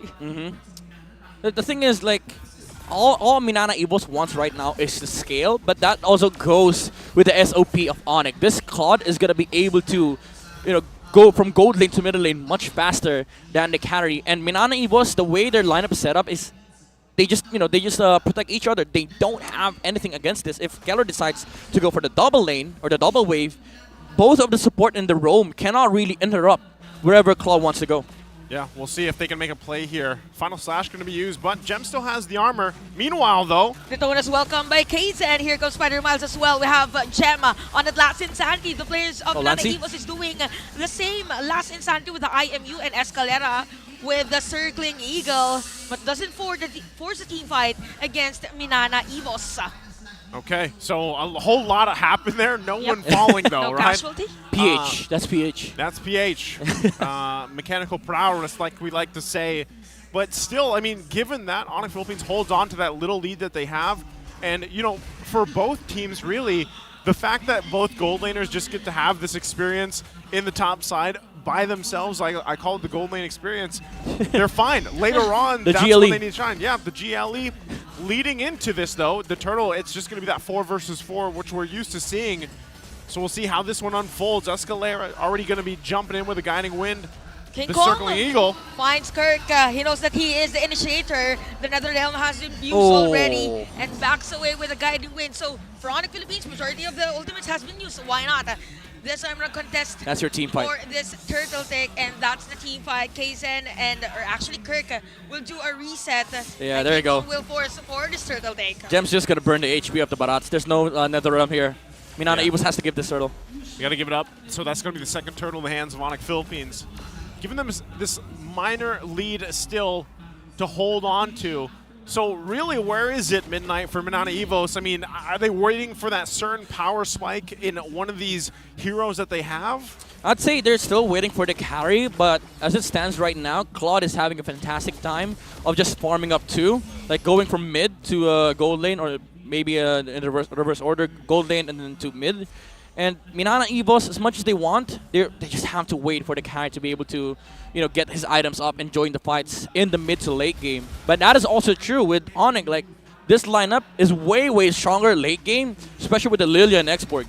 Oh, but middle lane, we can see a circling eagle by Escalera. And it's just them giving space for Calera. Okay, here comes the gold laner. He wants to go for the double lane. Every wave. Every wave. Just soak up as much as you can here. Speaking of Domeng Nation is the highest in total kills after week 1. He had 21 in the opening week of season 13 here, and that's why he did get that name, the Domeng Nation, when he can pull it off right now. Still, though, Kaizen. Okay, the donuts welcome, and the ultimate from King Kong has been used as well, Shadow Stampede, and it's just another pokes after another poke for both ONIC and Minana Evos. King Kong did dodge that Daytona's welcome too with the Violator equip. Oh, right. So nice timing. That's such a good display of mechanics, you know. Yeah. Again, I mean, how many times have they played against the Barretts or for the Barretts? Here on the bottom side, once again, though, Gem has to use that last Insanity. Will they be able to get something? Oh, enough true damage here by Gem, but here comes Lancey with his own version of Last Insanity. But we could see that ultimate from King Kong, and he is going to be down. Nice dive there by Kirk, but he is going to be the target here by Gem. But the minion wave is here flowing, so we have 2 players from Minana Evos trying to zone out Gem at Kirk. the bottom lane. My goodness. Oh, I thought he'd get that 1 hit more, you know, for the immortality at least. Actually, never mind. King Kong did not dodge the Daytona's welcome. They just saw the Violator equip. I think King Kong thought that Kaizen had the Daytona's welcome right there. And then when they saw that, Kirk called for you know, the push on the bottom lane, because even if King Kong shows up, he doesn't have the Violator equip. So Minana Evos got the upper hand with that trade that they saw the ultimate coming out from Gwyn. This is interesting, too, as we take a look at the gold laners here, the difference in gold. This is why when we were leading into the series, I was like, hey, Domeng, he is a great player, but he's got his work cut out for him. Even though his stats were technically more in favor for him against Kelra, it's Kelra's capability to do this, especially on a Claude, a signature pick of his. You just leave him alone, and he's able to just be completely fine and sometimes even win 1v1s. Yeah. And he might meet one here with Domeng on the top side, but meanwhile, this Turtle also breaking out 3rd one of the game. This is a bit breathtaking, but look at Kirk. It's going to be the target here, circling eagle. Rather, it's going to be Lancey, Last Insanity to go out from the team fight. And for this one, at the top lane, Keller as well against Domeng. That was close. BMI out. And we go back to the turtle team fight as King Kong will secure that one. Oh my. I mean, ONIC at this point, they're just dominating all lanes. And Minana Evos can't do anything about it, because again, the way their comp is structured, they really have to wait for Domeng to be able to join these fights. And Kirk, with the final slashes, has been missing quite a few. Lancey? Oh, middle lane. Nice Netherrealm by Spider Miles. And ONIC is just putting pressure against Minana Evos, but Minana Evos is able to defend. Look at King Kong. So a bit of an HB here for the mid lane turret, but still Minana Evos is able to defend. See, this is a throwback in how long team fights can get when there's a Faramis and a Valentina both, right? Usually it's even across from each other, where then you have two NetherRealms, but even so, on the same team, talk about long fights. This one makes it long enough. You know, it's not a big team fight, it's a long team fight. It's, at that point, man, you know, long or short, you got to work with what you have. Yeah. Okay, Escalera here at the top lane. Spider Mask. Okay, you have the NetherRealm. We hate long team fights. Let's find Spider Miles. Super he can be super too. He can be super too. He's it against works. Super Prince as well. Yeah. So with that, again, things still looking very similar the past 5 minutes, 5+ minutes or so, where ONIC Philippines has just held on to this small lead. Oh, King Kong? Okay. Okay, that might be a setup play for them, but Kirk! Oh. Even Kirk misses that final slash. And just look at Kelra, just poking and dealing damage against the players of Minana Evos. And this mid lane turret has been hanging by a thread. But Minana Evos manages to defend this one after all the pressure that ONIC has been giving them. Yeah, Kaizen has been playing the Cloud game for Minana Evos. He's been splitting for a while now, and Kirk almost got that final slash over the Claude. Would have been big if he got that big final slash onto Kelda. Should have been a pickoff, honestly, for Minana Evos, but they're doing pretty well in terms of holding the lead against ONIC. Okay, Kaizen will use Adetone as welcome against Gem. We have the Violent Requiem already used by King Kong. We have players from Minana Evos low on life at the backside. Lancey will use that last inside IMU. Gem is almost down, but just with the Praga armor. So we have the players with ONIC with the free hit. Lancey low on life. We have Spider Miles down, but this is the Faramis. Remember the passive of Faramis. And a double kill for Super Prince. What a play there. Discipline as well. ONIC Philippines able to get that pulled off. Still fighting though. There's no stopping for King Kong. But Escalera said, let's go. Let's get the Lord. They're just zoning. They let Kelra take the Lord for free. Even with Kirk trying to set up fights here for Minana Evos with the final slash flicker play, it's not enough. They don't have the firepower. They cannot stand the front line. Against Super Friends, mind you, with a lethal ignition, and again, the Ice Queen 1 that's slowing up Minana Evos, and of course, the late game Winter Truncheon that is going to be dealing so much damage, spill damage too, with the Lilia. Minana Evos has just, they don't have the frontline strength that ONIC has. It's just insane because Kelra now, almost 3,000 gold ahead of Domeng. Like that is a, what is that, a full item? That's like a full item, right? At that point, and again, he did a lot of that work by himself for the majority of the early to mid game, and now it's showing to just prove how strong he is right now. And Minana Evos, they have great capability to defend here if they can hold it together. Lord now on the top side though. Yeah. Can they pull this off, keep the base alive the best they can? They have good wave clear. They have Faramis and Valentina. Oh, Gem! Last Insanity for Gem. Kirk. Okay. He tried to follow up. That was a nice circling, guiding lead rather, for Gem and Escalera. And still continuous pressure from ONIC on this top lane inhibitor turret. And look at Lancey. Ouch. Almost down. Ouch. With the spokes from Super Prince. Yeah, the bombs and the lightning truncheon procs. That's so nasty coming out from ONIC. It's going to be interesting to see how much damage Super Prince has done for this game. Again, he has not gone down. This is why Lilia is so great too. Oh, Lancey? Pumping out a ton of damage. Lancey though. Oh, that's a nice usage of the last Insanity. You get the you get the Kirk. invulnerability for a bit. But look at Super Prince just zoning Kirk during that moment, and we have Kelra this time around, and blazing to it. NetherRealm has been used. So Kelra, after that zone, he will go straight to the turret, and King Kong as well with a Violent Requiem, plus the last Insanity from ONIC. The layering of skills of this squad is just massive that Minana Evos is just forced to, okay, we do the regen, we go back to our base, we go to the fountain. Man, the synergy is on point here, like you mentioned, Chantel. We saw this yesterday, we're seeing it today. Look at Prince zoning a Doming by himself. This is Doming we're talking about. The domination Black Shoes has been used, but that is just too much here, I think. Super Prince is going to be down. A nice defense here by Minana Evos. Escalera low on life as well. And we could feel now the damage from Doming. So maybe ONIC Philippines has to be more safe this time around and setting up place.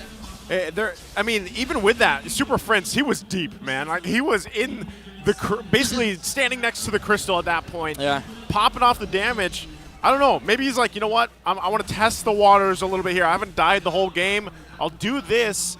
We get the base fully exposed. We're happy with it, and now they could possibly just end up taking. Oh my goodness! Look at Kelra. Look at Kelra. Kaizen's health. Give him a second. He's gonna shred through the HP of the Barats. Just my goodness. Just a normal hit. And they take Lord. Okay, with that, ONIC Philippines will secure that Lord without any contest from Minana Evos. Yeah, this is just the sheer difference of the strength of the front lines for both sides. You see Super Prince walking up. Yeah, sure, he might have overextended on that base push, but that allowed ONIC to fight without having to care about the carry at all. And right now, Kelra standing in the front lines, yeah, you have a Final Slash, you have Netherrealm, you have ways to catch me, but if you stand long enough, you're gonna die to the basic attacks from the Claude. The stuff Claude is doing in Kelra's hands, or what Kelra's doing with the Claude, is what Carry wishes they could do. Right now. Mind you, the target that he hit has blade armor. Didn't even matter. Well, what does matter is grab the code, the last one here for the Star Match giveaway. Grab that while you can before it's gone. Now for Minana Evos, before this game is gone, they have to deal with the Lord in the mid lane. Can they do it? Okay, even for this one, ONIC Philippines has to grab the opportunity to end the game. Lancy with the last Insanity, but he's going to be down in the original user of the last Insanity. Kirk low on Kelra! Nice violent equipment. Kelra! Super Prince, and look at Kelra with the tower lock. And ONIC Philippines wins the match with a sweep.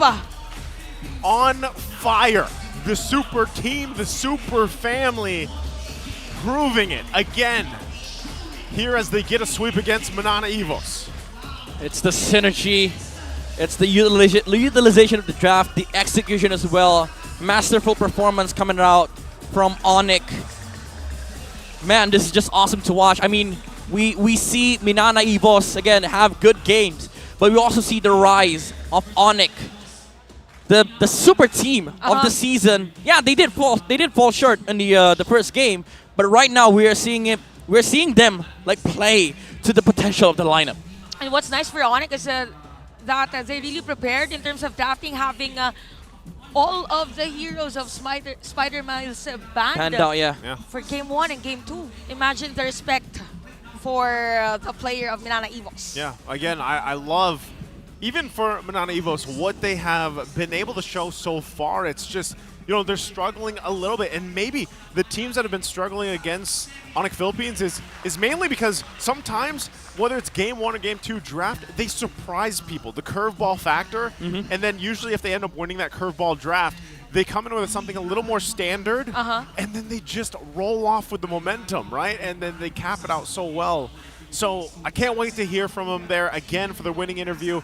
Let's go ahead and throw it over on stage with ONIC Philippines, Mara and Hans.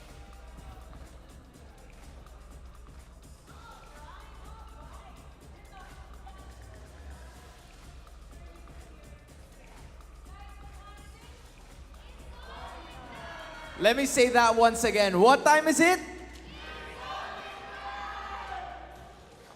All right, Mara, let me help you on this one, okay? Kasi dito, I'm gonna try to give it to Kelra. Yung itatanong sa'yo ni Mara is that Freya, it's a very unconventional hero na makikita natin sa gold lane. And the question is, ano ba sikreto? What's the reason for you to picking it?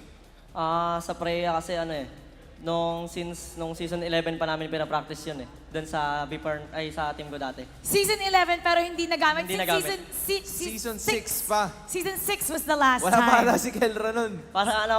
Parang kasi nung season 11 parang wala kaming time walang time para ilabas yung hero, parang hindi namin nakikita na maganda doon hero. So ngayong season 13 parang gusto na talaga namin ilabas kasi isang taon na yung lumipas, di pa rin nagagamit.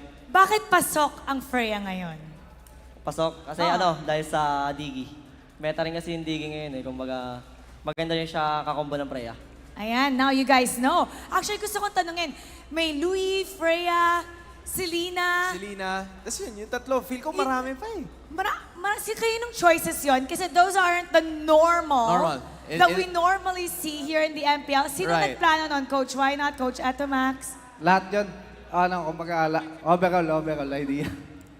Overall idea naman yan. Kumbaga, lahat, syempre, kumbaga yung mga ganong heroes, lahat naman kami, ambaga naman kami doon. Walang specific. Marami pa ba up your sleeve? Marami pa dyan? Abangan nila, mga pal lalabas. Ay, gusto Marami ko- pa nakatago. Maraming nakatago. Ito gusto ko marinig sa kanila eh. What time is it? It's ONIC time. Nagdalo-isip siya ng konti. But at the same time, I also wanna ask si King Kong. Kasi King, nung second game, full 5-hero ban sa'yo. Alright, are you used to that kind of situation na madalas binaban lahat ng heroes? Or do you have something in mind? Parang bago lang po sa akin. Parang di pa naman po sanay na ganun eh. Kumbaga parang in-expect na lang din po namin para in case na mangyari, ready po kami. Okay. And it seems like they were ready on that one. Kasi even with 5 heroes, merong nagamit si King Kong. And speaking of preparation, I also wanna ask si Coach ulit. Actually, I wanna take note of Coach. Why not? Coach, this is a very different ONIC Philippines compared sa nakita namin nung week 1. Kasi after your loss to Echo, it seems like nahanap nyo na yung timpla nyo, especially for week number 2. How can you assure all of the members of ONIC na sumusuporta sa inyo that this will continuously happen para sa mga susunod pang linggo? I think expect nyo talaga na kada linggo we're gonna give it our all. I mean, yung day 1 na yun, sobrang wake-up call sa amin lahat yun eh. So, ayaw na namin yung 3 weeks na nakalipas, 4 weeks nakalipas, pag-gising. So ngayon yun nga, every week, may, sinisigurado namin magiging exciting, lalo na para sa fans ng ONIC. And their games are getting more and more exciting with 3 consecutive wins. Once again, everybody give it up for ONIC Philippines. You may now take your bow and take your walk of victory. Sabi ni Kelra, nagulat daw siya. Hindi niya alam na siya yung MVP nung Game 1. He was actually surprised just moments ago. At tayo din naso-surprise sa mga heroes na nilalabas ng ONIC. And nagulat din si King Kong kanina kasi hindi niya na-expect yung 5-man ban towards him. But they still found a way to get win number 3. Nagulat kaya ang ating mga casters. Himayin natin ang ating laban. Casters, pasok. Nets' third win. See what you did there. Yeah. Think about it. Week two. Good job. Week 2, day 2, ONIC went 2-0s. Yep. Amazing. Yep, I see the numbers. I see the numbers. Just too funny here. I mean, we're about to see more numbers. We're about to see more numbers. Midnight, take us through the numbers, starting with the MVP. Well, the MVP of the match is going to be none other than King Kong on the Guinevere jungle. Who would have thought, right after the nerf on the Gwyn, people didn't pick her up, they didn't like it, but he is like, all right, it's a good game for Gwyn. They have Barats, they have nothing against the jump. Let me pick up the Gwyn, you know, and make the game really, really hard for Minana Evos. Even though he has a negative KDA, 0.26, he did his job. Like the early game invasion, by the way, 86% kill participation, he really is part of the most fights that ONIC took. And again, I just have to get, throw you back towards that early game invade that he did. He made sure that Kaizen was not able to get the last green for his level 4, and that just set up a lot of pacing for ONIC. Because the thing is, if Minana Evos got that turtle for the Barats, they're going to be able to put more pressure in the mid game. And that didn't happen. ONIC, they got the early game momentum. They didn't have to really care about Keldra at all, because it is a 1v1 matchup against the against Doming with the carry. And all they did in the mid game is took the pressure elsewhere. Let's put it away from the gold lane, put it on bottom lane, make sure that we are addressing the possible momentum that Minana Evos can amass. And again, these jumps coming out from King Kong with the Gwyn really just forced out the Purifies, the Netherrealms. It was a weird and awkward team fight overall for Minana Evos because they were dictating nothing at all. Even Kirk with his Arlot cannot really set the pace here for Minana Evos. Every final slash target that he wants is able to walk out because of the presence as well of the Masilda. If they get caught, you can just use the Guiding Wind to get them out. And also, it's a different ONIC. Like, last week we saw ONIC utilize backline heroes. Now they're utilizing frontline heroes. They have an amazing frontline strength with this lineup, with Super Friends on the Lilia. They're tired with the jokes that Manjin has been cracking with the Talikogenic technique. No longer are the backline support heroes here for ONIC. Let's all be in the front line. Let's all stand in the front lines with the power of the Claude. they are able to shred through the defense that Minana Evos has with the Faramis, and also that stolen Black Shoes or whatever from Lancy. Even the last Insanity does not last at all against this lineup of ONIC. Lancy was able to, utilize the ultimate of the X-Borg, but only for like a good second or two. And ONIC just pulled off with an amazing momentum towards that late game. Keldra, 878 GPM. There's a reason why this guy is called the gold standard, even up against Doming, which, again, Naisu has stated earlier that he paves his way. Yeah, sure, Doming is very efficient. He's able to farm, kill, take down turrets, but Keldra just does his job alone. He's very efficient as a gold laner. 70,000 damage on the Claude, and we saw that against the Barats. Like, it took a good second for him to shred through the HP, and that was just the winning recipe for ONIC. The synergy was there, and the win condition was there. Take the Claude towards the late game, win team fights, you take the series. Again, a great series here, a sweep for ONIC Philippines to cap out their time in Week 2 here. Now, next up, a crazy matchup as well that we've been waiting to see here. It's AP Bren versus RSG. And it was on the desk yesterday where it was mentioned, love to see RSG play against AP Bren. Little did we know it was today because of their matchup yesterday, right? That tells us how much we look at the forward schedule here, but I can't wait to see that play out. AP Bren and RSG, the Raiders. Again, it's me, Naisu, Chantel, Midnight. We're going to take a short break, and then we'll be back here for that last matchup of day number 2. 13th season of MPL Philippines is brought to you by the following sponsors. Smart, the official telco partner of MPL Philippines Season 13. Infinix GT Series, outplay the rest.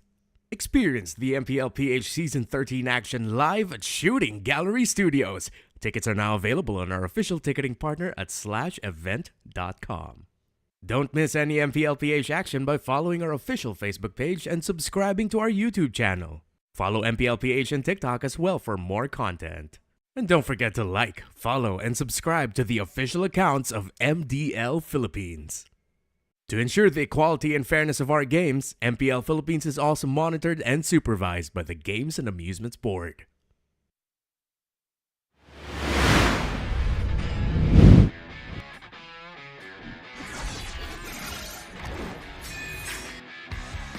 Santos Galar can you do it? And Alpartisana, ternyata harus hilang.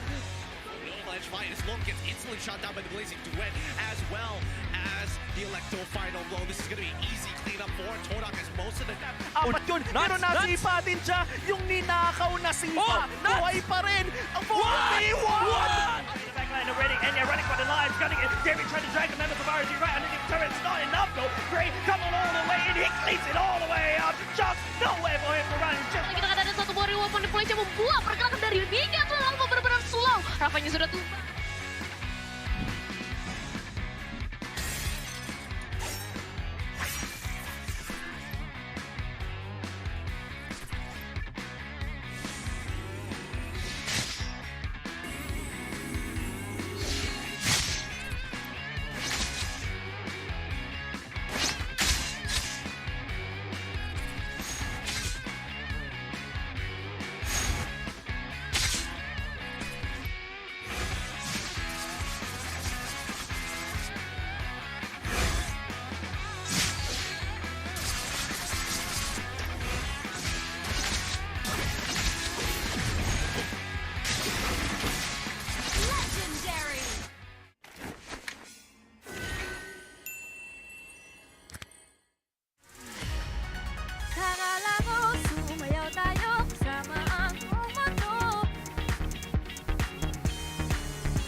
How to register to Smart Giga Arena.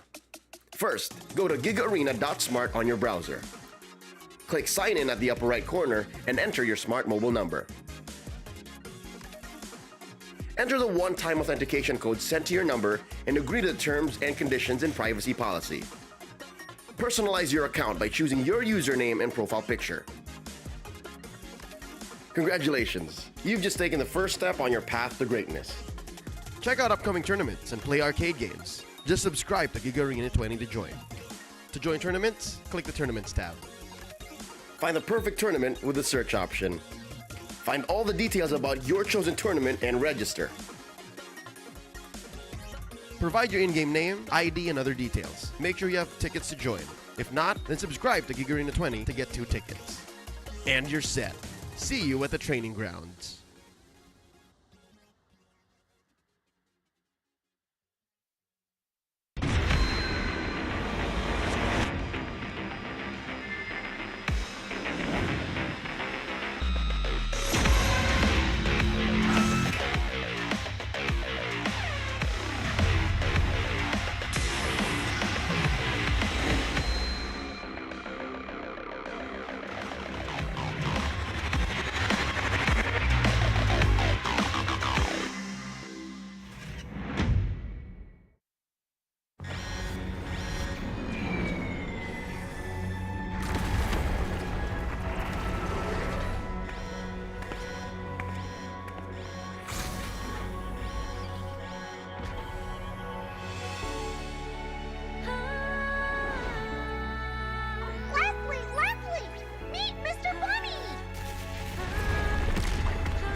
You'll be the best sniper ever! No! It's a decoy!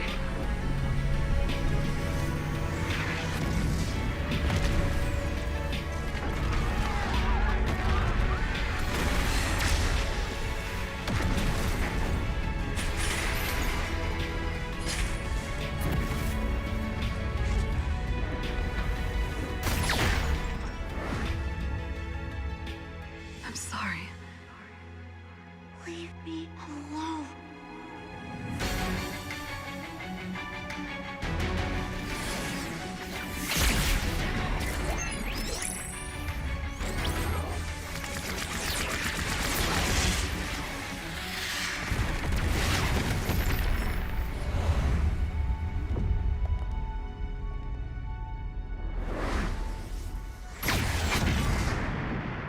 Over here, Ender.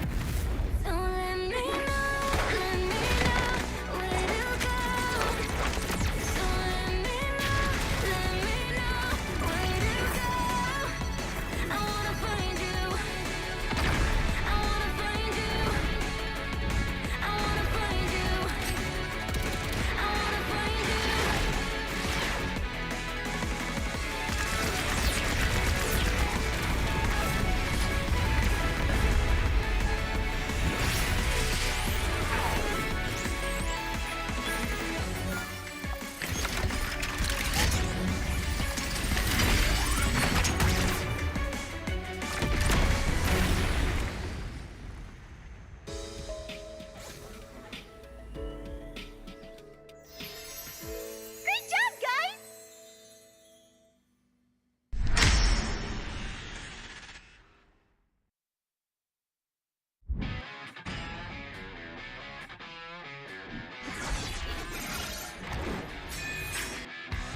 Versus Santos Galar, can you do it? And Albert is sana!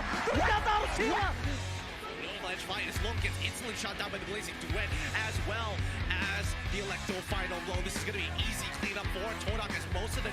Apat yun, pero nasipa din siya yung ninakaw na sipa. Buhay pa rin ang 4v1! Backline already, and they're running for the lives, gunning it. Jerry trying to drag the members of RG right underneath the turret. It's not enough though. Gray coming all the way, and he cleans it all the way up. Just no way for him to run. Kita kata ada satu warrior manipulasi yang membuat pergerakan dari Mega terlalu benar-benar slow. Rapanya sudah tumbang.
How to register the Smart Gig Arena.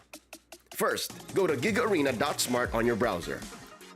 Click Sign In at the upper right corner and enter your smart mobile number. Enter the one-time authentication code sent to your number and agree to the terms and conditions and privacy policy. Personalize your account by choosing your username and profile picture. Congratulations! You've just taken the first step on your path to greatness. Check out upcoming tournaments and play arcade games. Just subscribe to Gig Arena 20 to join. To join tournaments, click the Tournaments tab. Find the perfect tournament with the search option. Find all the details about your chosen tournament and register. Provide your in-game name, ID, and other details. Make sure you have tickets to join. If not, then subscribe to Gig Arena 20 to get 2 tickets. And you're set. See you at the training grounds.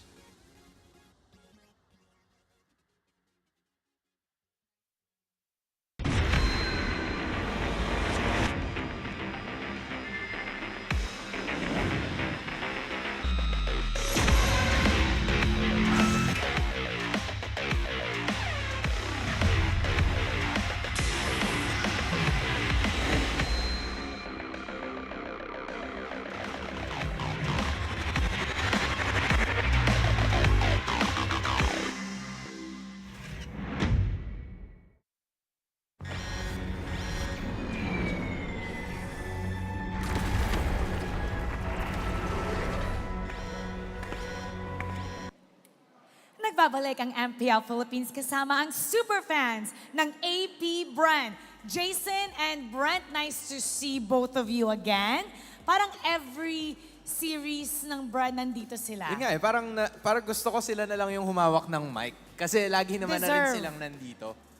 Nakikipagbardagulan din sila. Real. Actually, gusto ko malaman kung paano nga ba nagsimula ang suporta nyo sa Bren. Simula natin kay Jason.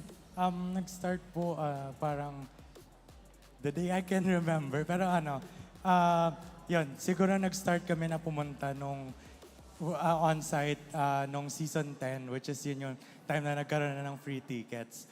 And ayun, the most memorable siguro... Mahilig sa libre. Okay. The most memorable time na nagsusupport ako is yung that was week 4, day 2.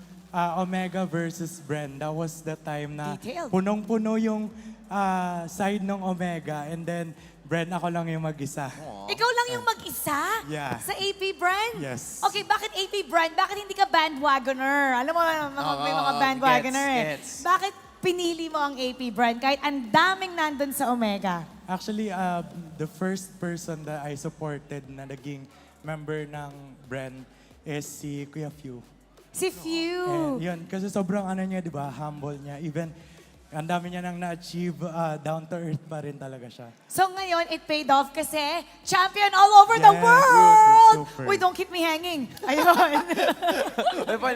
Ikaw naman. Okay, so Brent, kung si Jason, galing ng season 10, what season did you start becoming an AP Bren supporter?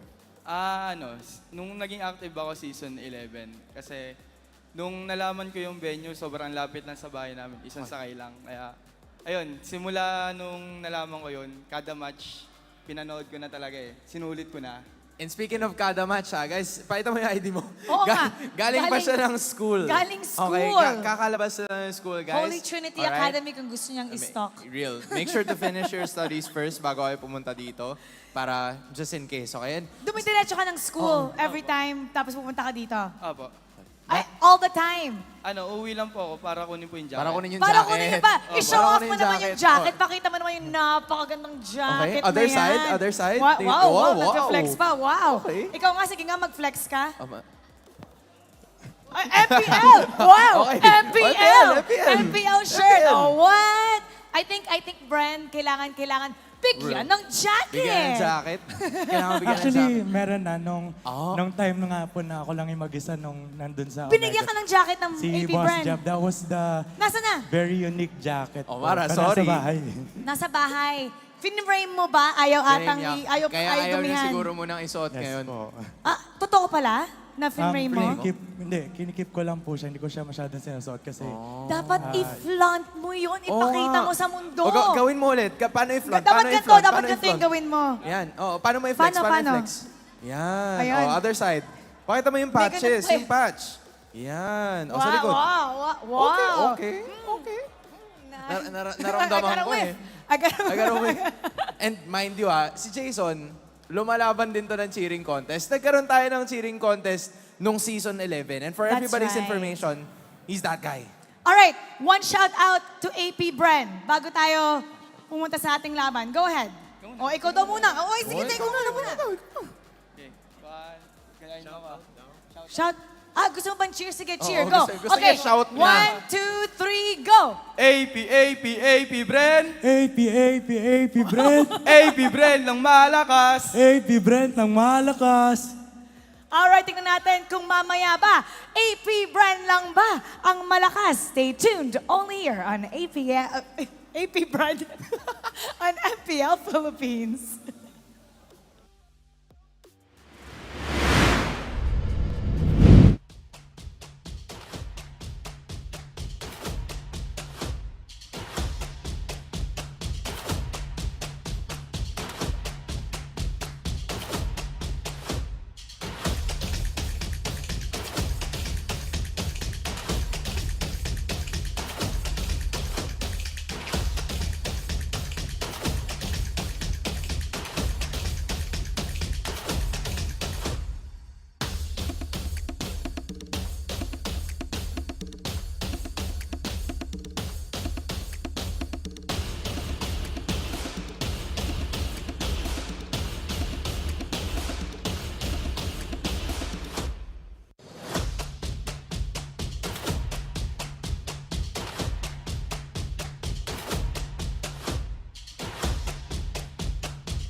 Malakas, Pilipinas, malakas Kahit anong lane, we become the monsters Malakas, Pilipinas, malakas Face the golden sun and ribbon for the 3 stars Look at us, to the top, no ifs, no buts Winning any game, para to sa PNAS Di mo matitinag aming boses on your level Nasa kalye man o mobile window, I become a legend Open fire, we unite, we winners Built with pressure, the diamonds are made of Switch na lane na parang gera HP Racing, may reseta Built na katang buhat ni Hilda Full load SS parang Laila Susundan ko ang iyong bakas Kasama patas Tagumpay natin to Dahil tayo'y malakas Para sa Pinas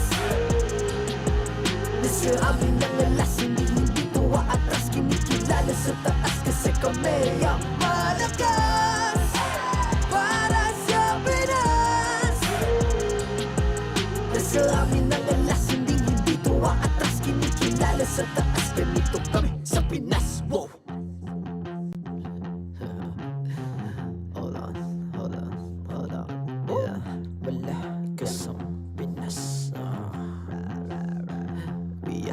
Laging every beat, no surrender, no retreat. Pag nagsama-sama, just imagine what we can achieve. Laging every beat, no surrender, no retreat. Giving 100 all my all, cause we just cannot be defeated. We are unstoppable, immune and invulnerable. Ready ang equipment, lahat frozen, malak crowd control. Pakita ko na jab like beast of the southeast. So matawag proud and loud, cause every enemy we devour. Susundan ko ang iyong bakas, kasama patas, tagumpay natin ito dahil tayo'y malakas. Para sa Pinas, nasa amin ang alas, hindi ko atras, kinikilala sa taas kasi kami ang malakas. Para sa Pinas, nasa amin ang alas, hindi ko atras, kinikilala sa taas, ganito kami sa Pinas. Wow.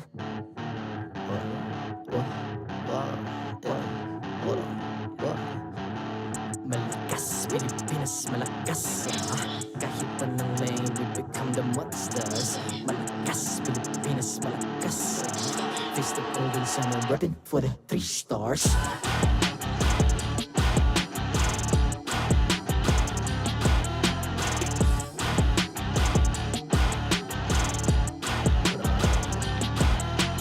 Ang lakas ng Pinas, we unite, be the stars. Ang lakas ng Pinas, we unite, be the stars. Ang lakas ng Pinas, we unite. The 13th season of MPL Philippines is brought to you by the following sponsors. Smart, the official telco partner of MPL Philippines Season 13. Infinix GT Series, outplay the rest. Experience the MPL PH Season 13 action live at Shooting Gallery Studios. Tickets are now available on our official ticketing partner at /event.com. Don't miss any MPL PH action by following our official Facebook page and subscribing to our YouTube channel. Follow MPL PH on TikTok as well for more content. And don't forget to like, follow, and subscribe to the official accounts of MDL Philippines. To ensure the equality and fairness of our games, MPL Philippines is also monitored and supervised by the Games and Amusements Board. Sa buong mundo, napakaraming Filipino ang nangiibang bayan para mapabuti ang buhay ng sarili at ng pamilya. Kahit anumang industriya, lumilitaw ang galing at husay ng mga Pinoy. Sa kasalukuyan, mayroong 2.5 million overseas Filipino workers sa iba't ibang sulok ng mundo na nagpupursigi at kumakayod para manalo sa buhay. Hindi rito na iba ang mundo ng MLBB para sa mga Pilipinong pro player at coaches na nangangarap at naghahangad ng tagumpay. Dito sa Pilipinas, inirang tayo ang MPL Philippines bilang tahanan ng mga pinamalakas na MLBB players sa buong mundo. Bukod sa lakas at level ng mechanical skills, malaking bahagi ang team chemistry, individual dynamics at communication. Sa sobrang tindi ng kompetisyon, salang-sala ang players sa bawat koponan. May mga pagkakataon pa nga na kailangang basagin ng team para buuin ang kampyonato. Para sa mga napilit na tira, mapalad na kaya nilang makamit ang panalo sa sariling tahanan. Habang ang nila naman, may tapang at lakas na hanapin ang tagumpay kahit saan, kahit sa ibang bayan. Kaya saludo kami sa mga Filipino coaches at players na tinanggap ang hamon at patuloy na lumalaban para sa tagumpay. Patuloy niyong ipamalas ang lakas ng Pinas saan man sa mundo. Dahil ang tagumpay nyo ay tagumpay ng Pinas at ang tagumpay ng Pinas ay tagumpay ng bawat Pilipino.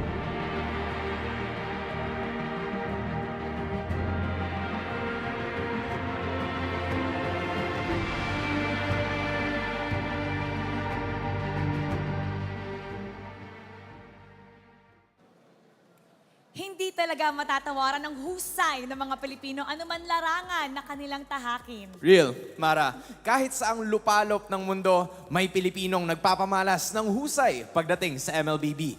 Pero espesyal ang laban para sa tagumpay ngayong season para sa ating mga manlalaro. Because this season, we have players who devoted to playing for the strongest region in the world. We heard RSG Slight say this himself. when he turned down an offer to play overseas. And you know what the best part is? Is that we're about to see two testaments of the Philippines' strength play in our next match. Brace yourselves for world-class MLBB action. This is RSG Philippines, the team that ended Indonesia's long MPLI reign, going up against the world champions, AP Bren. Eto na, casters, pasok. Welcome back, everyone. What is up, guys? Once again, it's me, Nixu, joined here with Auntie Chantel. Oh, Auntie. And my twin, MNNE. We're here to bring you the matchup to round out day number 2 of week 2. It's AP Bren and RSG Philippines. Two very prominent organizations that have shown just how strong this region, the Philippines, is. And I can't imagine that it's just week 2 and we get to see amazing plays from the Filipinos. Yeah, I mean, I'm very excited for this match. This is a world-class MLBB action, I would say. And this is also a testament like to all regions watching. This is how we do it in PH. This is how we do it in PH. That's a very far reach here. To all. To all of the regions. Right. Again, it is the headline here because these two teams, we talked about it even yesterday. We wanted to see them battle out. The testaments to Philippines' strength lies in these two teams, especially the accolades that they've had around the world. Of course, they've proved that the Philippines is the strongest region. AP Bren did so at M5, defeating ONIC. RSG did this back in MPLI, right, where they ended Indonesia's long reign at the tournament. Yeah, there was an inside joke during that time. You remember, like, it is the only tournament that we haven't conquered. And then we had Echo, AP Bren, RSG repping Philippines right there. And they went in, blitzed through the group stage, ended up taking down the champions. Wow. And then won the entire thing. And then right after, we won M5. And we broke curse too. Do you see that record, the win-tie-loss? 92-25. We're so great as a region that it came to a point that we need to create we had to compute the win rate for our country as a whole. 77.31. What comes next? Indo. 92 wins. Maybe they sit at like 40% win rate. Yeah. I mean, the thing is, it's crazy because when we talk about how dominant this region is, how dominant the players are, that video, maybe some of you guys are just joining us now, you missed the video, you know, it really showcased how strong it is to the point where, again, you can't deny the fact that other parts of the world are literally importing, hiring Philippine talent, right? Philippine talent in the terms of the players, the coaches, the analysts, and everything across the board. I mean, speaking of. It's a very good point because now we have like people coming back to PH who once again experience the PH competitiveness. And that's also one of the biggest reasons why we keep developing these new talents. I actually posted about this on Facebook. That's the reason why we do this is because you keep getting our players. Stop! I mean, you shouldn't stop because like we got a surplus, you know? Right. It's an opportunity for players. But yeah, there's a big reason why there's a new generation of talents is because we keep developing them because we keep losing them. That's the thing, though. Like, eventually you have to, you know, develop. You have to develop, yeah. But even in the, let's say, the MPL, it goes quite deep, right? So let's go ahead and welcome out the men. Once again, to round out tonight, our marshals for the integrity and the fairness of the game. It's Chico, Jeff, Giancarlo, and Albert. And these guys one day might even be imported as well. Oh, my goodness. We have to also, let's go ahead, welcome out the teams to the stage.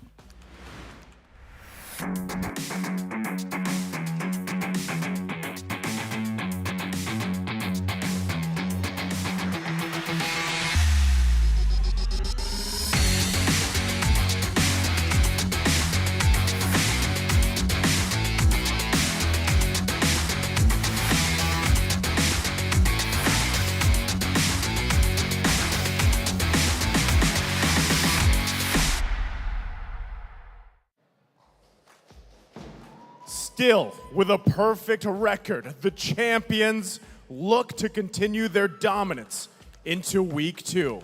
Showing strength, synergy, and high IQ time and time through, give it up for AP Bren!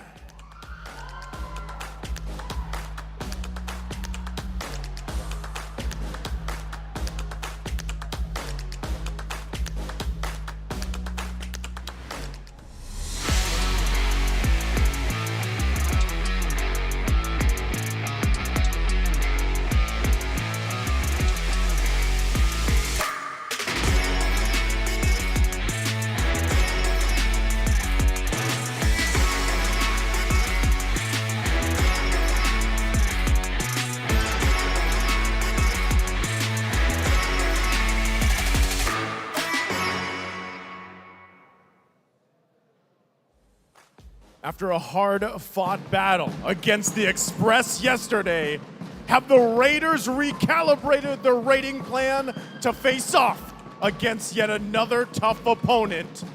Raiders, get ready. It's RSG Philippines.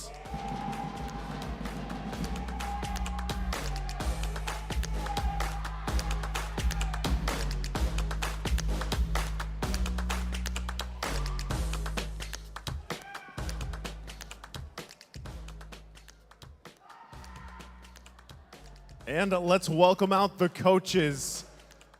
Hand in hand, Coach Ducky and Coach Panda.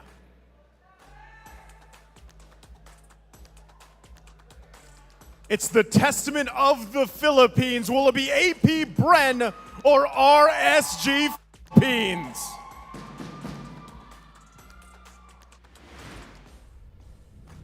And here we go. Let's look at the lineup first of our champions, the world champions, AP Bren.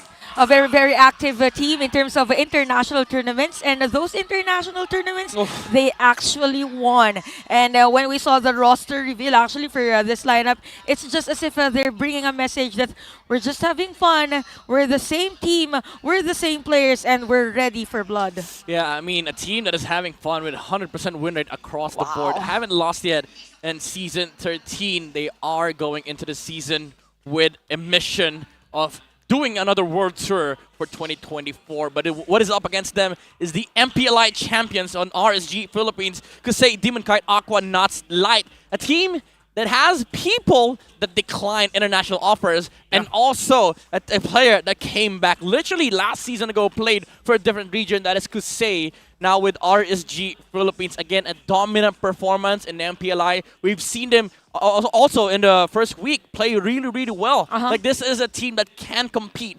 internationally, but now they're going to be up against the international champions. Oh, man. Speaking of, look at the stats here. Heavily in favor for a lot of it for AP Bren, of course. Just, again, their record, very clean right now into week 2. And for RSG, you know, their play has been good, you know, up to this point, but obviously they have some weaknesses they had to work out. Even yesterday, if you caught their game yesterday against Echo, there's a lot you could point out here. Dude, the triangle lost it. They were so good. Well, let's throw it. Let's throw outside the bar. And did you see that it was 100% first blood ratio? Exactly. For AP Bren. They are that good. And now we have Marco and Kusei, two outstanding gold laners. But we cannot deny the fact that at the moment, Super Marco is the undisputed best gold laner in the world. And it speaks volumes to how successful AP Bren is for the longest time. Look at this KDA. For the longest time, 34? he has been, because he hasn't died yet. 34? He hasn't died yet, I believe. He has not died yet. Against Well, I may be wrong. 73? Never mind, I may be wrong, but the thing is, Super Marco is very, very reliable come the late game. That is how good AP Bren is. When they are in a game where they're supposed to play for the gold lane, they're making so much space. And when they're in a game where they can utilize the gold lane, Marco is always there for the team fights. 100%, right? And speaking of, let's go ahead and talk about Infinix's keys to victory here at midnight for the matchup. Yep, for AP Bren. RSG has been really, really good when it comes to mid-lane matchups, and also Aqua as an individual player. That's why they have to disrupt Aqua's flow on RSG, because RSG is a team that can set up momentum in the early game. And for the side of RSG Philippines, they need to force AP Bren to help Super Marco. It means that they need to keep pressuring the lane of Super Marco, so that there will be a space for Nats to do the usual Nats entertainment type of play that is zoning majority of the players of the opposing team. Yeah, and for both sides, show us how world-class teams draft. You got Panda on the side of RSG, a world-renowned coach. Also, you got Ducky on the side of AP Bren. Mind you, with the additional fire and brain power of Coach Trevor. Yeah, there's a whole lot of brain power on both sides. Yeah, there's a whole lot of brains in the stage. Yeah, there is. And speaking of, like, with that being the case here, both these teams, I feel like even with show us how world-class teams draft, it almost makes me wonder if we just see both these teams play their standard play style, you know, and really try to just execute it better than the other.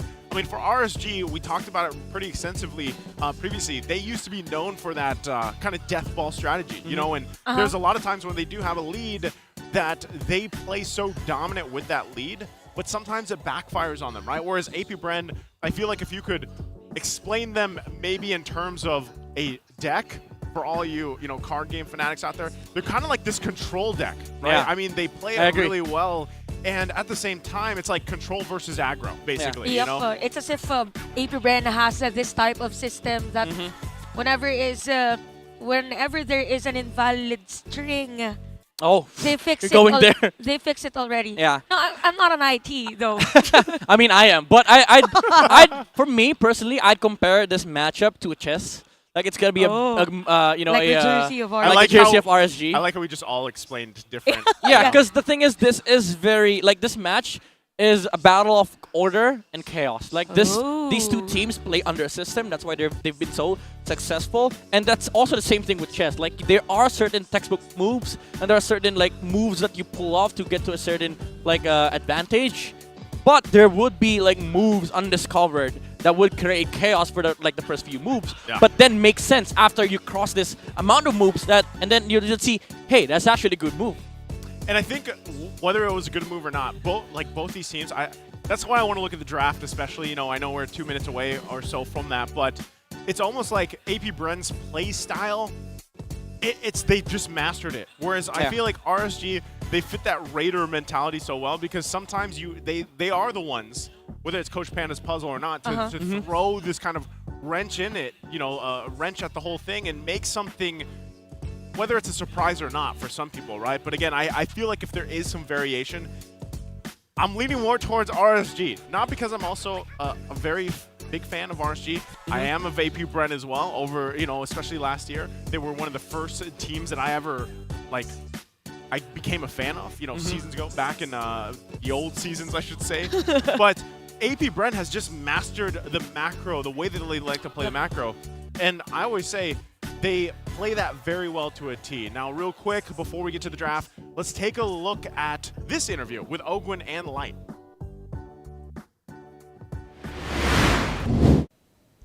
Player na gusto ko makarap this season, siguro si Light.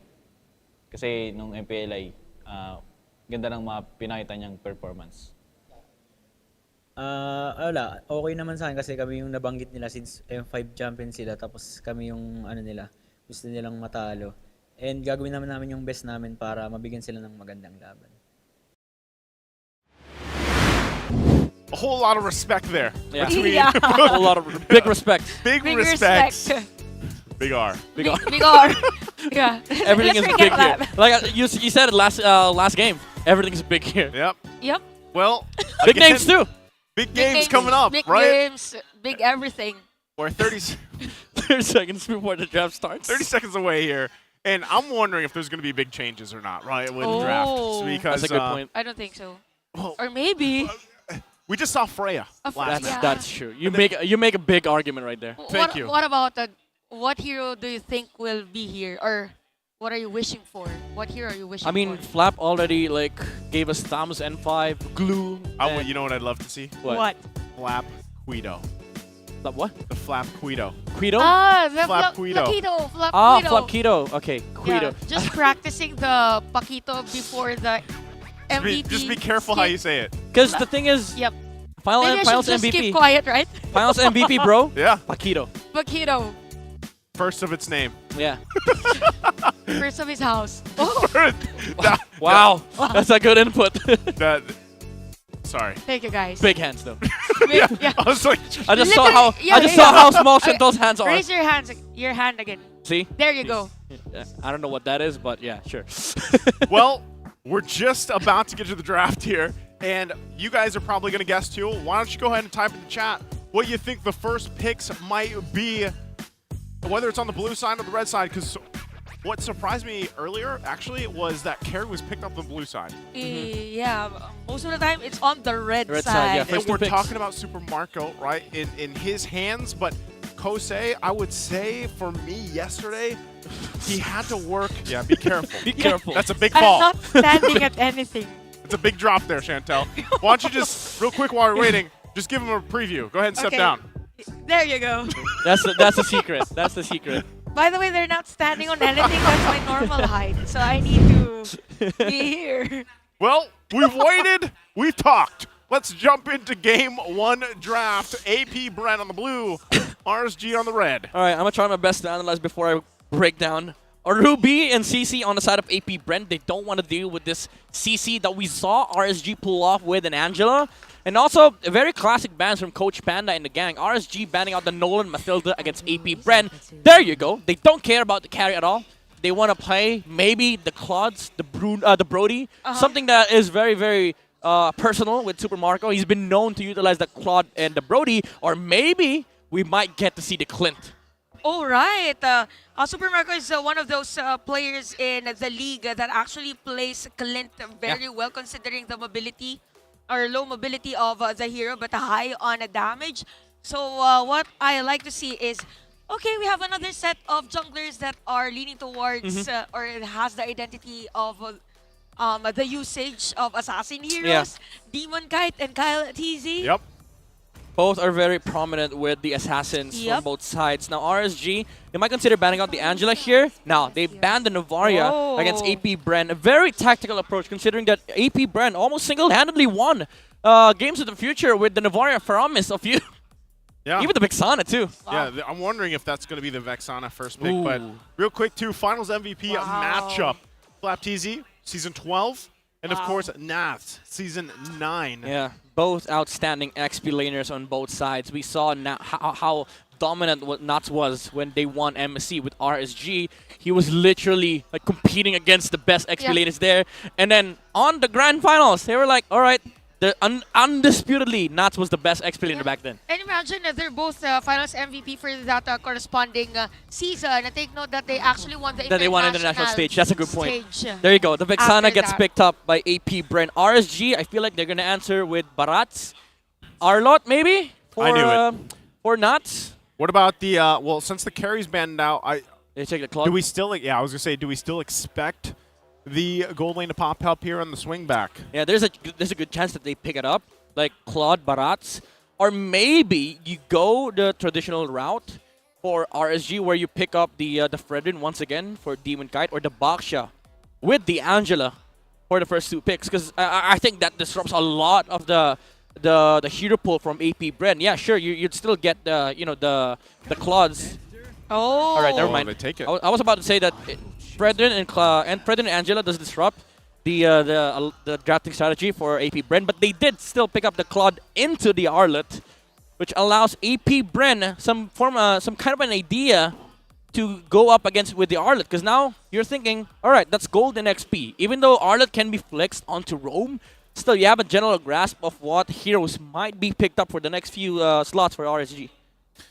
Okay, as we wait for these next 2 picks from AP Bren to come out, the fact that they already have the Vexana locked in here, they see also the gold lane option. Obviously, I feel like even if they don't pick up the gold lane right now in this first phase, AP Bren's going to be fine because, we already highlighted how much Super Marco can do, even if it's on, let's say, a Bruno, a Brody, even some of these other picks that you might not be used to, he can make it work. There you go. And they don't lock it in like we expected. They take the Minotaur that has been banned out quite a bit lately. I was going to say, like, if you want a winning draft for AP Bren, you get Barats, early game tempo against Claude, and the Minotaur, a good counter against the Blazing Duet, because you have that jump, you have that initiation prowess, and you can cancel out the Blazing Duet during the fights. And Minno's such a good counter against the Art. You go in, you're going to get ulted on by the Minotaur. There's a whole lot of knock-up here from AP Bren already. Exactly. Right? Even with the Vexana, when the Eternal Guard comes through, right? Yeah. You have that, Daytona's Welcome. Like, you have so much CC in these first 3 picks. Yep. Is it a good idea for RSG to take Kadita or not? Kadita is kind of awkward because the thing is you have to burst down your targets, but against a Minotaur, that's going to be hard. So RSG resorts to going with the Baksha, a hero that can put a lot of pressure in the early game, especially with the rotations that he makes, and also gives a decent answer towards the Minotaur because you do get the anti-heal from the ultimate. And now RSG, they have the jungle, the gold, possible XP. They can flex that. What they need now is the mage, so that's what AP Bren might consider removing on the second phase.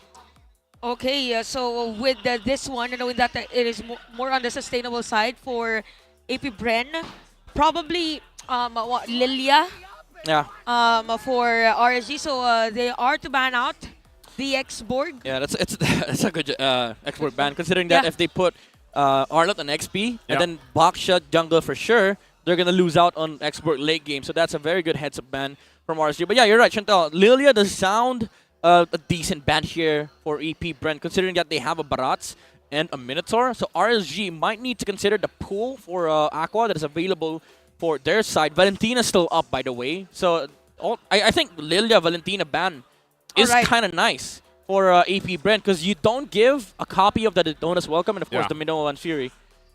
And also the Eternal Guard. I'm wondering, too, in terms of how they want to approach the XP lane here for AP Bren. Oh! Is this... That's a good ban.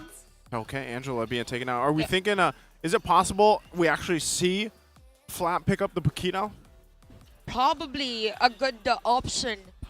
So that the squad will be somehow cautious whenever he is about to go for the Blazing Duet. I like the idea behind AP Bren's draft, though. Like, they saw the game yesterday. Angela's just so much to deal with the Barats. And now you are kind of forcing them to play the classic RSG. But the thing is, they do have early game with the Baksha, but it is up against a Minotaur and the Barats. Naturally, AP Bren would have a fantastic time early game. So I think this forces out the Brody from Super Marco, because what you want for AP Bren is to have fantastic early game group ups. Oh, there it is. But still, RSG, they're looking into the XP lane of Flaptizi. The Paquito are not going to be an option here for the Flapquito. Yep. I almost messed it up. It's all right. You did good. Thank you. Thank you, Mr. Big Nice Dan. control there. Thank you. AP Bren, I think still the Valentina or the Lilia ban. Oh, actually, that's a very good heads-up play ban. I've been seeing a lot of times wherein Gord is picked up whenever there is a Vexana. You know why? Why? Because the Eternal Guard, it's a good way to deal with it, because, like, typically, right, even when you lay it down, Vexanas pop off the combo, and then Gourds will go ahead and sometimes just drop down the Mystic Gush. It deals with Eternal Guard very quickly, and just the Vexana in general, right? Range for range is what you're battling for. And also, you get the knockups from the Vexana. Well, with Gord, you get, like, very short cooldown stuns, right? So it works out really well. So very smart ban. Grok comes out, though, as well. This is looking a very standard lineup for RSG. Yeah, with the Grok, they have a way to deal with the early game presence of the Barats. We've seen that actually from MPL ID. Yep. If you watch the game of Aura, Yaoi was able to just completely dominate on the early game with the Grok. And I think with AP Bren, they don't deal with the Grok that well. So I think this Grok pick is gonna allow RSG to have a fantastic time. There goes the Brody. I think Glue sounds nice here, even though it's up against a Claude. Either Glue or Thamus. Okay, so we're all looking forward to that Flaptizi hero. Unless they flex this Barats into XP and then take a Fredrin. All right. Barat is one of the favorite heroes of Flaptizi. There goes the Thamus. Okay, here's the Thamus. Yeah, you needed a Vengeance user for the side of AP Bren. He just jumps on the Baksha and the Arlott, and nobody can actually take him down. Even if you try using the Claude to deal with the Thamus, he just uses Vengeance. Now RSG, I think you still have to go either Lilia or Valentina here. Lilia sounds better, honestly, to deal with the Barats and the Thamus, but Valentina is not that bad, considering that you can just snatch up the Minnow and Fury up against this Brody. What about, I'm thinking about the unusual heroes, maybe a Valir. Actually that sounds decent. You have 3 frontliners Yeah. for AP Bren, but probably any of either Valentina or Lilia. Oh, who's that? Oh, First time this season. Xavier. It's been a minute, but you're kind of wincing, Midnight. Yeah, they double down on the late game factor of this hero. I mean, Xavier does provide a decent amount of control, but mostly when you think about Xavier, it's a late game mage that deals so much damage with the ult. Jeez. Oh my goodness. What the audience is going on here? 88%.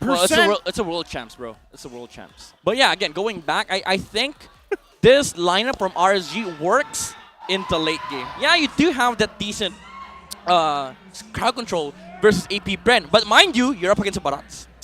You're up against the big guy passive. That's true. The big guy. The big guy The passive. big guy.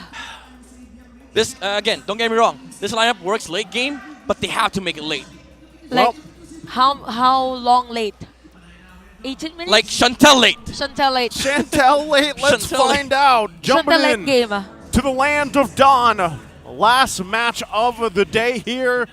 The testament, the strength of the Philippines. It's AP Bren and RSG. Yeah, Okay. What I meant with the Chantel late is that we go game 3. That Yeah, late. the late 30-minute game. Let's go. I'm the mother of all series. Born, never mind.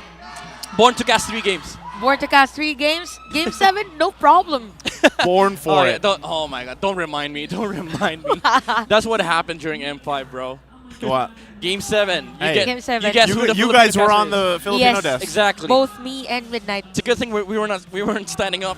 And he was Chantal during that time. Stop it. Yeah, I believe that for this one, since this is AP Bren and RSG, this is gonna be a long game. Or I have this prediction: Oh my. either very fast game All right. or super long game. No in between. I was There's gonna no between. I was gonna ask, you sure long game? Yeah, any Again? of those two. Why not? If you ask for it, I can.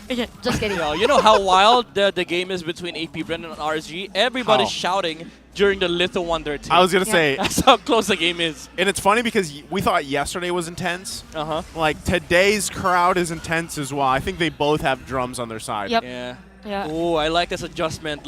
Leg plates on the cloud. He doesn't want to get Oh. poked by the bird. Because naturally, Brody wins that lane with the with the first kill, the range as well. Yeah. And they also have like a decent amount of ganking prowess on the side of AP Bren. So as much as possible, you don't want to get poked against this Brody because he's just gonna take you down with one hero in assistance. Oh, bottom lane though. Bottom lane of you is forced to use that flicker. Oh! Another nice Daytona's welcome by Kyle TZ. And Aqua is going to be down. While at the back lane, we can see Nats targeting you. While Team Mechanics is going to be down. Nats is the only left player here. You have the final slash. Light is able to make it. Nats is alive. And Flap TZ. Oh, Flap! Not trying Nats to back away. A lot of action here for this game number 1. Oh, What a Flap's in charge. trouble. Okay, he pops a vengeance. Knots doing work. Oh, Demon Guide is here. And we can see that. Dawning light. Oh, the reset. Oh my goodness, the reset. And in an instant, it's a 3-3. The strength, the testament of the Philippines. And the dawning light. It's good to see it again, but holy moly, RSG comes out swinging, raiding, and they get the turtle in the exchange. Nuts. 10% HP. Outplaying AP Bren, delaying the fight long enough so that Demon Kite can actually pursue. And Kyle TZ was on turtle. He was not ready to fight that moment. And RSG, they were like, okay, if the Baratas is not fighting, let's fight these two guys in front of us. And Nuts survived. Although he died, but he survived long enough for Demon Kite to go there. Take note, guys, there is still thirst for blood for AP Bren. They still have the 100% first blood win rate after that one. And we just really have to commend the communication of RSG during that last play, because they all know with the Baxter Shield unity of Demon Kite, he will be able to be part of the next team fight or the extended team fight. So it's as if they just really forced for an extended one.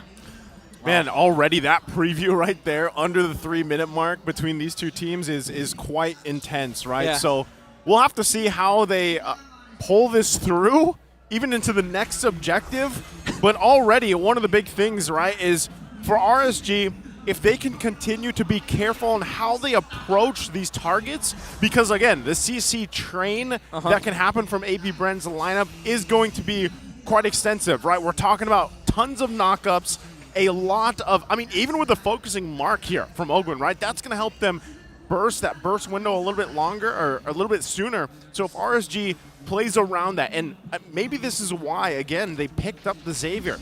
You can play from a huge distance, especially late game. You talked about this a little bit earlier, Midnight. The scalability here is great for Xavier. He's just kind of fallen off a little bit. Yeah, you kind of played a kiting game for RSG, especially during the late. Because the thing is, yeah, you have amazing late game, you have amazing damage, but you come close too much from, for RSG, APBR's gonna go for the punish. They have enough damage with Super Marco on the Brody, and also there's an ample amount of scaling damage on their side. Just keep in mind that Few doesn't need like a lot of the items that mages usually go, because remember, Eternal Guard deals HP-based damage. Yep. He just needs to have that Eternal Guard and to also be that glowing wand. right on spot. Yeah, he has the heavily favored glowing wand on a Vexana. Again, that puts so much HP-based damage for the Eternal Guard. By the way, Light. Has been proc there by that wild charge. You can see Flap TZ getting ready for the initiation. Falling Light as well. Dimukait low in life. Is this going to be a nice setup play? Yes, it is. Minoan Siri as well for the side of Baby Bren. Ako will take a kill while the Blazing do it. For to say, Flap TZ takes down Nats, and Kyle TZ as well will take this Turtle. Super Marco takes down Light. Man, what an exchange again. It's a 1-for-2, but the objective there now even across the board. What a team fight. Yeah, you saw how strong AP Bren is when it comes to 5v5. That's just the power of the lineup. And the thing is, like, macro-wise, they didn't mind about the Turtle at all. They didn't care. They wanted to turn the fight against RSG. That's why Kyle TZ actually let go of the Turtle hold and then went in for the team fight. It's just unfortunate that they didn't lose the Turtle control, and Ogun just went in. With the, again, as you've said, with the emblem, he's able to add more damage to whatever AP Bren deals against RSG without Minoan's Fury. Yeah, and it's scary too, because that first item that was picked up, of course, from Super Marco is that Malefic Roar, and now he's got the blade done as well. So much damage. It's a ton of damage against these tankier heroes that RSG decided to go with. Yeah. And that's why really a lot of this too is going to be up to Kosei later on, right? Is he able to pull off what we saw earlier, right, in the Claude gameplay from even Kelra? That's going to kind of be the I guess power spike for RSG later on in the game here, is how can they utilize this gold lane pick. Flap TZ and the rest of the crew right now won't be able to get targeted down so easily unless we're talking about a huge setup from either Navs with the final slash, which actually in the previous fights, he's had some pretty good setups already. He's just got to find the right ones, and Light as well, to kind of round that out with the wild charge. Imagine it's just 7 minutes, but the mid lane turret is already half for AP Bren, so they're just not giving RSG the opportunity to like really farm, knowing that RSG did double down in terms of late game heroes. So let's force every team fight. Let's not wait for the Claude and even the Saber to have the damage. Yeah, like again, I'm loving this game already. AP Bren understands their assignment. They need to put so much pressure in the early game. That's why this is already the highest kills that we've ever gotten. Ever gotten in MPL PH. 7 minutes in, we're already 9 kills in. Wow. Usually, 7 minutes, 8 minutes, we see like what? 0, 5, 1. 6? Yep. 5, 6 kills max? That's total, by the way. Still, I mean, even so, as crazy as it's been leading into this, enough total of 9 kills. Yeah, look at this. Kyle TZ is just, he knows that the rest of the team can deal with the objectives. He wants to put his own pressure just with this kind of threat that Barrett's brings to the table, especially when you have this kind of lead leading into things, right? You're 3.3K ahead. Wow. You can play around with the lead now that you have. This kind of power spike in the mid-game. And this is something that AP Bren does very well, and it's been very apparent if you've been watching them over the course of just the past year, or even in M5. Whoa. Oh, Kyle. Look at this. Kyle TZ again with the Detona's welcome. Is it Dimukait to the target? No, Look at the aggression. They wanted to take the mid lane turret. Look at this. Kyle TZ, he stayed there for a whole minute. Screw his jungle. I'm gonna put pressure in the mid lane so that my side lanes are free. Super Marco pushed up the top lane, and then he went to the opposite side. He was like, all right, I'm done covering left side. Let's cover the right side. Found the hero, ate him. RSG reacted. They get mid lane tower. Tornabart memory, is it gonna connect? Nope, but we have Nats on the back. But we have Nuts! Final Slash. Catches free. We have the Blazing Dude for Kosei. We have Light as well on the wall charge. That is now RSG's time, but Flap TZ is here, the MVP of M5. Look at Kosei poking some damage. Nats is going to be down by the hands of Kyle the TZ. 4 plays here for RSG, while 3 for AP Bren. They are going to back away. An intense fight for both AP Bren and RSG. That looks so beautiful. Yeah. It's literally like a serve. Like, okay, Nas, I'm going to serve it into the dawning light. Yep. That combination, you're going to see that time and time again for RSG. AP Bren has to watch out for that, how they're bunching up here. That's not going to land. So still, AP Bren holds on to the little bit of a lead they have. We're 10 seconds away from the Lord here. So RSG showing still a lot of fighting confidence in this. Yeah, we're seeing the damage come out from Kusei a little bit from RSG, and the setup was there from Nuts. But this next Lord fight is going to be harder for RSG. They don't have that flicker final slash. That is what that is what won them that team fight essentially for RSG. But more damage is going to come out from Nuts right now, considering that he has finished the Hunter Strike. Okay, Lord going to be worked on for now. Kosei still on the bottom side. Look at the zone. Gonna have to deal with that. They're right now, AP Bren zoning out RSG. They trade an objective down on the bottom side. They might just go for that. Even a tier 2 here. Can RSG do anything? We have the conceal already being used by Light. Conceal Kyle and TZ. That was close for RSG, but the nice control again for AP Bren during that moment, and a lot of space for Kusei, by the way, who is at 102 KDA. Yeah.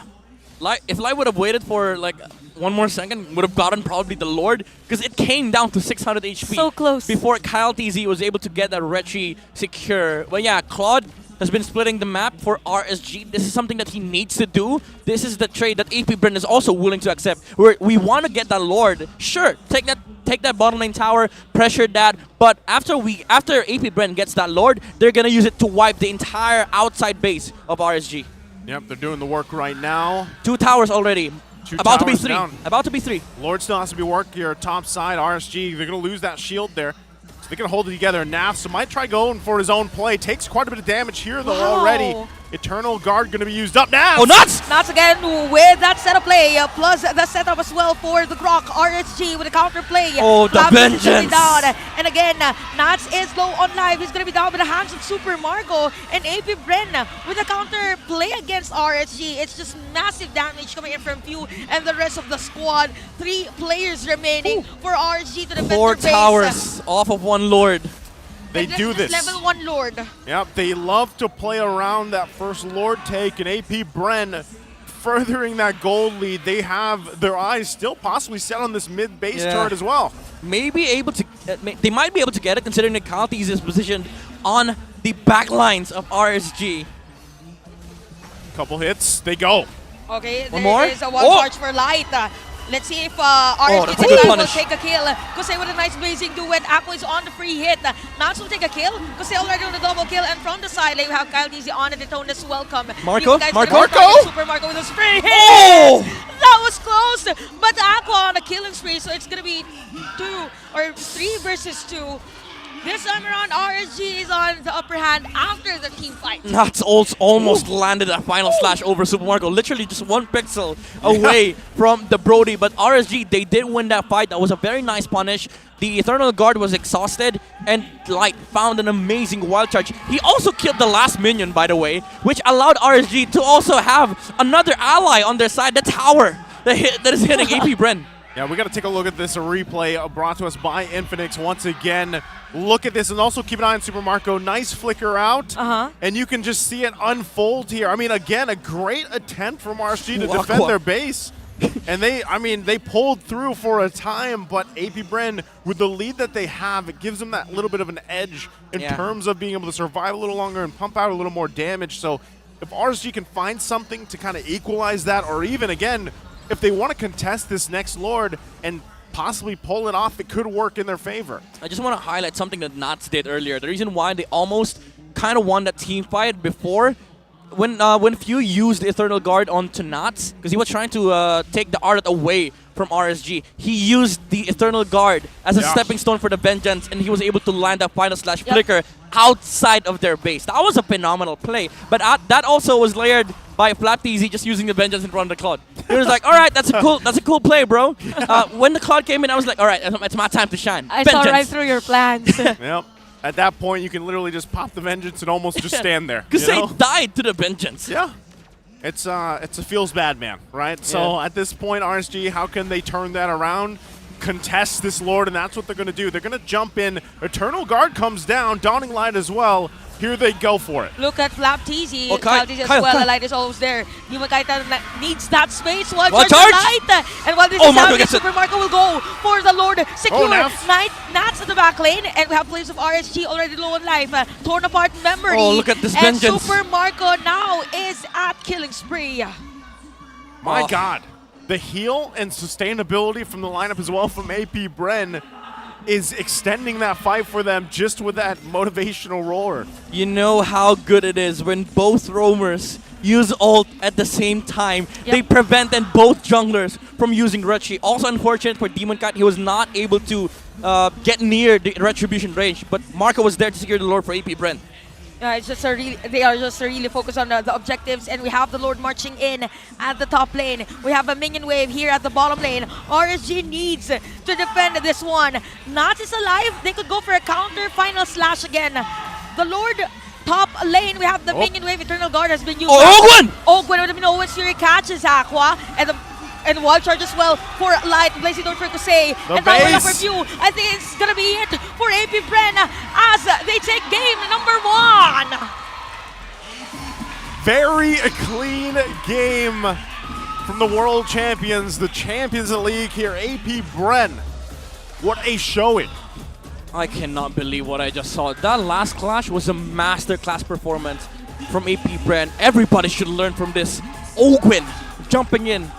As soon as the Lord popped inside the base of RSG, Few used Eternal Guard and Ogwen jumped in with a flicker Minon's Fury, and that shifted the attention away from the Brody. Nuts tried his best to sort of like make a play outside of the base so that they have to turn for AP Bren, but at the end of the day, it wasn't enough. The setup was there. Flap already went inside, and he just landed the hits towards the base of RSG.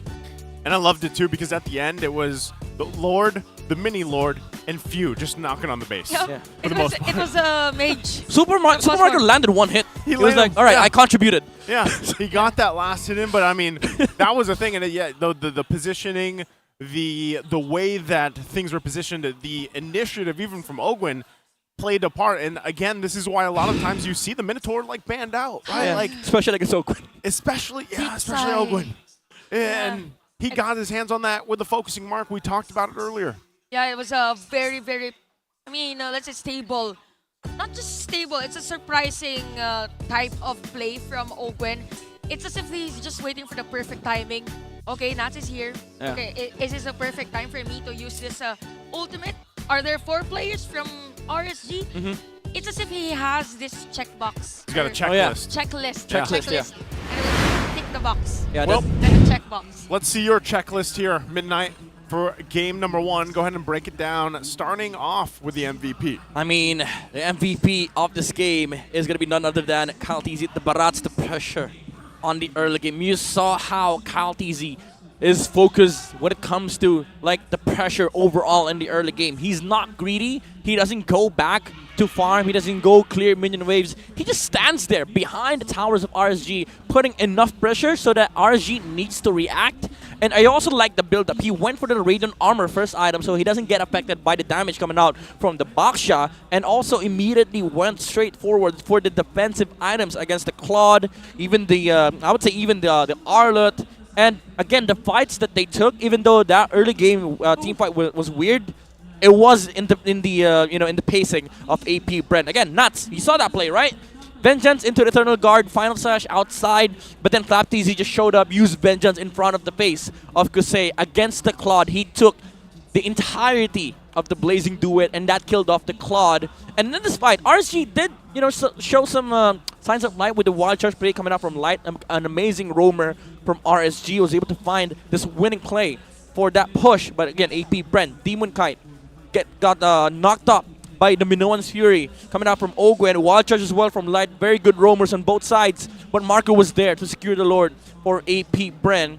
And they cannot really fight head-on for RSG. Mini Lord focusing down the turrets of AP Bren. Marco flickering in to get the last hit onto the tower. He was like, okay, guys, I contributed. No, actually he didn't. He used second skill on something, and he was not able to hit the base. It was entirely Fuse doing that secured the victory here for AP Bren on the very first game. Looking at the emblems and also the spells, this Vengeance really does a lot of work for AP Bren. We did mention it during the draft, they needed a Vengeance holder so that they can actually fight against this Claude, considering that the only condition for RSG to win this game is to get the Claude towards the late game. So you get a hero that can deal with the Claude, essentially that's game over for the team fight. Because if FlapTZ is able to jump on Kusei, that's your win condition being taken away. And that is what AP Bren did in this game. Also, keep in mind, Then again, they didn't really care about damage at all, especially during the mid game, because they have this Vexana with the glowing wand and the Eternal Guard dealing HP-based magic damage. They're just dealing so much damage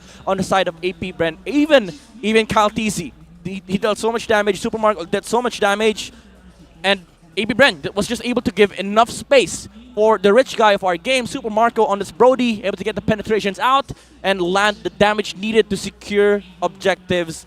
Kyle TZ, just receiving the damage that RSG was dealing for the majority of this game. 155k for the Barats. He soaked that so well because he knew he has a cow. That is, even though as much as I hate, well done, Stakes. They did a fantastic job. He was well done. He was well done. I know where you were going with there.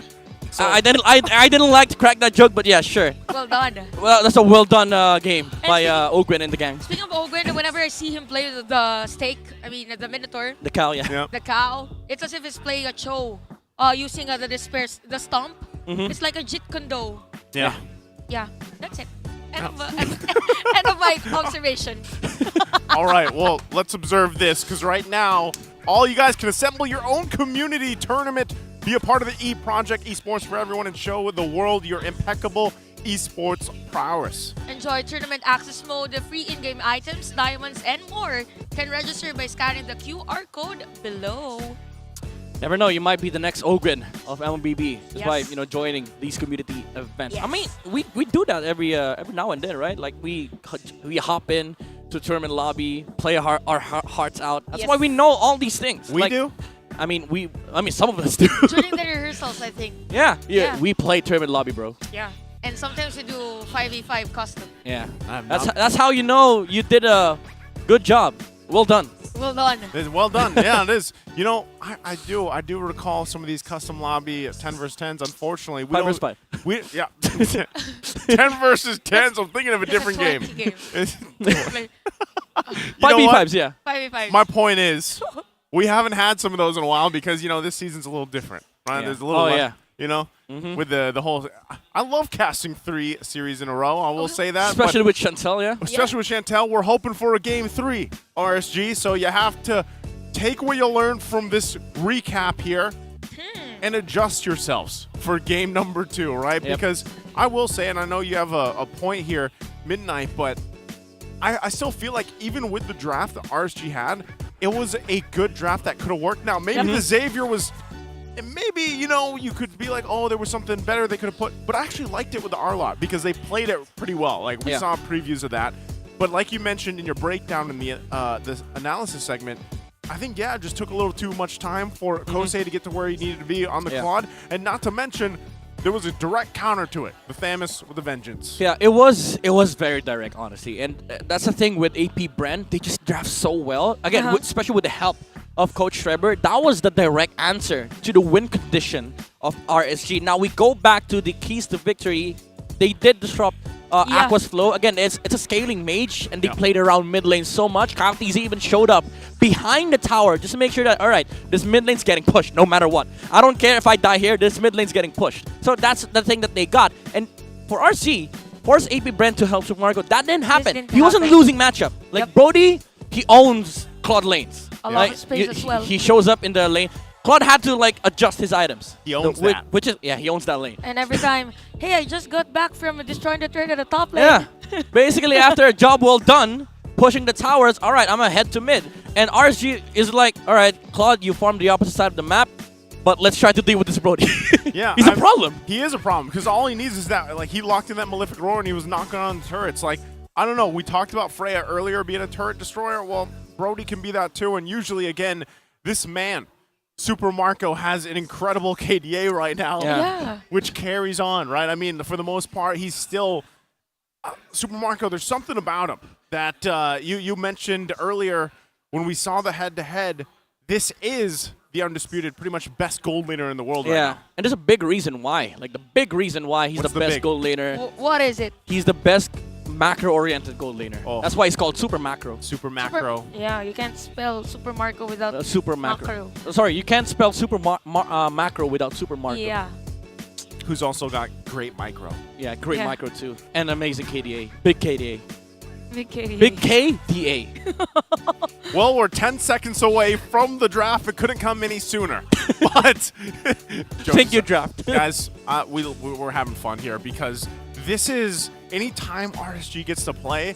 Yeah, they lost game 1, but again, I'm kind of expecting them to change things up, of course, here for game 2. And really, I do expect us to go to a game 3 because whenever RSG is playing, this is they learn very quickly, and this is also to say the effect of even Coach Panda, right? Like he's going to go ahead and point out those weak points here from what happened in draft 1 and quickly change. But that's to be said with even with AP Bren, right? With Coach Ducky, and of course, just the way they adjust on the fly, it's tough to deal with. So speaking of, let's jump into draft for game number 2 here.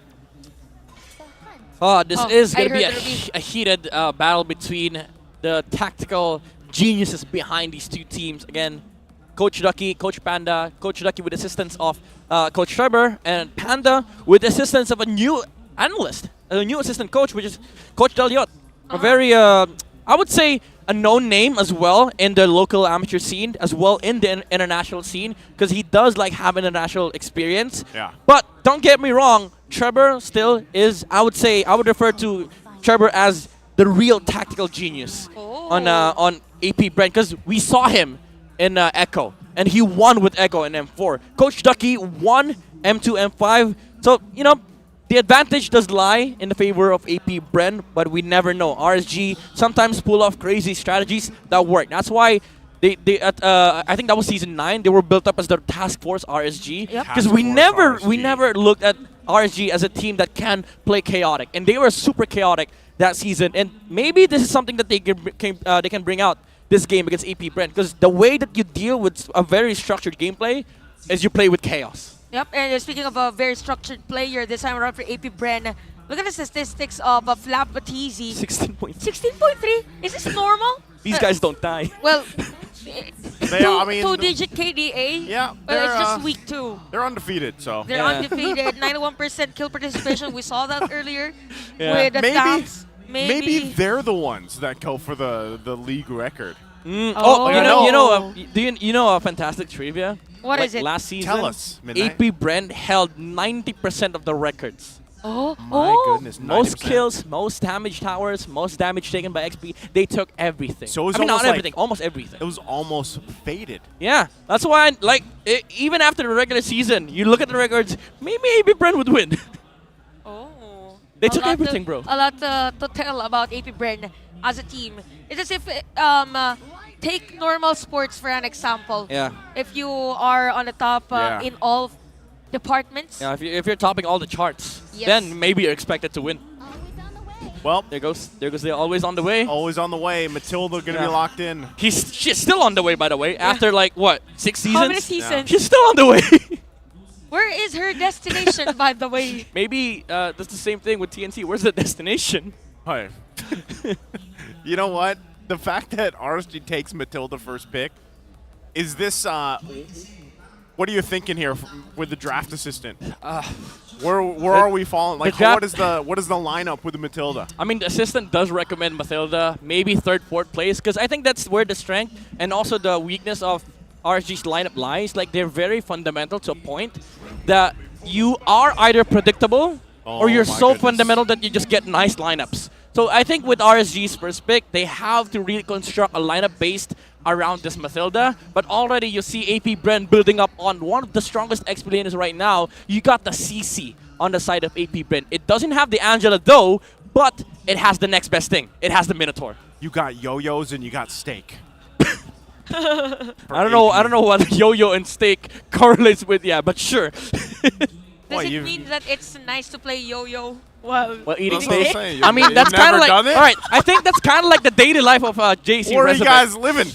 I think that's kind of like the perfect daily life You brought that up, of JC Resume, bro. That's why I threw it out there. You know? So you eat steaks while playing yo-yo? Yes. Alright.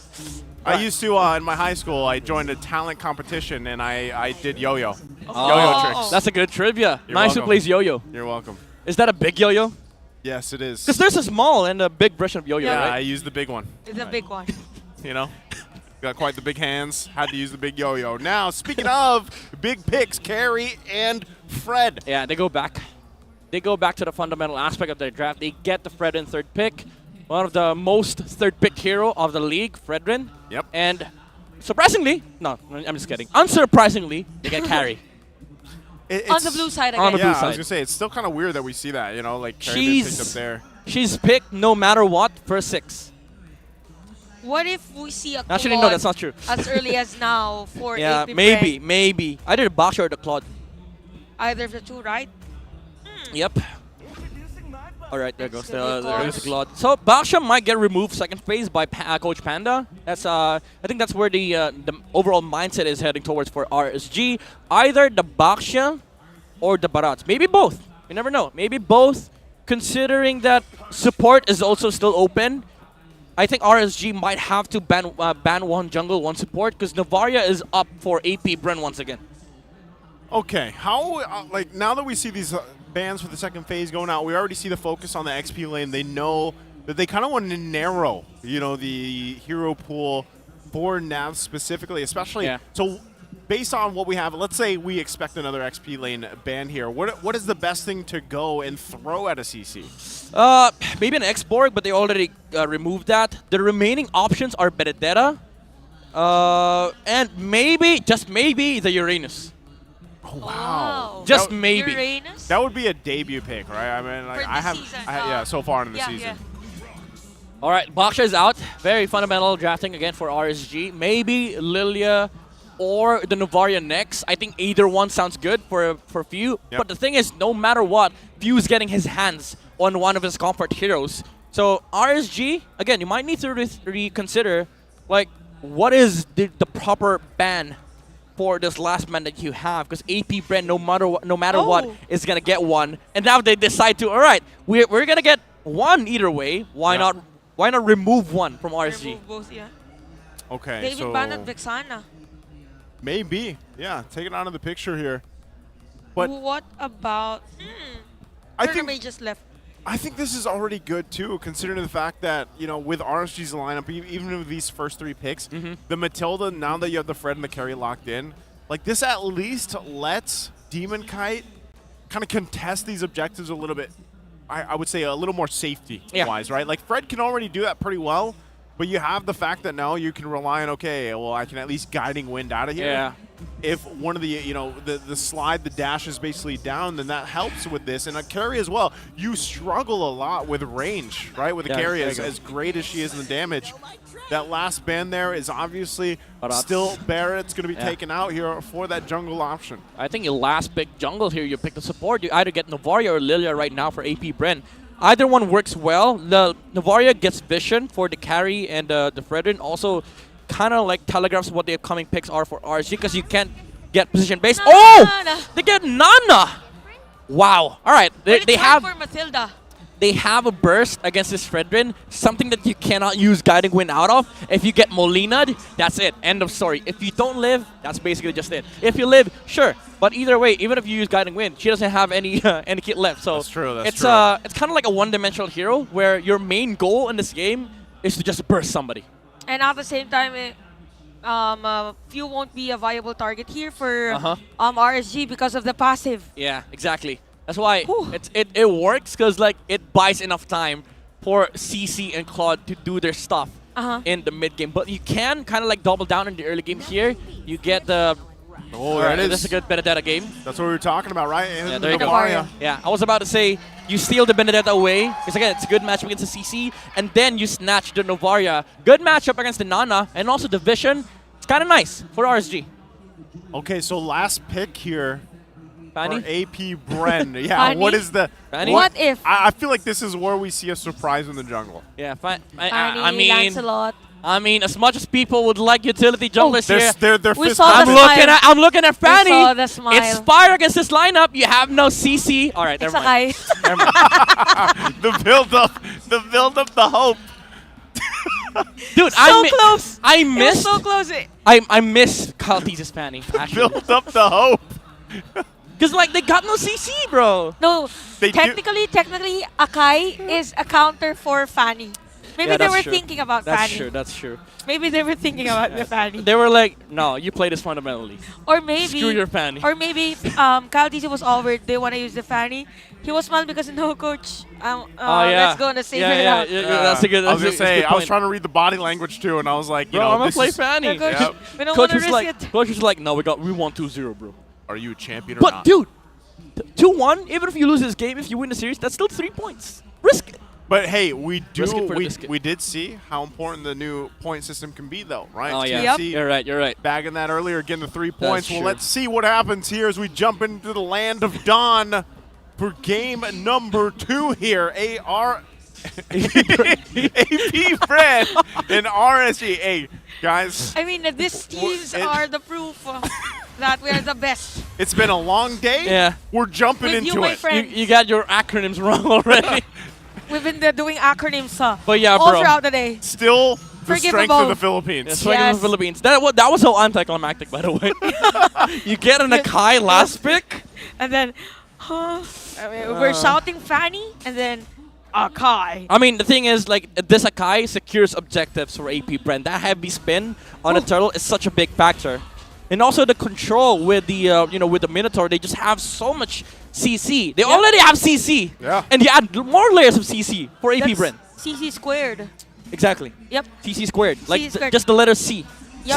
C squared. That's C raised to the 4th power. Yeah, we're doing math now. Oh man, it's been too long to do all these calculuses, all these geometries. Hey, we did have Kirk Angle earlier. That's true. We did have Kirk Ankle earlier. Trigonometry. Go ahead and take us through. We already got to look at the emblems now, the items here. You know, the fact with how the previous game went, I'd love to see RSG play around this lineup that they have, but really, I feel like it's going to take a little bit longer for them, right? Even with having the Novaria, it's great that they have this vision, the poke potential, but right now, you're talking about early game bursts from AP Bren. It's funny, too, because this time around, Ogwin switched up the emblems. He's not rolling with that focusing mark this time. He's got the concussive blast. All right. Maybe it depends on their composition of the other team with a concussive blast this time around for this Minotaur. Probably to have more damage also against RSG. And look at that. Yeah. Kyle TC and the rest of the players of Bren is ready whenever there's going to be a team fight on the bottom lane. I mean, what this concussive blast allows AP Bren to do is to have fast clear with the roam, especially if they're going for the XP clear in the support. Yep. Which is what they did. So now they can slow this turtle take down, let Ogwin take 4, but RSG is not having none of that. They want to burst down this Lord. Oh, Molina. Okay, so we can see at the back lane, we have Nats on the Electro final blow. Kyle TC with the Retribution, the Spirit Stomp. And look at Nats far away. First blood goes to AP Bren. That is such a big disconnect between Aqua and Demon Kite.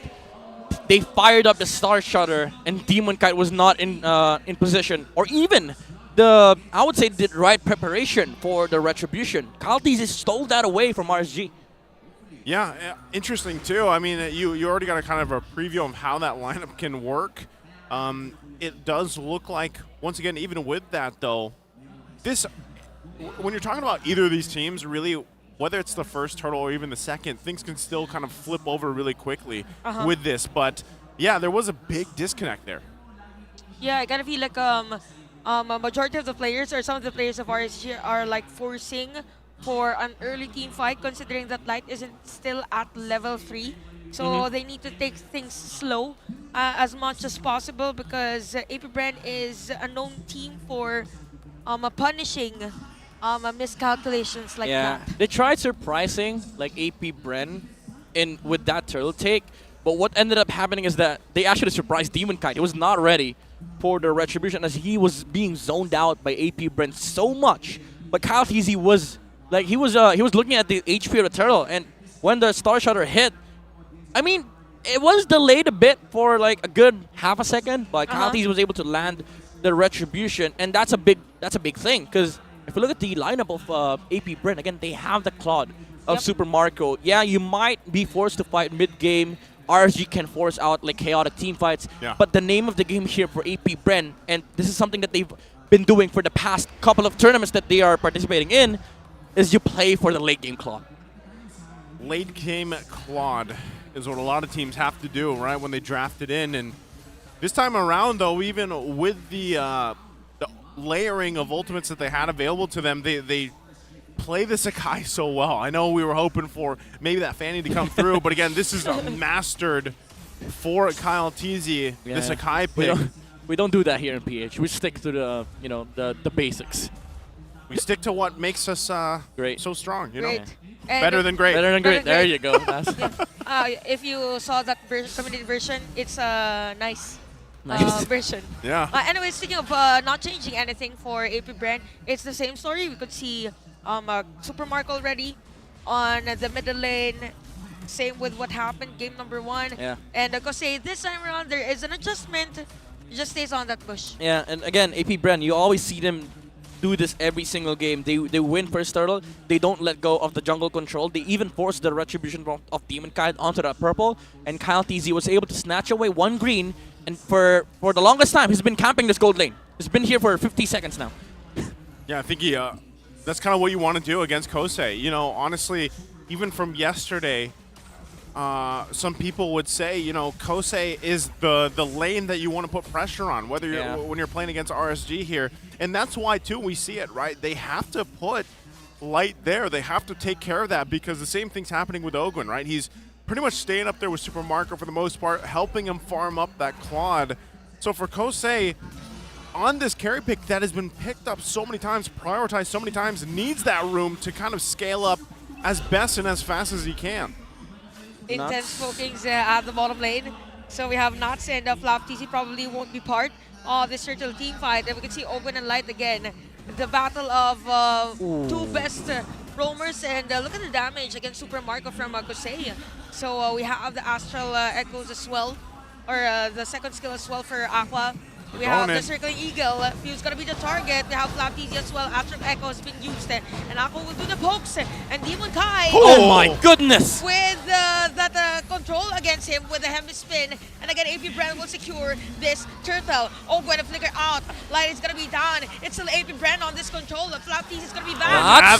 Look at that in an instant. Super Marco with amazing duet. Kosei almost close. Almost close. But they're forcing to push him away. Look at Flap TZ. And Flap's still going. Continue again. They're just continuing on this purple buff. Yeah, they're going to take what they can here. But again, a decisive skirmish and fight for AP Bren. And now they'll take the resources as well. Oh, that is such an amazing team fight from AP Bren. That Minoan's Fury in the middle of the fight. Oh, hold that thought.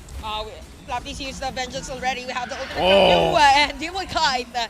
Is down by the hands of Kyle TZ, and it's just AP Bren on the map awareness, the layering of skills. They know when and where to use any resource that they have. All right, the burst damage from Few is now becoming a problem for RSG, especially with this Genius Wand. Also, I do have to mention the fact that during the last turtle fight, Nuts was able to clear the X lane with the Electro Final Blow because Flap TZ was actually holding his lane. He was in front of the minion wave, so Nuts cannot really just clear the wave casually, so he had to use the ult.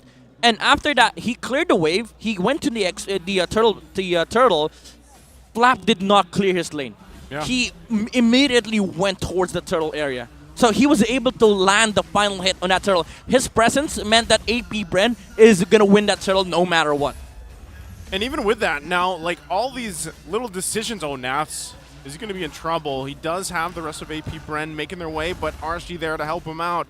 All these little decisions building up into this lead now that AP Bren has, and unanswered 4 kills for them as well. They might just go and take this 3rd turtle of the game. And RSG, they want to be able to contest this. They want to be able to fight for it, but really, they just kind of seem to lack the firepower against AP Bren right now, unless if they're able to get their own setup for this or allow Kosei to pop off. Bottom side, though. Blazing duet. We have a Super Marco that Kosei with a kill against Super Marco with the help of Light, of course. All right, he did not expect for Light to show up, but still, AP Bren secures that turtle. However, that is such a big kill because that's the Claude. That's the scaling hero that they just took down. Flap TZ is going to try and attempt a kill on Kosei, but no, Light is there. He's going to be there for the save with the guiding wind, and of course, the shield's coming out from the 2nd skill. Okay, Flap's going to go ahead and leap on out of there. He's going to be fine. But even with 3 turtles now, how's it looking in the items department? Item-wise, Carry is actually holding his own up against a Claude. even though he's down by 200 gold, what matters is he has now the corrosion side into the golden staff. Going for the Trinity build here for both sides. Super Marco has his DHs up, however, so that is going to change a lot of things here for AP Bren, because now if he joins the fight, no M3 reference there. I mean M2, but he's going to be able to dish out so much damage for the squad. Look at the damage also from Flap TZ on those Yo-Yo Blitz against Light. So even RSG is forcing to stretch this game and as much as possible level out the minion wave flow for their side, as to why Nats is more on the top lane, but both Super Marco and Ogwen is prepared for that. So, based on the trend that AP Bren likes to play, now that they're less than 40 seconds away from this Lord here, you might see them force a situation and try to get a pick off at this point to give them that advantage for the Lord. If they can't find it, then they're just actually going to go full force for it and fight. But typically, they like to find a pick off. The thing about RSG's lineup, though, is they can play from a distance relatively safely They for can now. brawl, basically. Yep. AP Brent, as much as they want to force out spells and skills, you know, they can just brute force against RSG. But again, as you've mentioned, there's a lot of ways for RSG to fight. For one, they have the vision and the Star Shutter from Aqua. But there you go, Kaltizi bounce! A very good pickoff! Demon Kite is going to be the target here. Nice heavy spin and a free hit. Guiding Wind, but not able for Demon Kite to back away during that way in the middle of the flight. Did I not just say? Kaltizi. The trend is there. AP Bren loves to do it, and they got the jungler. If that was a different hero, that was not worth it. But Kaltizi was like, all right, yo, you're the guy that we actually kill in the Lord. Why not kill you now? Yeah. He went inside the bush, jumped outside, got the right direction for the heavy spin, and then that was just a pickoff. Good push up top, though. At least. Oh, yeah. You know, from Navs, able to find something, is going to be able to still put pressure up there. So they trade, of course, that Lord because Demon Kai was taken down, but AP Bren will also get themselves some turrets. It's going to be good for AP Bren if Lord spawns top lane, because that just means that whatever Nuts did is going to be nullified. Even though he got 2 towers, AP Bren might be able to take out maybe 2 or 3. There you go. They're so lucky that the Lord spawns top lane. Wow. Because right now, they can clear everything. Maybe not the mid lane tower near their base, but they're going to get top, bot, and maybe mid. Oh, look, probably Nats is waiting there, too. He's going to get spotted out on the top side. Uses the Electro Final Blow to kind of stall it out a little bit longer, but AP Bren, they're going. Okay. There you go. And this one Nats this time around. So look at the damage already for Kyle TC against Nats. And yep, it's 2 towers already for RSG. Yeah, they got clean up. For AP Bren. Destroying the turret at the top lane. It's a good heads-up play from Flap, actually. He guided the Lord towards that top lane tower of RSG. Because if he helped mid lane, they might have ended up just taking 1 tower, because Nats is going to be able to defend the Lord lane. But they did defend, however, the bottom lane. However, AP Bren is going to go towards that direction. They were like, all right, we didn't take this tower with the Lord, but fine by us. We can still take it with whatever we have. Whoa. Petrify against Flap TZ, but the vengeance was there because you're Ogun as well. We have the Yo-Yo Blitz for Flap TZ. Light with a circling eagle. Just look at the damage from Super Marco. Look at just Kyle. doing the free hit. And Kyle TZ just zoning Demon Kite. It's just a turret that we need. It's a repeat of what happened game 1. He just stands there behind the tower. Mind you, he has his full jungle up. Yeah. I mean, without a purple, but that's essentially a full jungle up. But he's like, no, I'm using my hero to put pressure. That's what I do. This is how we do it in PH. Is that 4 towers after that Lord take? Yeah, 4 towers. Yep. Wow. They pretty much evened out that top lane, which is exactly what Midnight mentioned earlier. So they do that. And it's not to say that what Nas did doesn't count, but I mean, even this, the pressure that they're going to put on this side of the jungle, it's kind of like RSG at this point. They have to continue to just put Nads in these side lanes, do what he can, you know, for the most part, to at least alleviate some of the pressure being put on by AP Bren for now. That's the best thing that they have right now. Twilight Armor coming out from Kyle TZ. That's to negate the damage output coming out from the Navaria. Remember, that's no longer just physical damage. Also, magic damage gets capped at 800 damage. So whenever Aqua gets the hit onto the Akai, it's always going to be 800 magic damage. That was so close for Light, by the way. Forced to back away prior this Lord objective, which is another good thing for AP Bren because it is Light not giving an information as early as possible for the team, and it's just again Kyle TZ standing in front of the players of RSG. Yeah, nobody's pressing him down now. Yep, it's a level 14 na Kai. Especially with the Twilight armor. Oh, light! Oh, they're gonna go again. Kosei. Almost. Cut Oh, Kosei! off. Oh, No, Kosei! Nice All right. laps out, but nice back away for RSG. That was close. That was an oopsie moment from the but goal laner. But even so, I mean, not having that available to him is going to put him in a Yeah. very bad situation here. If they wanted to contest this Lord, they got to think twice. Circling Eagle used as well, so they're down a lot of resources here. I like this play from AP Bren. They know that they don't have a heavy spin. Now they're trying to put bodies in front of RSG so that they don't go near the Lord area. By the way, you saw Kyle TZ got hit earlier. 800 damage. Maximum from the Star Shutter. This is such a genius item build-up. Item pickup from Kyle TZ. Because no matter what, every 5 seconds, nobody is going to be able to burst down the Sakai. And in an instant, AP Bren takes this Lord. Man, where is this weak point for AP Bren? I feel like I've been asking that now for months, you know, for the most part. Because Don't worry, other regions have been asking that too. Yeah, I mean, when you're looking at their play and you're breaking it down, it just seems like they've mastered the entire game. You know, I remember talking with like other casters from the different regions. We were like, I was like, somebody has to break the streak of PH, you know, and beat AP Bren. They were like, we have been trying. Don't worry, bro, we have been trying. I mean, how can you study a team that plays like this? I don't want to say a team's perfect, you know, but Looks they're like damn it. near it. This is Looks almost like it. perfect. The thing that you've been saying earlier, that before a team fight or before an objective, they make sure that to take a specific hero, a specific player. They do it, and they make it happen. As to why a top lane turret of RSG has been destroyed, make it 2 as the middle lane is destroyed as well. AP Bren, they're wanting to end this game. They want a flawless game Ogwen, against RSG. Ogwen. Look at Ogwen with a Minoa's Fury. Naps. They are forcing Call TZ That's to it. use that. We have Oh, listed. Marco? And that, no, RSG is trying to defend, right. but it is what it is as AP Bren wins with a sweep. Still holding on to the clean record. The champions here, AP Bren, take it in a sweep. For the victory, they go for the fundamental like high play, and again, a masterclass performance from the M5 champions. This is how you do it, says AP Bren, and this is why PH remains dominant. We've mentioned earlier that AP Bren has been playing as if there is a system innate. I mean, inborn with the system. Yeah. Yes, AP Bren, what probably one of the cleanest games this season, or probably the cleanest game this season, if I might say.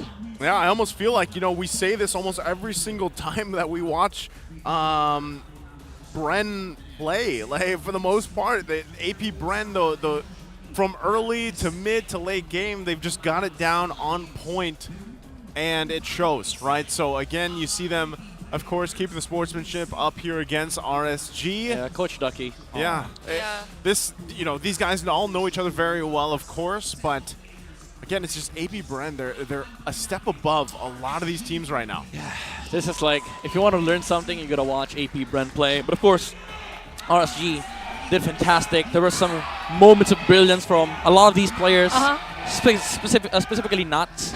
But at the end of the day, it's still hard to break, you know, the gameplay, the system that is in place for AP Bren.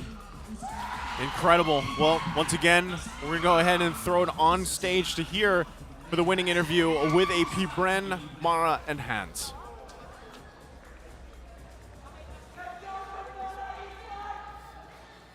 Congratulations to AP Bren! Undefeated, undefeated. Ang lupit nyo. Wait, alam nyo, parang wala na akong matanong tungkol sa game kasi uuwi na naman tayo ng maaga, na-sweep na naman. Gusto kong tanungin, Flakito. Flap, uy. Yung skin, Flakito. Share nyo nga rin, let me hear the song. Wow. Ano ang masasabi mo? Ikaw yung finals MVP ng M5 at may skin dedicated to you. Ano po, masaya kasi May sarilang skin in-game tapos pwede ko siya magamit sa mga tournaments. At yung name na Flakito, yun ba yung gusto mong name doon? Or gusto mong, anong gusto mo doon? Hindi ko po alam eh. Pag-iisipan ko pa. Pag-iisipan mo pa. Pag-iisipan pa niya. There's still some open possibilities to that one. Since favorite niyang hero si Paquito, I assume, why don't we make them do the same thing na ginawa natin last time, the very first question that we've had. Oh, yes! Let's make Bren do that. AP Bren. So, kailangan sabihin niyo sa amin yung favorite hero niyo without saying who they are. So, kailangan mahulaan namin. Okay? Ako, May out na daw dito, may out na Healing daw. for everyone. Oh, okay, ikaw. Suntok, para sa suntok. O, paano? Suntok! Para sa suntok. Oh, okay. Of you. Next. Ikaw yung next. I give that a 10 out of 10. 10 out of 10. Okay. Si Coach Ducky yung magsuscore. Okay. Coach Ducky. Okay, ikaw. Yeah, taga-score ka, Coach. Save ka today. Ano yun? Abisal araw. O, paano? Okay. Coach Ducky. Anong rating natin doon, Coach? 7 out of 9. 7 out of 9. Okay. Okay, ikaw naman. Ano yung sa'yo? Sir, what is your command? Oh, paano? Sir, what is your command? Sir, what is your Okay, ano rating natin doon, Coach? Ano yan? Mga 3 out of 5. 3 out of 5. 3 out of 5. Wala na perfect. Master. Grok like sleeping. Oh, paano? Okay, rating, Coach. Medyo activity yun, ah. Medyo maganda yung activity nun. So, bibigyan ko siya ng 9 out of 11. Okay, 9 out of 11. Mataas, tumaas. Si Marco, si Super Marco. Super Marco. Okay, ikaw. Si Super Marco. Nagustuhan mo na unggoy. Si Odin yung unggoy. Okay. May Paano? participation. Okay. Kailangan may participation daw. Okay, here. Let's do it. Okay, go.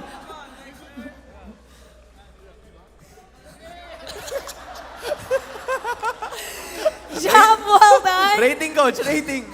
Yan, feeling ko perfect score yan para sa akin. Perfect score. Perfect score for a perfect game, undefeated AP Bren. Let's give him a round of applause. You may now take your bow and take your walk of victory. Nakaligtas daw si Pando. Next time we'll get him for sure. That was the most fun post-game interview so far. So much activity. At alam mo, kitang-kita naman na yung AP Bren, they're in such great mood. Not just because of the sweep, you could see how good they are together. Exactly. And especially with a 6-game win streak na dala-dala nila ngayon, happiness is all that should be felt. At tignan natin kung ano nga bang sasabihin ng ating mga casters. Balikan natin sila. Casters, pasok. Thank you so much, AP Bren. Also, Mara and Hans. I love to see the performance there of all the heroes, right? Yeah. More of that, please. More of that. More of that. I love to see it. And of course, the ratings from Coach Ducky there again. It's a hell of a series here. Midnight, why don't you walk us through this game number 2? All right, MVP first. For AP Bren, it is Flap TC on the CC. We discussed this during the whole Guest of Hero segment. The CC is just so much to lose. Like AP Bren, they got a big win out of the CC's presence, especially when they got it for the first 2 when RG took out the Matilda, and for a good reason too. Like Flap TZ, he really went all in on the sole purpose of picking the CC, which is to zone heroes. Again, I have to throw you back to that moment where AP Bren, especially Flap TZ, decided to leave lane and chase the Benedetta. He got the last hit in. And if he was not there, maybe RSG gets turtle, maybe they get momentum, maybe they even win off of that. But AP Bren, with the presence of Flap TZ in that skirmish, in that fight, secured the turtle, and also allowing him to be able to zone out the remaining heroes of RSG is just the responsible guy that he is. Every single team fight that AP Bren does, it's like Flap TZ's performing the CC responsibility. All right, it's a checklist, right? You put CC in front, we follow up with the Minoan's ult, Super Marco goes Blazing Duet, and then Count Easy pins somebody. That's like the checklist, the entire checklist for AP Bren. Nobody let go of the control. 100% kill participation, by the way. Just to be, this just speaks volumes of how systemized AP Bren's playstyle is. Every single fight that they take, they have to go through a certain amount of checklist. They have to go through the inventory, and if they don't have that, they don't engage. That's the thing about AP Bren. That is why it's really hard for RSG to break into that. Now, looking at the items and the emblems here, Super Marco rocking that Brave Smite, relatively new for the Claude, but it does provide a decent amount of sustain on the laning stage, especially against the onslaught of the carry with the same emblem that is Fighter for Kusei. But it did allow Super Marco to transition from the gold lane to be able to make it out alive during the laning stage. Matter of fact, he's the only guy that died on the side of AP Bren. That was the bottom play that he did. He did not expect Light to show up there so that he was taken out, but RSG was not able to make any form of play in the map at all. AP Bren took all the team fights, they took all the skirmishes around objectives. That's why most of them, I would say, like, all players, I would say, did 100% participation in this game, even though the stats does not like give it, because like it's dependent on the kills and assists. But again, every clashes of AP Bren, it's very calculated, it's very precise, and this is why they're reigning world champs. Oh man, again, amazing day that we've had here. And real quick, we want to go ahead and quickly mention that the FaZe Technician chip is now available. Ooh. You can go ahead and get your teleportation in all your fingertips and unrestricted portals, offering endless possibilities. Come join the game and develop your own unique strategy. Get the hero and skin for only 469 diamonds in a bundle during the launch week. Have you guys tried chip? I have not. He's going to be available for play next week, right? Yeah. After 2 weeks. After 2 weeks. I'm wondering if that's going to happen again. Can't wait to see it, how it all unfolds. Today has been concluded. Again, I'm Naisu. This is Chantel and Midnight. Thank you for joining us. Let's throw it on stage to our hosts. Dumanak ang dugo sa Land of Dawn after 3 action-packed series saw 110 kills. Well, we're witnessing the best of both worlds right now, Mara. Alam nating kilala ang Filipino team sa husay nila pagdating sa macro, pero after today's matches, patunay na rin to na tayo ang pinakamagaling sa microhan. 3 laban pa ang naghihintay para sa atin bukas. Tingin nyo mahihigitan kaya ang kill score natin ngayon? Samahan niyo ulit kami bukas para malaman ang sagot. Muli ako po si Mara Aquino. At ako naman si Hans Galeria. Na nagpapaalalang magkakaiba man ang ating pinagdadaanan. Sama-sama pa rin tayo sa laban. Para sa tagumpay. Keep it good vibes, everybody. See you tomorrow.